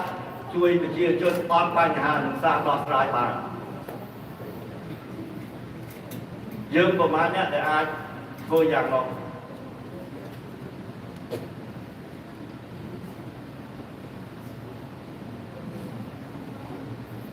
នឹងចំណុចទី2របស់គាត់ដែលខ្ញុំចង់ឲ្យញាតិមិត្តលោកស្រីបងប្អូនយើងស្គាល់ពីគូបេសានឬមួយក៏ដែលខ្ញុំហៅគាត់នឹងសាចំណុចទី3ជាចំណុចចុងក្រោយដែលខ្ញុំចង់ឲ្យបងប្អូនយើងទាំងអស់លោកស្រីទាំងអស់ចាំអំពីនឹងសាជាមនុស្សអត់ចង់បាន credit ទេជាមនុស្សអត់ចង់បានឈ្មោះចង់គេឈ្មោះ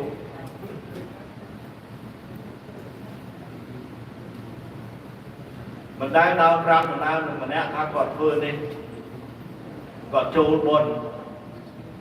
គាត់ចំណាយពេលវេលាអស់ប៉ុណ្ណេះប៉ុណ្ណោះអត់ដែលប្រាប់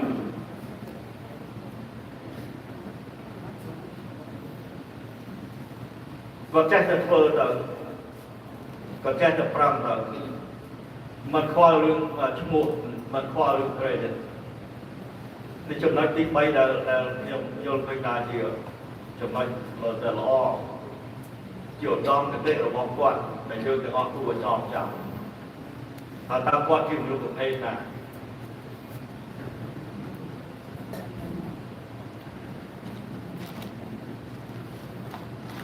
គាត់រស់នៅគាត់ចេះបត់បែនជីវិតគាត់យើងដឹងហើយបងប្អូនកូនបានឡើងនិយាយអំពីការស្រឡាញ់ប្រទេសជាតិការស្នេហាជាតិរបស់គាត់មកដល់ស្រុកអាមេរិក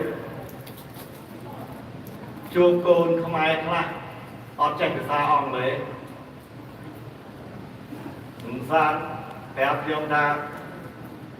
គាត់មិននឹងឲ្យកូនគាត់ខ្លាយទៅជាមនុស្សយ៉ាងនោះទេកូនទៅចេះខ្មែរខ្ញុំចាំវាគាត់ក្រោយមកក៏មិនបាននៅជាមួយគាត់បែកពីគាត់ទៅត្រឡប់មកវិញសាមអាយុប្រហែលជា2ឆ្នាំទៅ3ឆ្នាំនិយាយទៅអង់គ្លេសខ្ញុំថាចុះនឹងសារថាឲ្យកូនចេះខ្មែរមិនក៏និយាយទៅអង់គ្លេសចឹងដឹងនឹងសារថាម៉េចទេឥឡូវឯងគិតមើលបើអញដេញសាក់ហៅថាសាមនេះបើថាសាក់ឯងទៅយកចានគីឡូម៉ៃមួយសាក់ឆ្លើយ what ឥ ហើយក៏ស្ងាត់ទៅហើយបើអញកំពុងតែដាំស្លហើយអញត្រូវការបូលមួយបើអញថាSam go and get me a bowl Sam go in no time so what do you want me to do បាទថាគាត់យល់កលៈទេសៈគាត់បត់បែនអ្វីដែលធ្វើឲ្យគាត់មានជំនាញទៅមុខខ្ញុំសូមអរគុណនឹកស្អាត rest in peace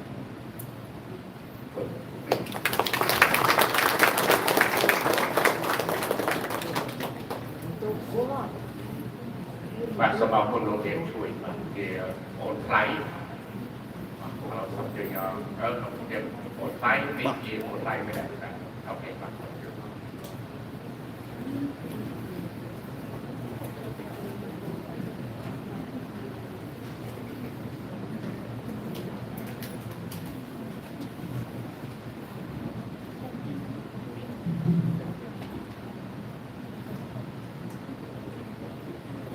จากนั้นสมกับฝ่ายบุคคลเป็นเทระรูปองค์ต่อคู่บุตรសូមគោរពជំរាបសួរអស់លោកលោកស្រីដែលបានចូលរួមពិធីសពលោកគ្រូបិសានក្នុងថ្ងៃនេះខ្ញុំបានត្រូវជាកូនស្រីព្រមទាំងក្រុមគ្រួសារមានសេចក្តីអឡោះថ្លៃជាពលិកបន្ទាប់ពីលោកគ្រូបិសានបានចូលមរណភាពព្រមលោកជាមនុស្សម្នាក់ដ៏សំខាន់ចំពោះគ្រួសារយើងរូបខ្ញុំផ្ទាល់ក៏ដូចក្រុមគ្រួសាររបស់ខ្ញុំតែងតែគ្រប់និងស្រឡាញ់លោកគ្រូបិសានជានិច្ចនៅឧត្តមគតិដ៏ពងពោះលោកមានចិត្តភក្តីភាពចំពោះគ្រួសារក៏ដូចញាតិមិត្តដទៃនៅជុំវិញខ្លួនរបស់លោកគ្រូបិសានជាមនុស្សម្នាក់ចូលចិត្តកិច្ចការងារសង្គមមិនថានៅទីនេះឬទីដទៃលោកគ្រូបិសានរមែងមានការរាប់អានរាក់ទាក់ពីសំណាក់មិត្តភក្តិរបស់លោកថ្ងៃនេះជាថ្ងៃចុងក្រោយខ្ញុំព្រមទាំងគ្រួសារទាំងអស់សូមបួងសួងនិងឧទ្ទិសដល់វិញ្ញាណក្ខន្ធរបស់នឹងឲ្យបានទៅកាន់សុគតិភពគំបីភាពនេះឡើយសូមបាទ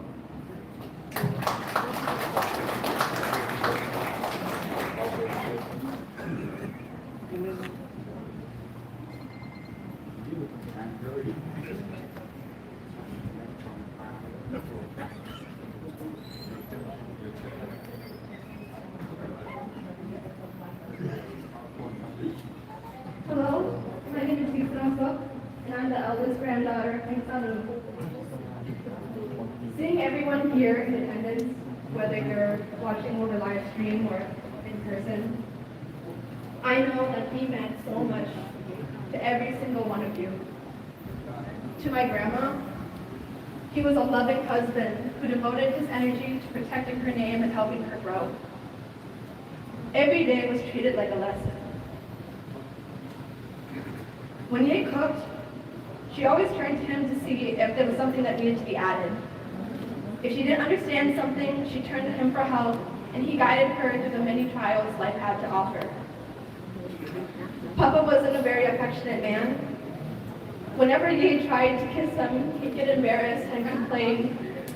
But deep down, I know he loved her, and he was always concerned over her. They were inseparable. But wherever I saw Ye, he was never too far away from her.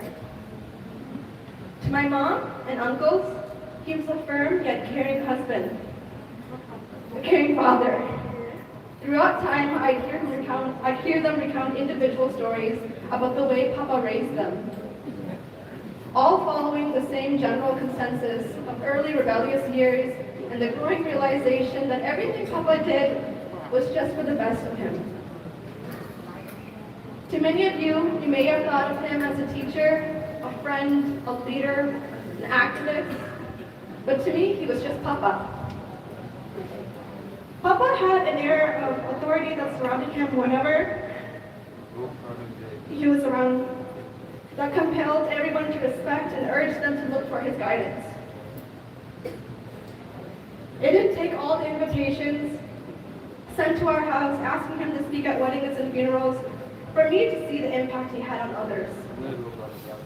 There was no denying the significance he had on the Cambodian community. And from a young age, I knew the weight of his words that he had over people. He held himself with such modesty that if the weight of the universe were laid upon his shoulders, he'd hold them up without an ounce of credit needed. There are so many different reasons for me to take pride in having him as my grandpa. For more than 30 years, he focused his energy on building and expanding Wat Nasaram, while also volunteering his time towards the betterment of the Cambodian community, both in Minnesota and across the country.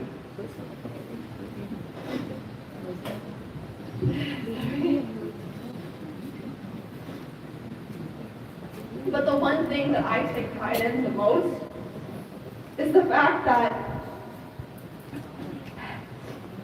I had the privilege of seeing the side of my father only my sister and I ever knew. Not my parents, not my uncles and aunts, not my cousins, not even the community. Growing up, my sister and I only ever knew the silly side and loving, carefree side of Papa. The side of him that made funny faces and wore checkerboard glasses and put his hat on backwards. The side of him that told us wild stories about rabbits that caught dragons and tigers over in edible food. The Papa that I knew was the one who applauded me at all my band concerts, even when my flute was not in tune. He was the same person who cheered me on during my ballet classes with a bouquet of flowers and a smile after each performance, even if I forgot half of the routine. I remember nights where I'll be drawing in the kitchen,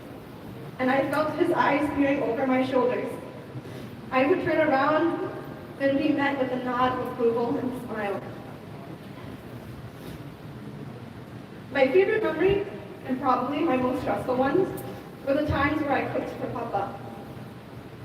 Papa had type 2 diabetes with high blood pressure, so he wasn't able to eat all of the things he wanted to. Meanwhile, I had a passion for cooking, so I took it as a personal challenge to come up with low-sodium, diabetic-friendly meals for him. Cooking became my way of showing Papa how much I loved him. Everyone in the house knew that whenever they ate my food, they would have to add more salt because it was dedicated just for him. I learned a lot about him through food. He loved scallops. He liked eating his meat cooked rare. He thought white sauce was better than red sauce when it came to pasta. And he preferred a holistic approach when preparing food. I've always been so extremely critical of myself. So whenever I made him anything, it couldn't be anything less than perfect. I'd give him the prettiest plate and hold my breath just to receive a beaming smile as he held a thumbs up saying, "Very good." All my life, the amount of support and everlasting attention I got from him was the most reassuring thing in the world.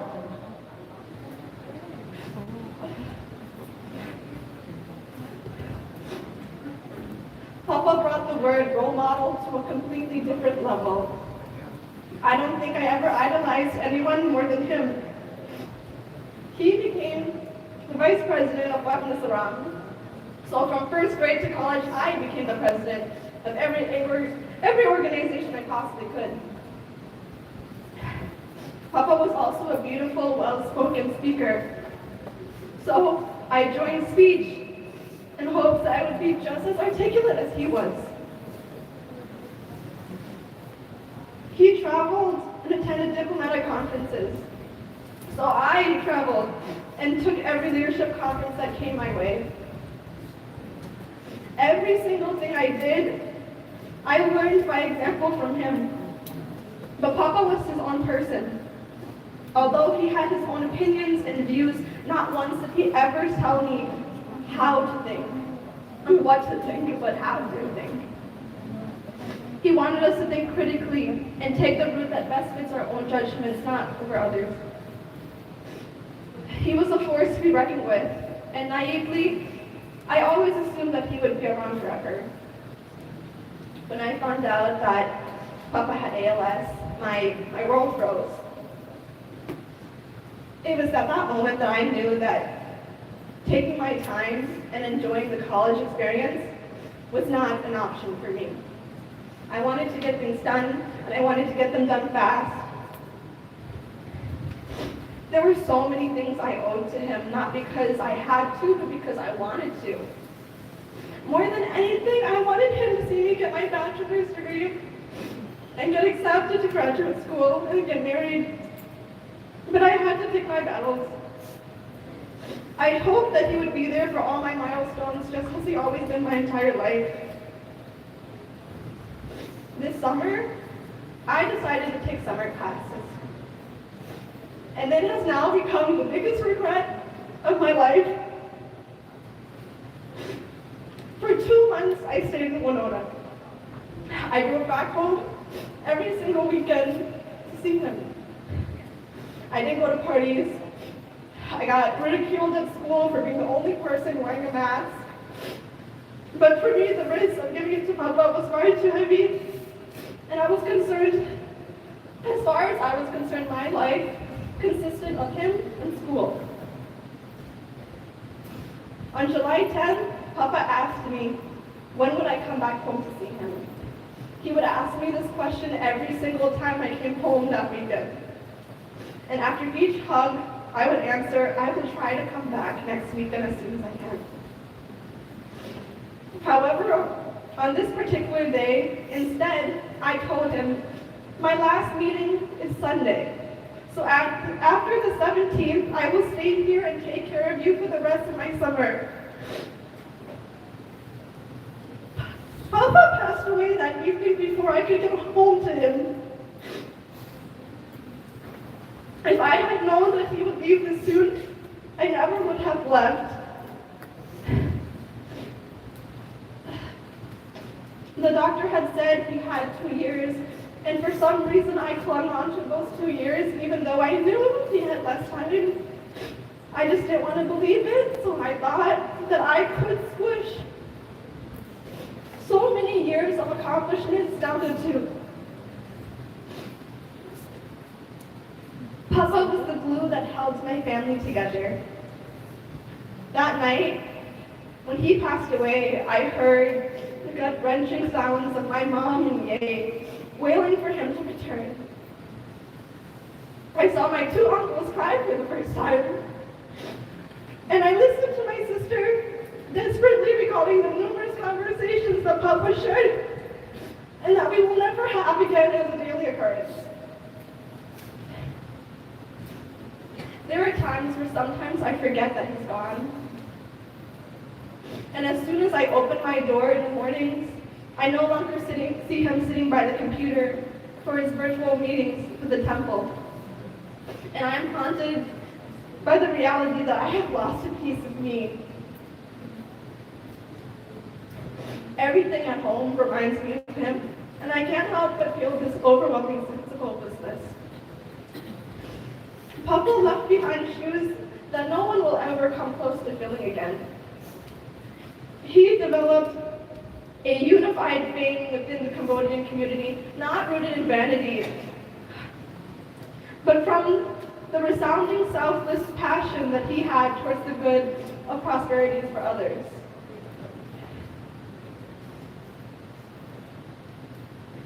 I want to take this time to stop here and address my immediate family. I know that Papa meant so much to every single one of us. And I also know that his passing has also left parts of us dying as well. Not only do we grieve, but we also face conflictions and regrets of our own. Before Papa passed away, he left us with an autobiography. It was the last lesson that he gifted to us. Each and every one of us had the opportunity to read this autobiography in its entirety. And if there's one thing that we should take away from this, it's that now a new awakening thought had come to mind. Being too stressed with the death of my beloved mother would lead me to nowhere but more stress. Obsession with our past is not profitable. That was a passage from Papa's book. And it's a reminder of how he would have wanted us to honor him. In his words, there exists a happy ending for those who never give up hope. Papa himself said that he found his happiness because of us. And as much as I want him here right now, he found his peace. And it's about time that we must find ours. Thank you.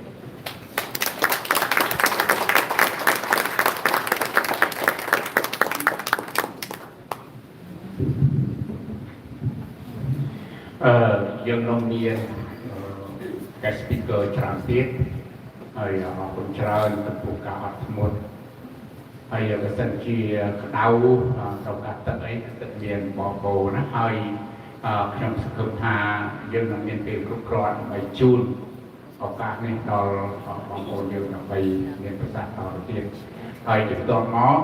ខ្ញុំខ្ញុំបាទសូមរដ្ឋនាមជាភិក្ខុកែវសាវឿនដើម្បីព្រះអង្គអានប្រគេននិងជូននៅសាររួមមរណទុក្ខមកពីសហសមាគមព្រះសង្ឃខ្មែរសហរដ្ឋអាមេរិកបានសម្រាប់នៃព្រះអង្គទៀត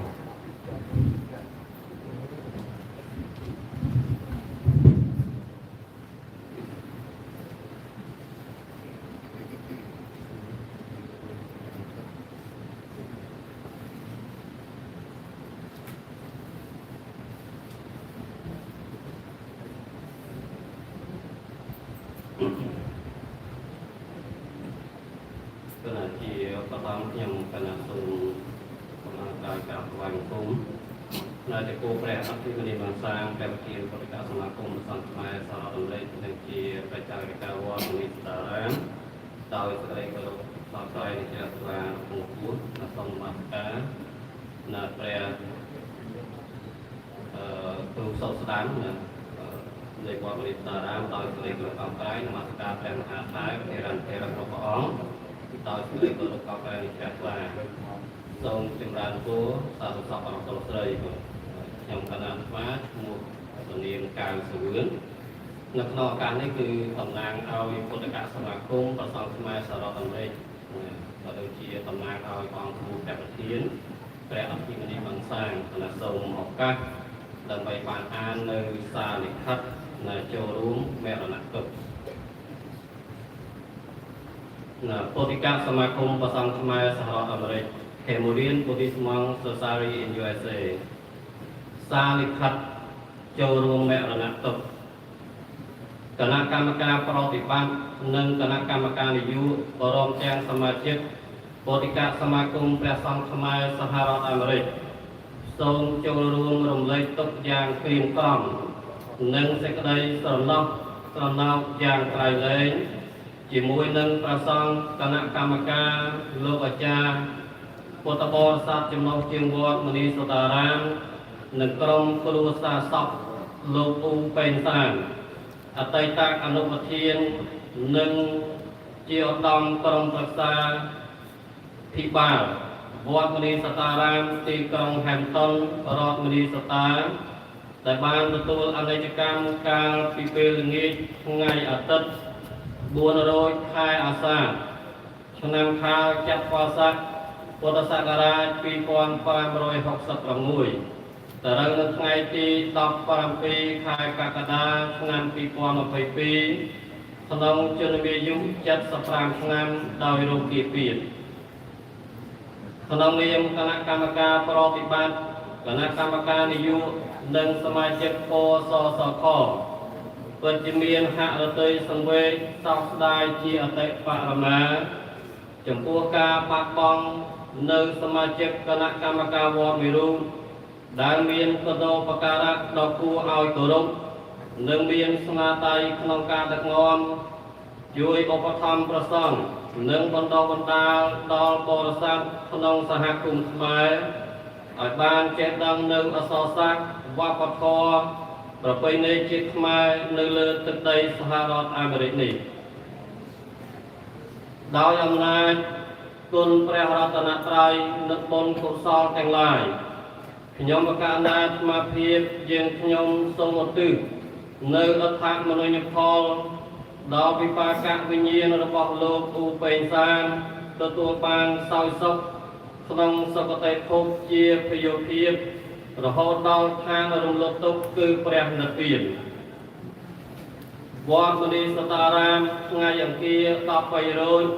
ខែអាសាឍឆ្នាំខាលចាប់166ត្រូវនៅថ្ងៃទី26ខែកក្កដាឆ្នាំ2022គណៈកម្មការប្រធានគណៈកម្មការប្រតិបត្តិព្រះអធិមនីមង្សាងយានអសារោខ្ញុំកណាសូមចូលរួមរំលែកទុកប៉ុណ្ណេះតំណាងឲ្យពុទ្ធសមាគមសូមជាថ្មីម្ដងទៀតសូមឧទ្ទិសបុណ្យកុសលខ្ញុំកណាអាត្មាផ្ទាល់ដែរដែលបានពេញនៅក្នុងភាពជាបព្វជិតក្តីហើយនឹងតទៅថ្ងៃមុខក្តីបុណ្យកុសលទាំងអស់នោះសូមចូលរួមចំណែករំលែកឧទ្ទិសជូនដល់វិបាកវិញ្ញាណរបស់លោកគ្រូបេសានសូមបានទទួលអនុមោទនានិងបានកសោយសុខក្នុងសុគតិភពទេវលោកមានមនុស្សលោកទេវលោកអ្វីខាតឡើយរហូតដល់បានជាបច្ច័យនៃការសម្រេចបាននៃការរួចចាកទុកពីព្រះនិព្វានកំបីទីទេឡើយសូមបុណ្យកុសលទាំងនោះក៏សូមចែករំលែកដល់ក្រុមគ្រួសារសពសូមត្រេកអរអនុមោទនានៅបុណ្យកុសលនោះសូមបានសុខបានចម្រើនក្នុងជីវិតបច្ចុប្បន្នក៏ដូចជាបានជាបច្ច័យនៃសេចក្តីសុខក្នុងអនាគតជាតិគ្រប់គ្នាកំបីទីទេឡើយសូមអរគុណនិងអរគុណ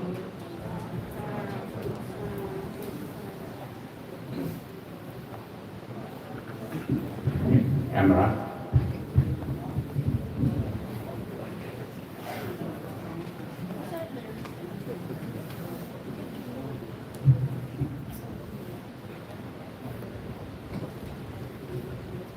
On behalf of my family, I would like to extend our sincere gratitude and appreciation of those who are here today and have sent their condolences. My name is Amra Sook. I am the granddaughter of Pink Sun. Through every challenge my grandfather faced, whether personally or professionally, he was the essence of dignity, intellect, and civility.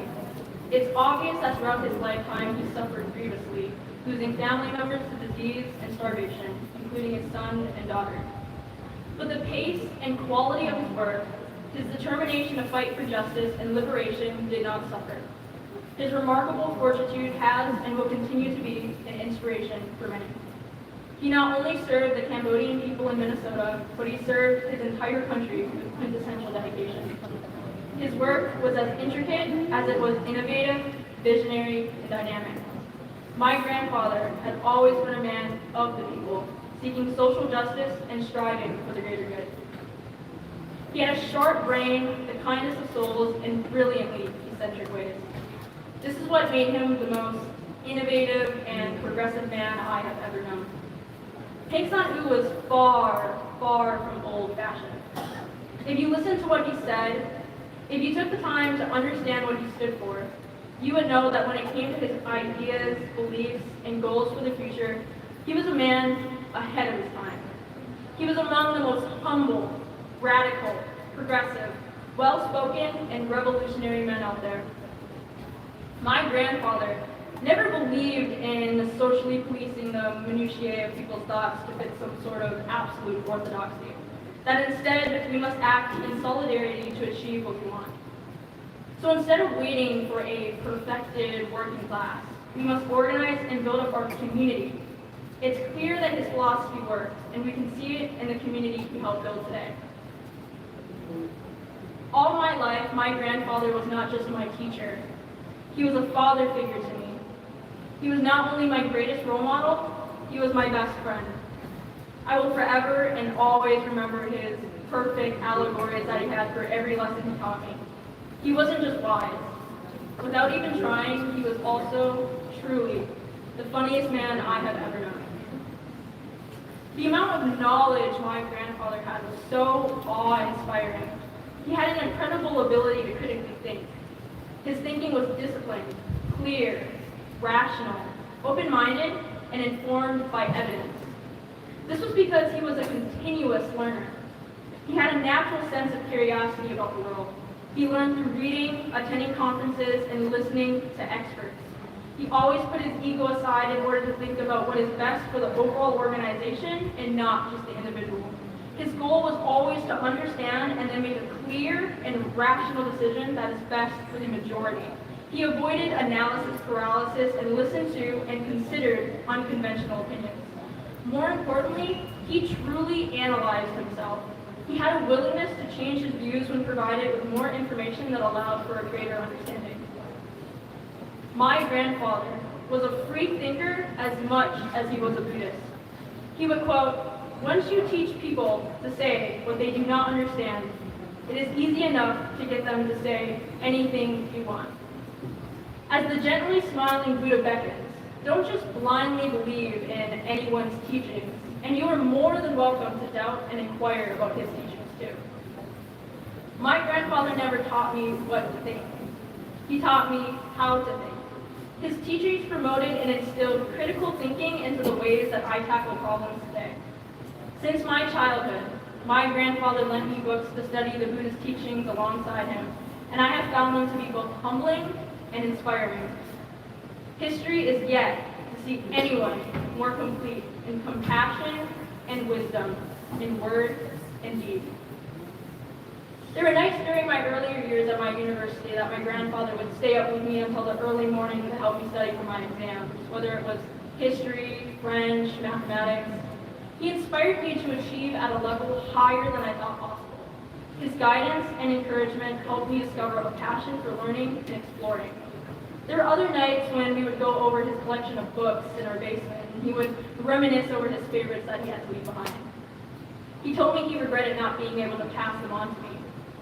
At the dinner table, we would stop our meals, talk about our beliefs and passions. He told me that during his time studying at the University of Minnesota, he jumped to pursuing astrophysics or even aeronautical engineering. He again had a natural curiosity about everything in the world. But with all the hardships he had to bear as a newcomer to America, and as a man committed to bringing a pleasant life to his family unchallenged, for him, something like that just wasn't possible.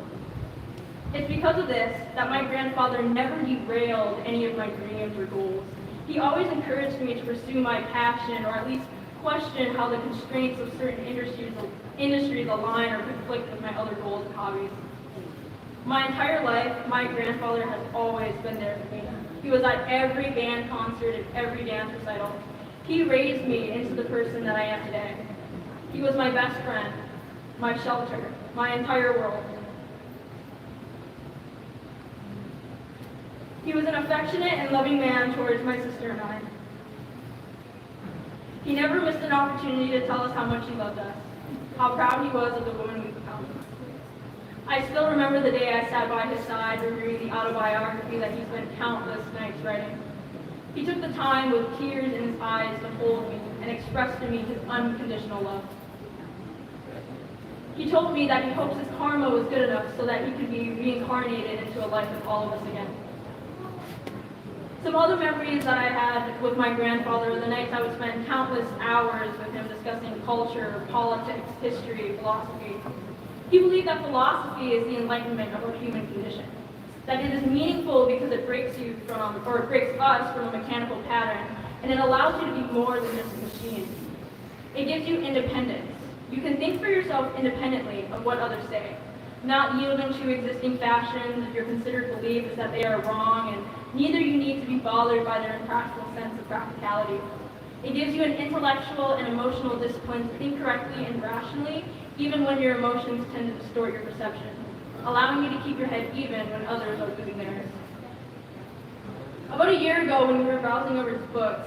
my grandfather mentioned to me that Jean-Jacques Rousseau was one of the last philosophers he wanted to reread before he passed. As a nonconformist in many aspects, he didn't agree with everything that Rousseau talked about. But he recognized him as one of the first Enlightenment philosophers to reference a variety of world cultures and use them to support wider claims about human nature, which would also make him one of the first anthropologists. Being the first, my grandfather didn't find it surprising that Rousseau was prejudiced toward puppies. So although Rousseau might not have been convincing, there's much else about him that was compelling. There was clearly something in his writing that we could extract from. The way he offered a distinctive understanding of freedom, his speculations about the origin of property and inequality, his psychological insights into the nature of desire, envy, status, his ideas about the possibility of withdrawing from society and enjoying le sentiment de soi, the delight taken in just being alive. The way he linked the concept of a free will to that of a properly organized state, which, again, would have had a curious consequence and therefore my grandfather believed required further thought. One of my grandfather's simple pleasures was enjoying a cup of coffee in the morning alongside my baked goods. Baked goods that I would make him despite the criticism I received for giving a diabetic sugar. Eventually, he forced himself to stop drinking coffee for his health. He would jokingly sob about wanting something that could satisfy his sweet tooth or about how badly he wanted coffee. I wish he could have enjoyed one last cup of coffee. He passed on knowledge and stories about his childhood, about significant events throughout his life, events that shaped him into who he was. He was a passionate storyteller. He would tell me about the time his father passed away. His mother insisted that he stay in school against his uncle's wishes, which were that he drop out to work and support the family. So every day, early in the morning, he would sell food or pick up scraps to sell, and then he would arrive at school late.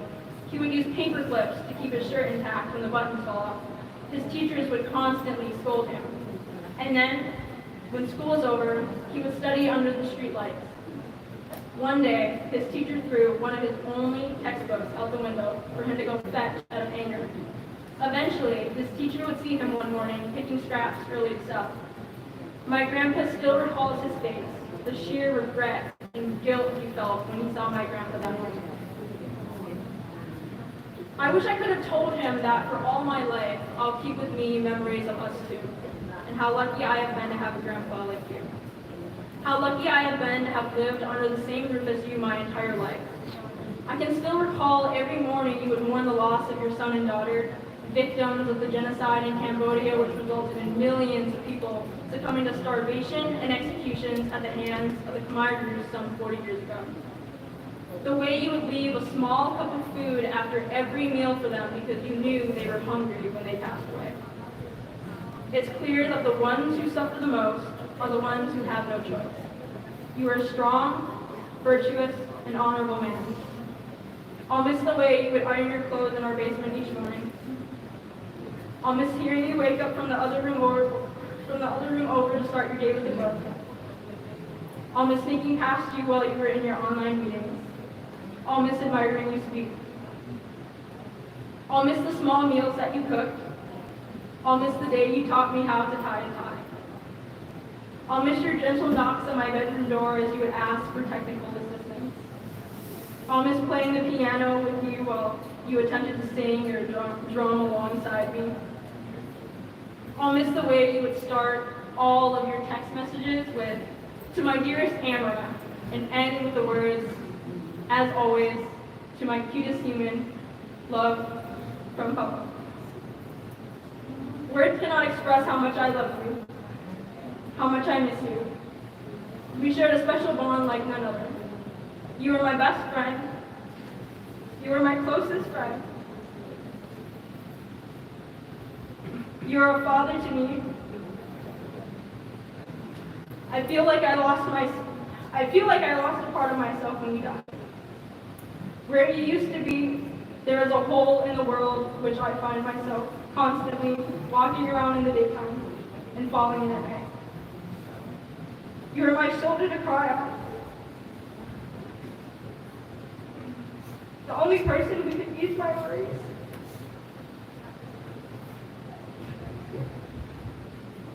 There is so much more I want to say to you, but there is not enough time to distill a lifetime of love and experiences. I wish I could have told you, one last time, how much I appreciate you for giving me the opportunity to find myself, to grow up and become the woman that I am. Thank you for raising me and for the sacrifices that you made. Your intelligence, wisdom, and intellect help guide me towards becoming a better person. You are a hero to me. You are my greatest teacher, my greatest role model, my father, the most revolutionary man I have ever known. I will forever treasure our memories together, and I too hope that we will all read our name into a life of freedom.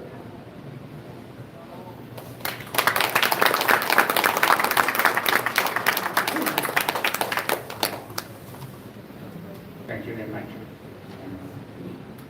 មុននឹងខ្ញុំអញ្ជើញលោកជាកញ្ញាតំណាងក្រុមអភិបាលវត្តនេសារាមខ្ញុំសូមជារកានៅដែរជាពិសេសចំពោះបងស្រីទទួលអួននឿងប៉ុន្តែប្រដាបានផលខ្ញុំពីសិលមិញសូមជួយតែទុកហើយគាត់បញ្ជាក់ដាក់ខ្ញុំថាព្រេងណាស់គឺណាហើយជំរាបបងស្រីពុកចាំផងអរគុណច្រើននេះគឺជាកិច្ចរបស់គាត់ដល់ចិត្តកិច្ចគាត់ប្រដាអរគុណបន្តមកខ្ញុំកណាទៅបានសូមអញ្ជើញលោកជាកណាតំណាងក្រុមអភិបាលវត្តនេសារាមហើយជាមិត្តភក្តិយូរអស់បែកតែបានសូមអញ្ជើញ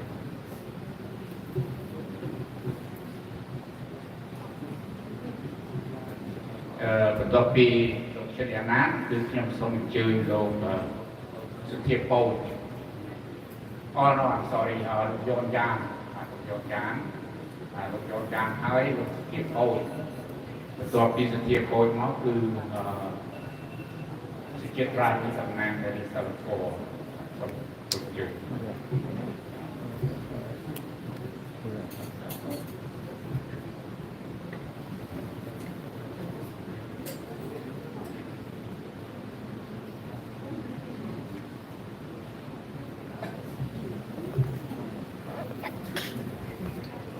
ជាបឋមខ្ញុំការអាណទៅធ្វើនមស្ការចំពោះព្រះសាស្ត្រាពីប្រពុតព្រះប្រសង្ឃសូមគោរពដល់ព្រះសង្ឃទាំងអស់ដែលមានវត្តមានពេលនេះហើយនឹងសូមគោរពដល់បងប្អូនទាំងអស់ខ្ញុំឡើងមកដល់ពេលនេះគឺដើម្បីរៀនដល់មិត្តដ៏ល្អម្នាក់ដែលរៀនចាក់ចេញពីយើងហើយមិនអាចត្រឡប់ទៅជួបយើងទៀតចំពោះវត្តមនុស្សតារាមការបាត់បង់នេះជាការបាត់បង់ដែលយើងមិនអាចរកអ្វីមកជំនួសកើតលោកបេសានជាមិត្តដ៏ល្អម្នាក់ខ្ញុំបានស្គាល់បេសានតាំងពីពេល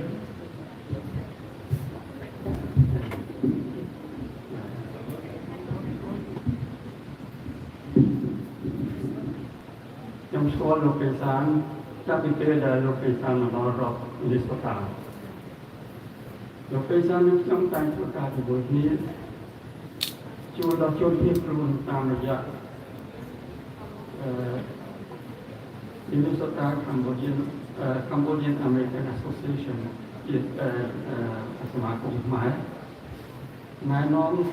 តាមផ្លូវច្បាប់ពីព្រោះការរៀបចំខ្លួនក្នុងការស្នាក់នៅនិងការរកការធ្វើការជាដើមការនៅពេលនោះនៅរដ្ឋវិទ្យាល័យយើងមានសមាគមខ្មែរពីរសមាគមខ្មែរមួយនៅអង្គផលដឹកនាំដោយលោកប្រជើហើយសមាគមមួយទៀតនៅវិទ្យាអព្រិកដឹកនាំដោយលោកសងដូច្នេះលោកសេកសានការជំនួសជំហរនៅក្នុងសមាគម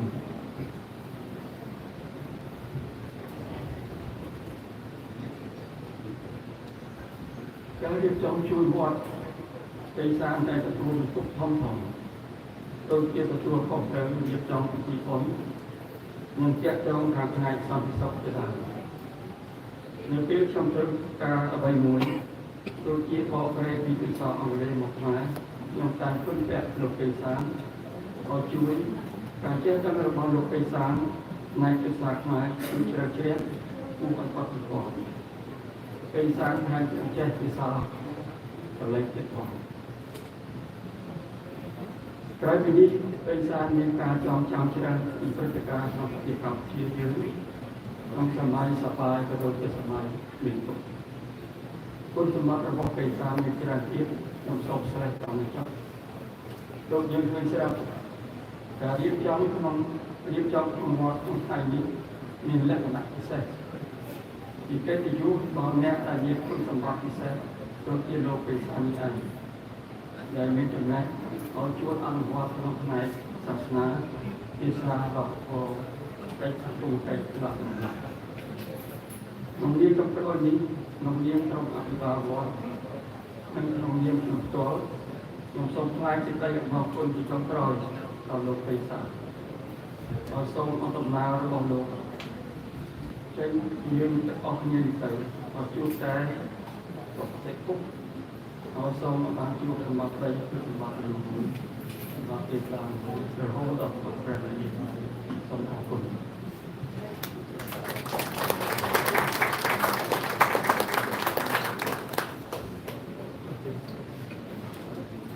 Para kuncan dok cekena tenang from what we sekarang. We've been saying that he's a friendly stone, for example, over time for some years. And then those there is, you know, the leader of the association, two associations in Minnesota, in Minneapolis, and also in St. Paul, led by Mr. Koichu. The name of the association is Cambodian Refugee in Minnesota and Friends. So like Mr. Sun Jang-in said that they want to merge them together, but it's not. It was not happening. But we succeed because we know each other. We still support each other. That's part of the leadership. With that, Lok Yon,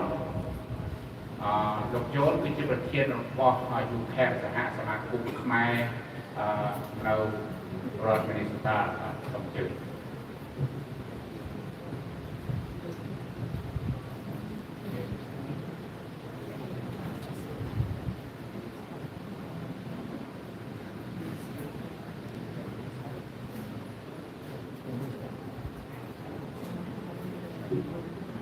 ខ្ញុំប្រកាសថាសូមស្វាគមន៍ព្រះអង្គគ្រប់ផងដែលពុំនៅទីនេះសូមគោរពបងប្អូនទាំងអស់ពិសេសក្រុមគ្រួសាររបស់អភិភិសាហើយនឹងអ្នកចាត់ចែងការទាំងអស់ពិសេសទៅទៀតគឺថាវត្តមនីស្តាដែលបានអនុញ្ញាត ពីក្រុមគ្រួសាររបស់បងបេសានធ្វើបុណ្យនៅទីនេះដូច្នេះនេះជាលើកទី 2 ដូច្នេះប្រហែលជាមានលើកទី 3 លើកទី 4 តទៅទៀតមួយទៅខ្ញុំកណាខ្ញុំបាទនឹងនិយាយទីទួយ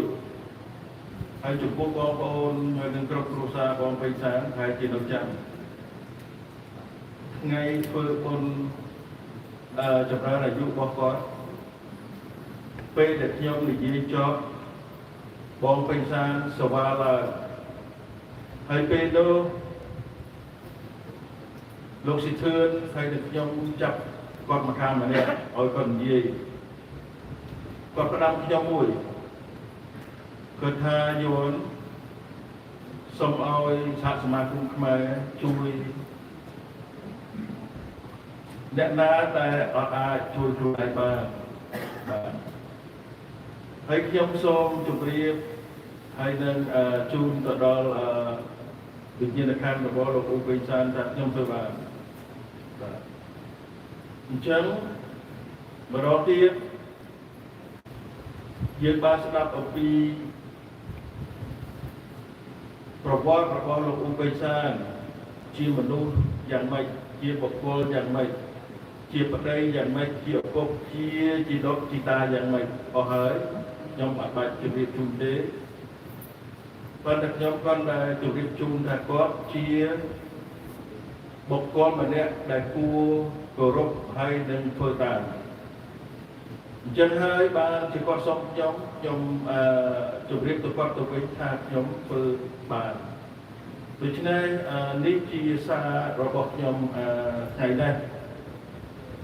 ដូច្នេះបងប្អូនអង្គុយវា 4 ម៉ោងហើយដូច្នេះ 5 ម៉ោងមិន4ទេគឺប្រហែល 6 អញ្ចឹងខ្ញុំសូមជម្រាបជូនទៅក្រុមគ្រួសាររបស់លោកបងឧបេសានថា សូមឲ្យបងប្អូនទាំងអស់ពិសេសបងស្រីមានសុខភាពល្អរឹងមាំគ្រប់គ្រងក្រុមគ្រួសារបន្តបាទហើយខ្ញុំនឹងសូមនិយាយអង់គ្លេសមួយម៉ាត់ពីរម៉ាត់ព្រោះចេះតែប៉ុណ្ណឹងបាទ A special thank to Bong Paisan family. He is a great man in our heart, and we all respect him as a person, as a community leader, and as a friend. Him and I, we became friends for a long time, but we don't show much in public. I have learned a lot from him that he did not really know, and I remember exactly at the state capitol. But អញ្ចឹងម្ដងទៀតយើងថ្ងៃនេះ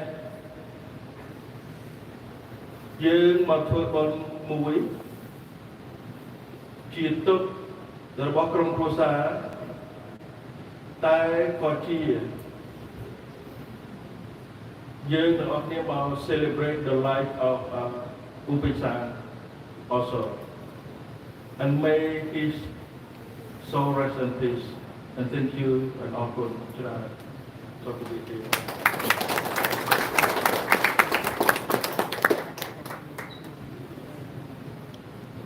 Okay, those people are some Jews. Okay, now good.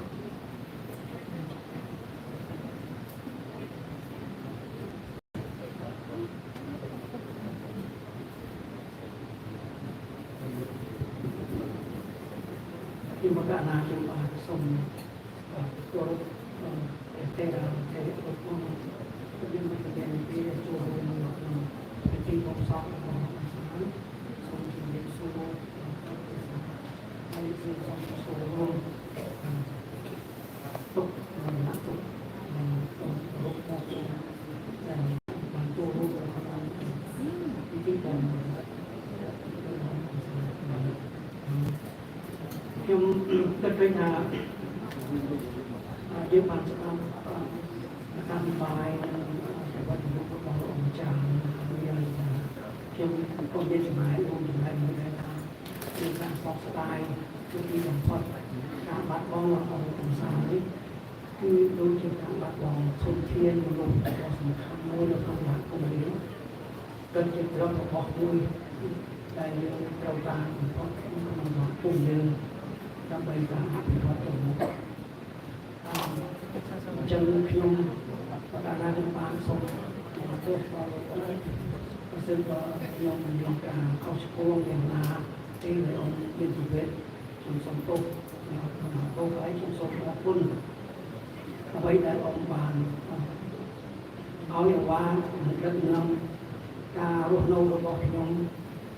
ទោះបីជាការរស់នៅផ្ទាល់ខ្លួនឬការជាបន្តការជីវៈក្នុងការរៀនសូត្រក្តីក្នុងការបន្តការជីវៈក្តីតាមការពិតទៅខ្ញុំបានស្គាល់លោកអង្គសានក្នុងប្រហែលឆ្នាំ1988ខ្ញុំចាំខុសខ្ញុំនៅរៀននៅឆ្នាំទី3នៃសាកលវិទ្យាល័យហើយបានទៅធ្វើការធ្វើអង្គយើងថា internship នៅក្នុងសមាគមមួយដែលលោកអង្គមានប្រសាសន៍ថាសមាគមខ្មែរអាមេរិកប្រចាំរដ្ឋវិទ្យាសានៅពេលនោះខ្ញុំចាំបានថាពួកយើងជាប្រធាននាយកលោកអង្គយ៉ាងណាពួកយើងជាប្រធានប្រតិបត្តិហើយលោកអង្គយ៉ាងណាជាប្រធាននៃគណៈកម្មការនយោបាយនៅពេលទីគ្នានោះលោកអង្គសានលោកជាសមាជិកនៃគណៈកម្មការនយោបាយដែរខ្ញុំចាំបានពេលថ្ងៃមួយហើយអ្វីដែលខ្ញុំចាប់អារម្មណ៍ថានេះគឺជាឧទាហរណ៍ដែលលោកមានជីវិតលោកជួយខ្ញុំជឿថាមិនមែនតែខ្ញុំម្នាក់ឯងទេ ជាយុវជនដែលមានភាពចំណងខ្ញុំនឹងដំណើរការដល់ទៀតហើយលោកបានជួយអប់រំខ្ញុំចាំបាននៅពេលថ្ងៃមួយយើងប្រជុំគ្នានៅក្នុងសមាគមនេះដើម្បីបង្កើតកម្មវិធីនិងបង្កើនសេវាកម្មសម្រាប់ប្រជាពលរដ្ឋយើងនៅក្នុងសហគមន៍ខ្ញុំមិនចាំព្រឹកតែខ្ញុំនិយាយស្អីក៏ឲ្យថ្ងៃនេះប៉ុន្តែពេលចប់អង្គប្រជុំហើយទៅពេលបាយថ្ងៃត្រង់លោកអង្គសានបានសួរខ្ញុំថាញ៉ាំបាយហើយខ្ញុំថាអត់តែទេអត់ហើយគាត់ថាខ្ញុំត្រូវការទៅញ៉ាំបាយមកវិញជាមួយទៅជាមួយខ្ញុំបានទេខ្ញុំមិនដឹងថាមានទេអីខ្ញុំក៏សុខចិត្តតាមនៅពេលដែលខ្ញុំដល់អុយលេឋានអង្គុយចប់ពីបាយញ៉ាំទឹកពេលទៅលោកសួរថាមួយឯងកូនចៅនៅណាដែរហើយរស់នៅឯណាសោះថ្ងៃរៀនសូត្រនៅឯណាខ្ញុំក៏បានប្រាប់លោកថាខ្ញុំជាកូនពីដើមជាកូននៃកសិករខ្សែអង្ការតូចមួយហើយឪពុកខ្ញុំបានស្លាប់តាំងពីខ្ញុំអាយុ9ឆ្នាំទៅមកខ្ញុំបានរៀនសូត្រចូលជាហេតុរករបស់ជួយធ្វើការបានបាយទៅតែបានចូលដល់រកវិទ្យាបានចាប់ពីរៀនបន្តមកឆ្នាំនេះជាឆ្នាំទី3មកគឺគាត់ថាមួយទៅបញ្ចប់ការសិក្សាខ្ញុំមើលឃើញថាមួយអាចទៅបានហើយមូលហេតុនេះបានជួយយកមុខវិជ្ជាជាអ្នកបម្រើការសង្គម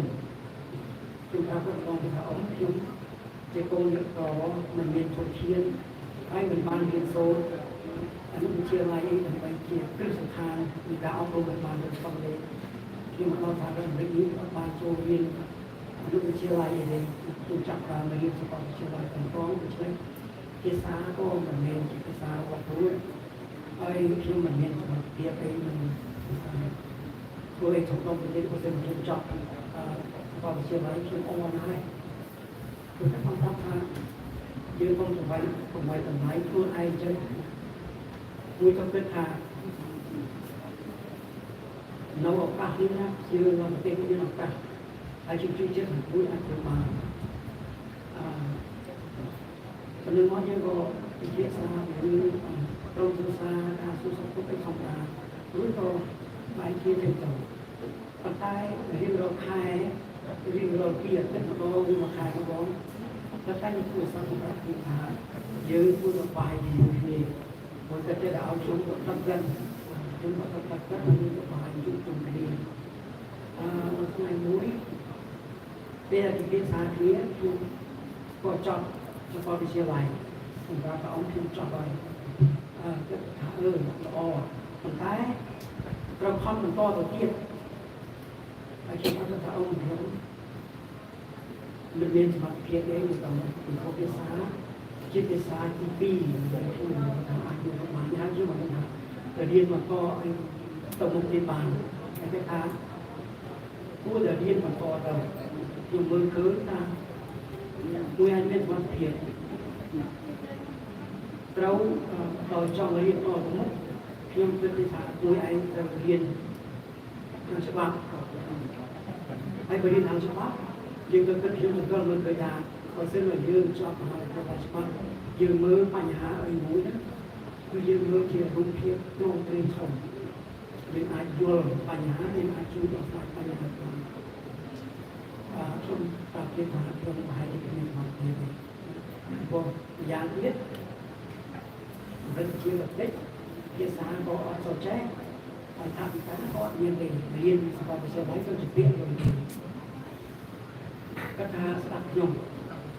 មានរឿងមួយនិយាយប្រាប់តែខ្ញុំអត់ទាន់យល់ទេរហូតដល់ថ្ងៃក្រោយអត់យល់គាត់ថាមិនបានពេលនៅโรงរៀនណាមុននឹងពេលទៅសាលាហើយនឹងក្រោយប្រកបពីរឿងរបស់ពីសាលាមកពេលទុំនឹងច្រែងលក់សម្ដែងទៅដល់ដើម្បីជួយជីវិតយើងបានពីធ្វើបានតែខ្ញុំគិតថាបើពីធ្វើបានខ្លួនឯងក៏ធ្វើបានដែរលើក្រោយមកទៅជួបពេលដែលស្គាល់ពីចិត្តស្និទ្ធមកបានរកតាមថារឿងជារឿងរបស់ ខ្ញុំពេលតែលោកចូលរៀនគឺពេលលោកមុនទៅសាលាលោករលក់សម្រាប់នោះទៅចេញទៅរៀនមកទៅលក់សម្រាប់នោះទៅជួយជីវភាពគ្រួសារគឺថាខ្ញុំនឹងសាជាវាមើលថ្ងៃមួយចាប់ពីនៅមកគាត់ស្គាល់ខ្ញុំច្បាស់ពេលទៅប្រជុំនៅកន្លែងណាសន្និសីទសន្និបាតនៅកន្លែងណាជាតិអន្តរជាតិក៏តែងទូរស័ព្ទទៅជួយថាមានពេលនេះអាចទៅជាមួយខ្ញុំបានតាំងពីពេលមកយើងទៅជាមួយគ្នារហូតហើយនៅពេលដែលទៅញ៉ាំបាយជាមួយគ្នារងក៏តែងតែនិយាយទៅយល់ពីស្ថានភាពនយោបាយភូមិសាស្ត្រនយោបាយប្រវត្តិសាស្ត្រប្រាជ្ញាខ្ញុំនិយាយទៅដាក់អានហើយមកខែម្ដងឬក៏ពីរខែម្ដងយើងទៅញ៉ាំបាយជុំគ្នានៅពេលមួយខ្ញុំចប់សាកលវិទ្យាល័យបានការធ្វើជួយទូរស័ព្ទខ្ញុំចប់សាកលវិទ្យាល័យហើយខ្ញុំបានការធ្វើហើយតែសូមជួយអមពីហើយជាការខំប្រឹងប្រែងរបស់យើងមួយទៅខំតស៊ូតែទៀតទៅមកថាយើងត្រូវថ្ងៃនេះយើងទៅបាយមួយនេះមានអត់ទៅផងទៅពេលខ្ញុំទៅដល់ពេលនោះគាត់បានការងារធ្វើជា case manager in public housing ទៅពេលខ្ញុំទៅដល់មុននឹងយើងទៅបាយចំណាយពេលប្រហែលជា15ទៅ20នាទីតែខំព្យាយាមពីរងយើងទៅបីទៅក្នុង case management របស់ខ្ញុំគឺនៅទីនេះគេឲ្យឃើញឈ្មោះគេឲ្យឃើញប៉ុន្តែគាត់ខំព្យាយាមទៅយល់ពីរបៀបធ្វើ case manager ចាប់តាំងពីទទួល case មកទៅធ្វើដំណើរការយ៉ាងម៉េចដើម្បីឲ្យមនុស្សបានទទួលនៅទីរត់ហើយការគ្រប់គ្រងរបស់វាធ្វើឲ្យអ្នកនោះត្រូវធ្វើតាមបទបញ្ជារបស់នៃ public housing ថ្ងៃមួយយើងខ្ញុំចេញទៅតាមតទៅពេលបាយទៅយើងបាយជុំគ្នាមានតែតែយកទៅទៅមកទៅពេលទៅជួបគាត់ទៅពេលនោះគាត់ខ្លាយទៅជា manager នៅក្នុងហ្នឹងគាត់ព្យាយាមរុំបាយទៅជួយយើងគាត់ពីយកគឺ manager យ៉ាងម៉េចគឺ management យ៉ាងម៉េចអាពីប្រមាណដែលគាត់ធ្វើជា manager របស់វិជាការរៀនពីវិជាជីវៈក្នុងការធ្វើការក្នុងការអប់រំខ្លួននៅពេលប្រហែលជាកន្លះឆ្នាំរហូតយើងមានការប្រជុំមួយនៅស្រុកសម្បត្តិគាត់ថាខ្ញុំរវល់មិនបានទៅពេលដែលខ្ញុំខ្ញុំក៏ឡោះជួបប្រជុំរយៈពេលទៀតទៅខ្ញុំក៏ឡោះមួយនៅក្នុងបទគេដាក់ពីរាទៅគួរខ្ញុំមកចូលសមាជិកច្បាប់ហើយខ្ញុំគួរសង្កត់កាប់ទៅព្រៀមអត់វិញទេគួរខ្ញុំមកចូលរៀនសមាជិកច្បាប់គាត់ថាគឺការតស៊ូរបស់អមត់គឺយើងនឹងបានជួបជ័យហើយខ្ញុំមានគំនិតមានជំនឿជួបជ័យមួយអត់ទៅបាននៅមួយឆ្នាំក្រោយមកខ្ញុំបានទទួល full fellowship សម្រាប់ជួយជ័យផ្នែកបានអត់ពីជ័យមកខ្ញុំលើកទូរស័ព្ទទៅយកអង្គខ្ញុំเราเรียนเป็นการโยเรียนมาจากไหนต่อไปเป็นเอาเลยถ้าเราซื้อที่เจนออกไปสถานออกเช่นแบบนี้อันที่เช่นไปรถลงกับทีถ้าที่ไปก่อนนะอันนี้ที่เจ้าการอำเภออ่อนอยู่เพื่อการต่อสู้ในเรื่องนี้คือมีความสำคัญจังมีความเรื่องจุดเจ็บตัวไหนแต่ความตั้งลักษณะที่ปีខ្ញុំចូលរៀនច្បាប់អន្តរជាតិក្នុងថ្នាក់ហើយគេតម្រូវឲ្យធ្វើសម្រាប់ paper សម្រាប់សាលាខ្ញុំធ្វើការសិក្សារបស់សង្គមលោកឯកសារគ្រប់ទាំងអស់ហ្នឹងតែខ្ញុំចង់បានសាកស្វែងរកខ្ញុំថាអង្គភាពធ្វើกระดาษនេះសម្រាប់សាលាខ្ញុំធ្វើវាអស់ហើយសិក្សាសិក្សាមានអស់ហើយខ្ញុំមិនចង់ធ្វើបានប៉ុន្តែខ្ញុំនៅខ្វះសាកស្វែងរកខ្ញុំមិនដឹងរកយ៉ាងណាខ្ញុំអត់ស្គាល់ទេតែតាមបាយទៅរកយ៉ាងណានេះអត់ចង់ទៅគឺសភាខ្ញុំហើយមានការធ្វើសភាដើម្បីរកផលតាមពេញប្រកាសនៅក្នុងច្បាប់អន្តរជាតិគឺមកពីយួរប្រទេសខ្មែរជាពលហើយរកវិធីពិតគឺថាការសម្រាប់រំភានៅក្នុងប្រទេសការសម្រាប់តាមប្រព័ន្ធជាការសម្រាប់ឲ្យសាសនាដែរអត់ជាក៏យើងណាត់ជួបគឺជួបกันយើងវិជាជាការសម្រាប់ប្រទេសរបស់នៅប្រទេសកូរ៉េនៅប្រទេសធឺគីហើយជាពិសេសនៅប្រទេសរបស់ការសម្រាប់នេះហើយយើងវិភាគគ្នាពីការធ្វើបដិវត្តវប្បធម៌នៅប្រទេសចិនអស់នឹងសួរខ្ញុំថានឹងអស់កាត់ឆ្លើយទាំងអស់ដោយមួយអូនមានប្រសាសន៍យ៉ាងនេះដែរអត់ចោលទេយើងប្រវត្តិសាស្ត្រយើងអ្វីៗក៏ទាំងអស់កាត់ឆ្លើយទាំងអស់ប៉ុន្តែរឿងមួយ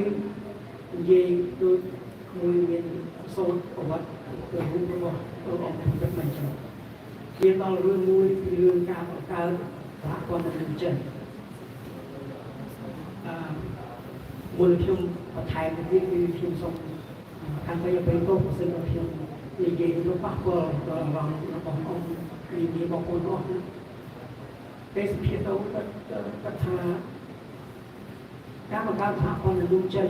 នឹងដំណាក់បាក់គម្រិះមនុស្សចិនវគ្គរៀនរាប់ប្រាប់យើងអស់ទៅដល់ចំណុចមួយដែលទៅជាគាត់ថាមួយឯងជាកូនខ្មែរអាយុជនលោកនេះទៀតដែលជាកូនខ្មែរតែមានសញ្ជាតិជាខ្មែរគួរយល់គឺគំធ្វើការសិក្សាស្វែងយល់ឲ្យបានច្បាស់លាស់គ្នាទៀតប៉ុន្តែអង្គជាសាស្ត្រីដែលដឹងពីដើមទៅគួរភាសាទៅជាដាក់ចូលចិត្តទីជាមិនដែរហើយរហូតដល់ទៅមានធ្វើបាក់របស់តែទៀតប៉ុន្តែអ្វីដែលគាត់និយាយនៅពេលនោះគាត់ប្រាប់ថាប្រសិនបើគេគាត់កើសហព័ន្ធមនុស្សចិនបានសម្រេចគេគិតថាក្នុងសហព័ន្ធមនុស្សចិនបង្កើតដោយប្រទេសទាំង3ប្រទេសវៀតណាមប្រទេសលាវនិងប្រទេសខ្មែរយើងប្រសិនបើគេបង្កើតបានសម្រេចគម្រោងការគេដាក់ចែងថាប្រទេសទាំង3ត្រូវថែរក្សាវប្បធម៌ប្រទេសពីគ្នាប៉ុន្តែក្រសួងការពារជាតិក្រសួងព័ត៌មានក្រសួងហិរញ្ញវត្ថុក្រសួងសេដ្ឋកិច្ចក្រសួងការពារជាតិនិងក្រសួងការបរទេសត្រូវចាំបាច់ត្រូវជារបស់សហព័ន្ធលើពីនេះទៅទៀតôngមានប្រសាសន៍ថាភាសាលាវនិងភាសាខ្មែរមិនដូចភាសាឡាតាំងទេនិងភាសារ៉ូម៉ាំងទេដូច្នេះវាមានផលវិបាកនឹងធ្វើបោះពុំជាអសរភាសាវៀតណាមគឺដូចភាសាឡាតាំងភាសារ៉ូម៉ាំងស្រាប់ដូច្នេះជាការងាយស្រួលនឹងធ្វើបោះពុំភាសាអញ្ចឹងដោយសារភាសាខ្មែរភាសាលាវធ្វើមិនអាចធ្វើបោះពុំបានទេភាសាវៀតណាមអាចធ្វើបោះពុំជាភាសាសាធារណៈជាភាសាអន្តរជាតិរបស់เราអញ្ចឹងការរៀបចំភាសាក្នុងសម័យក្រោយរៀនសូត្រគឺត្រូវចាំបាច់យល់ភាសាវៀតណាមជាសាធារណៈយល់ភាសាវៀតណាមដើម្បីទាក់ទងការទូតអន្តរជាតិភាសាលាវនិងភាសាខ្មែរអាចទៅបានជាបន្តណាពីចំណុចជាគោលបំណងឆន្ទៈរបស់បងប្អូនដែលជានេះគំនិតរបស់ខ្ញុំបាន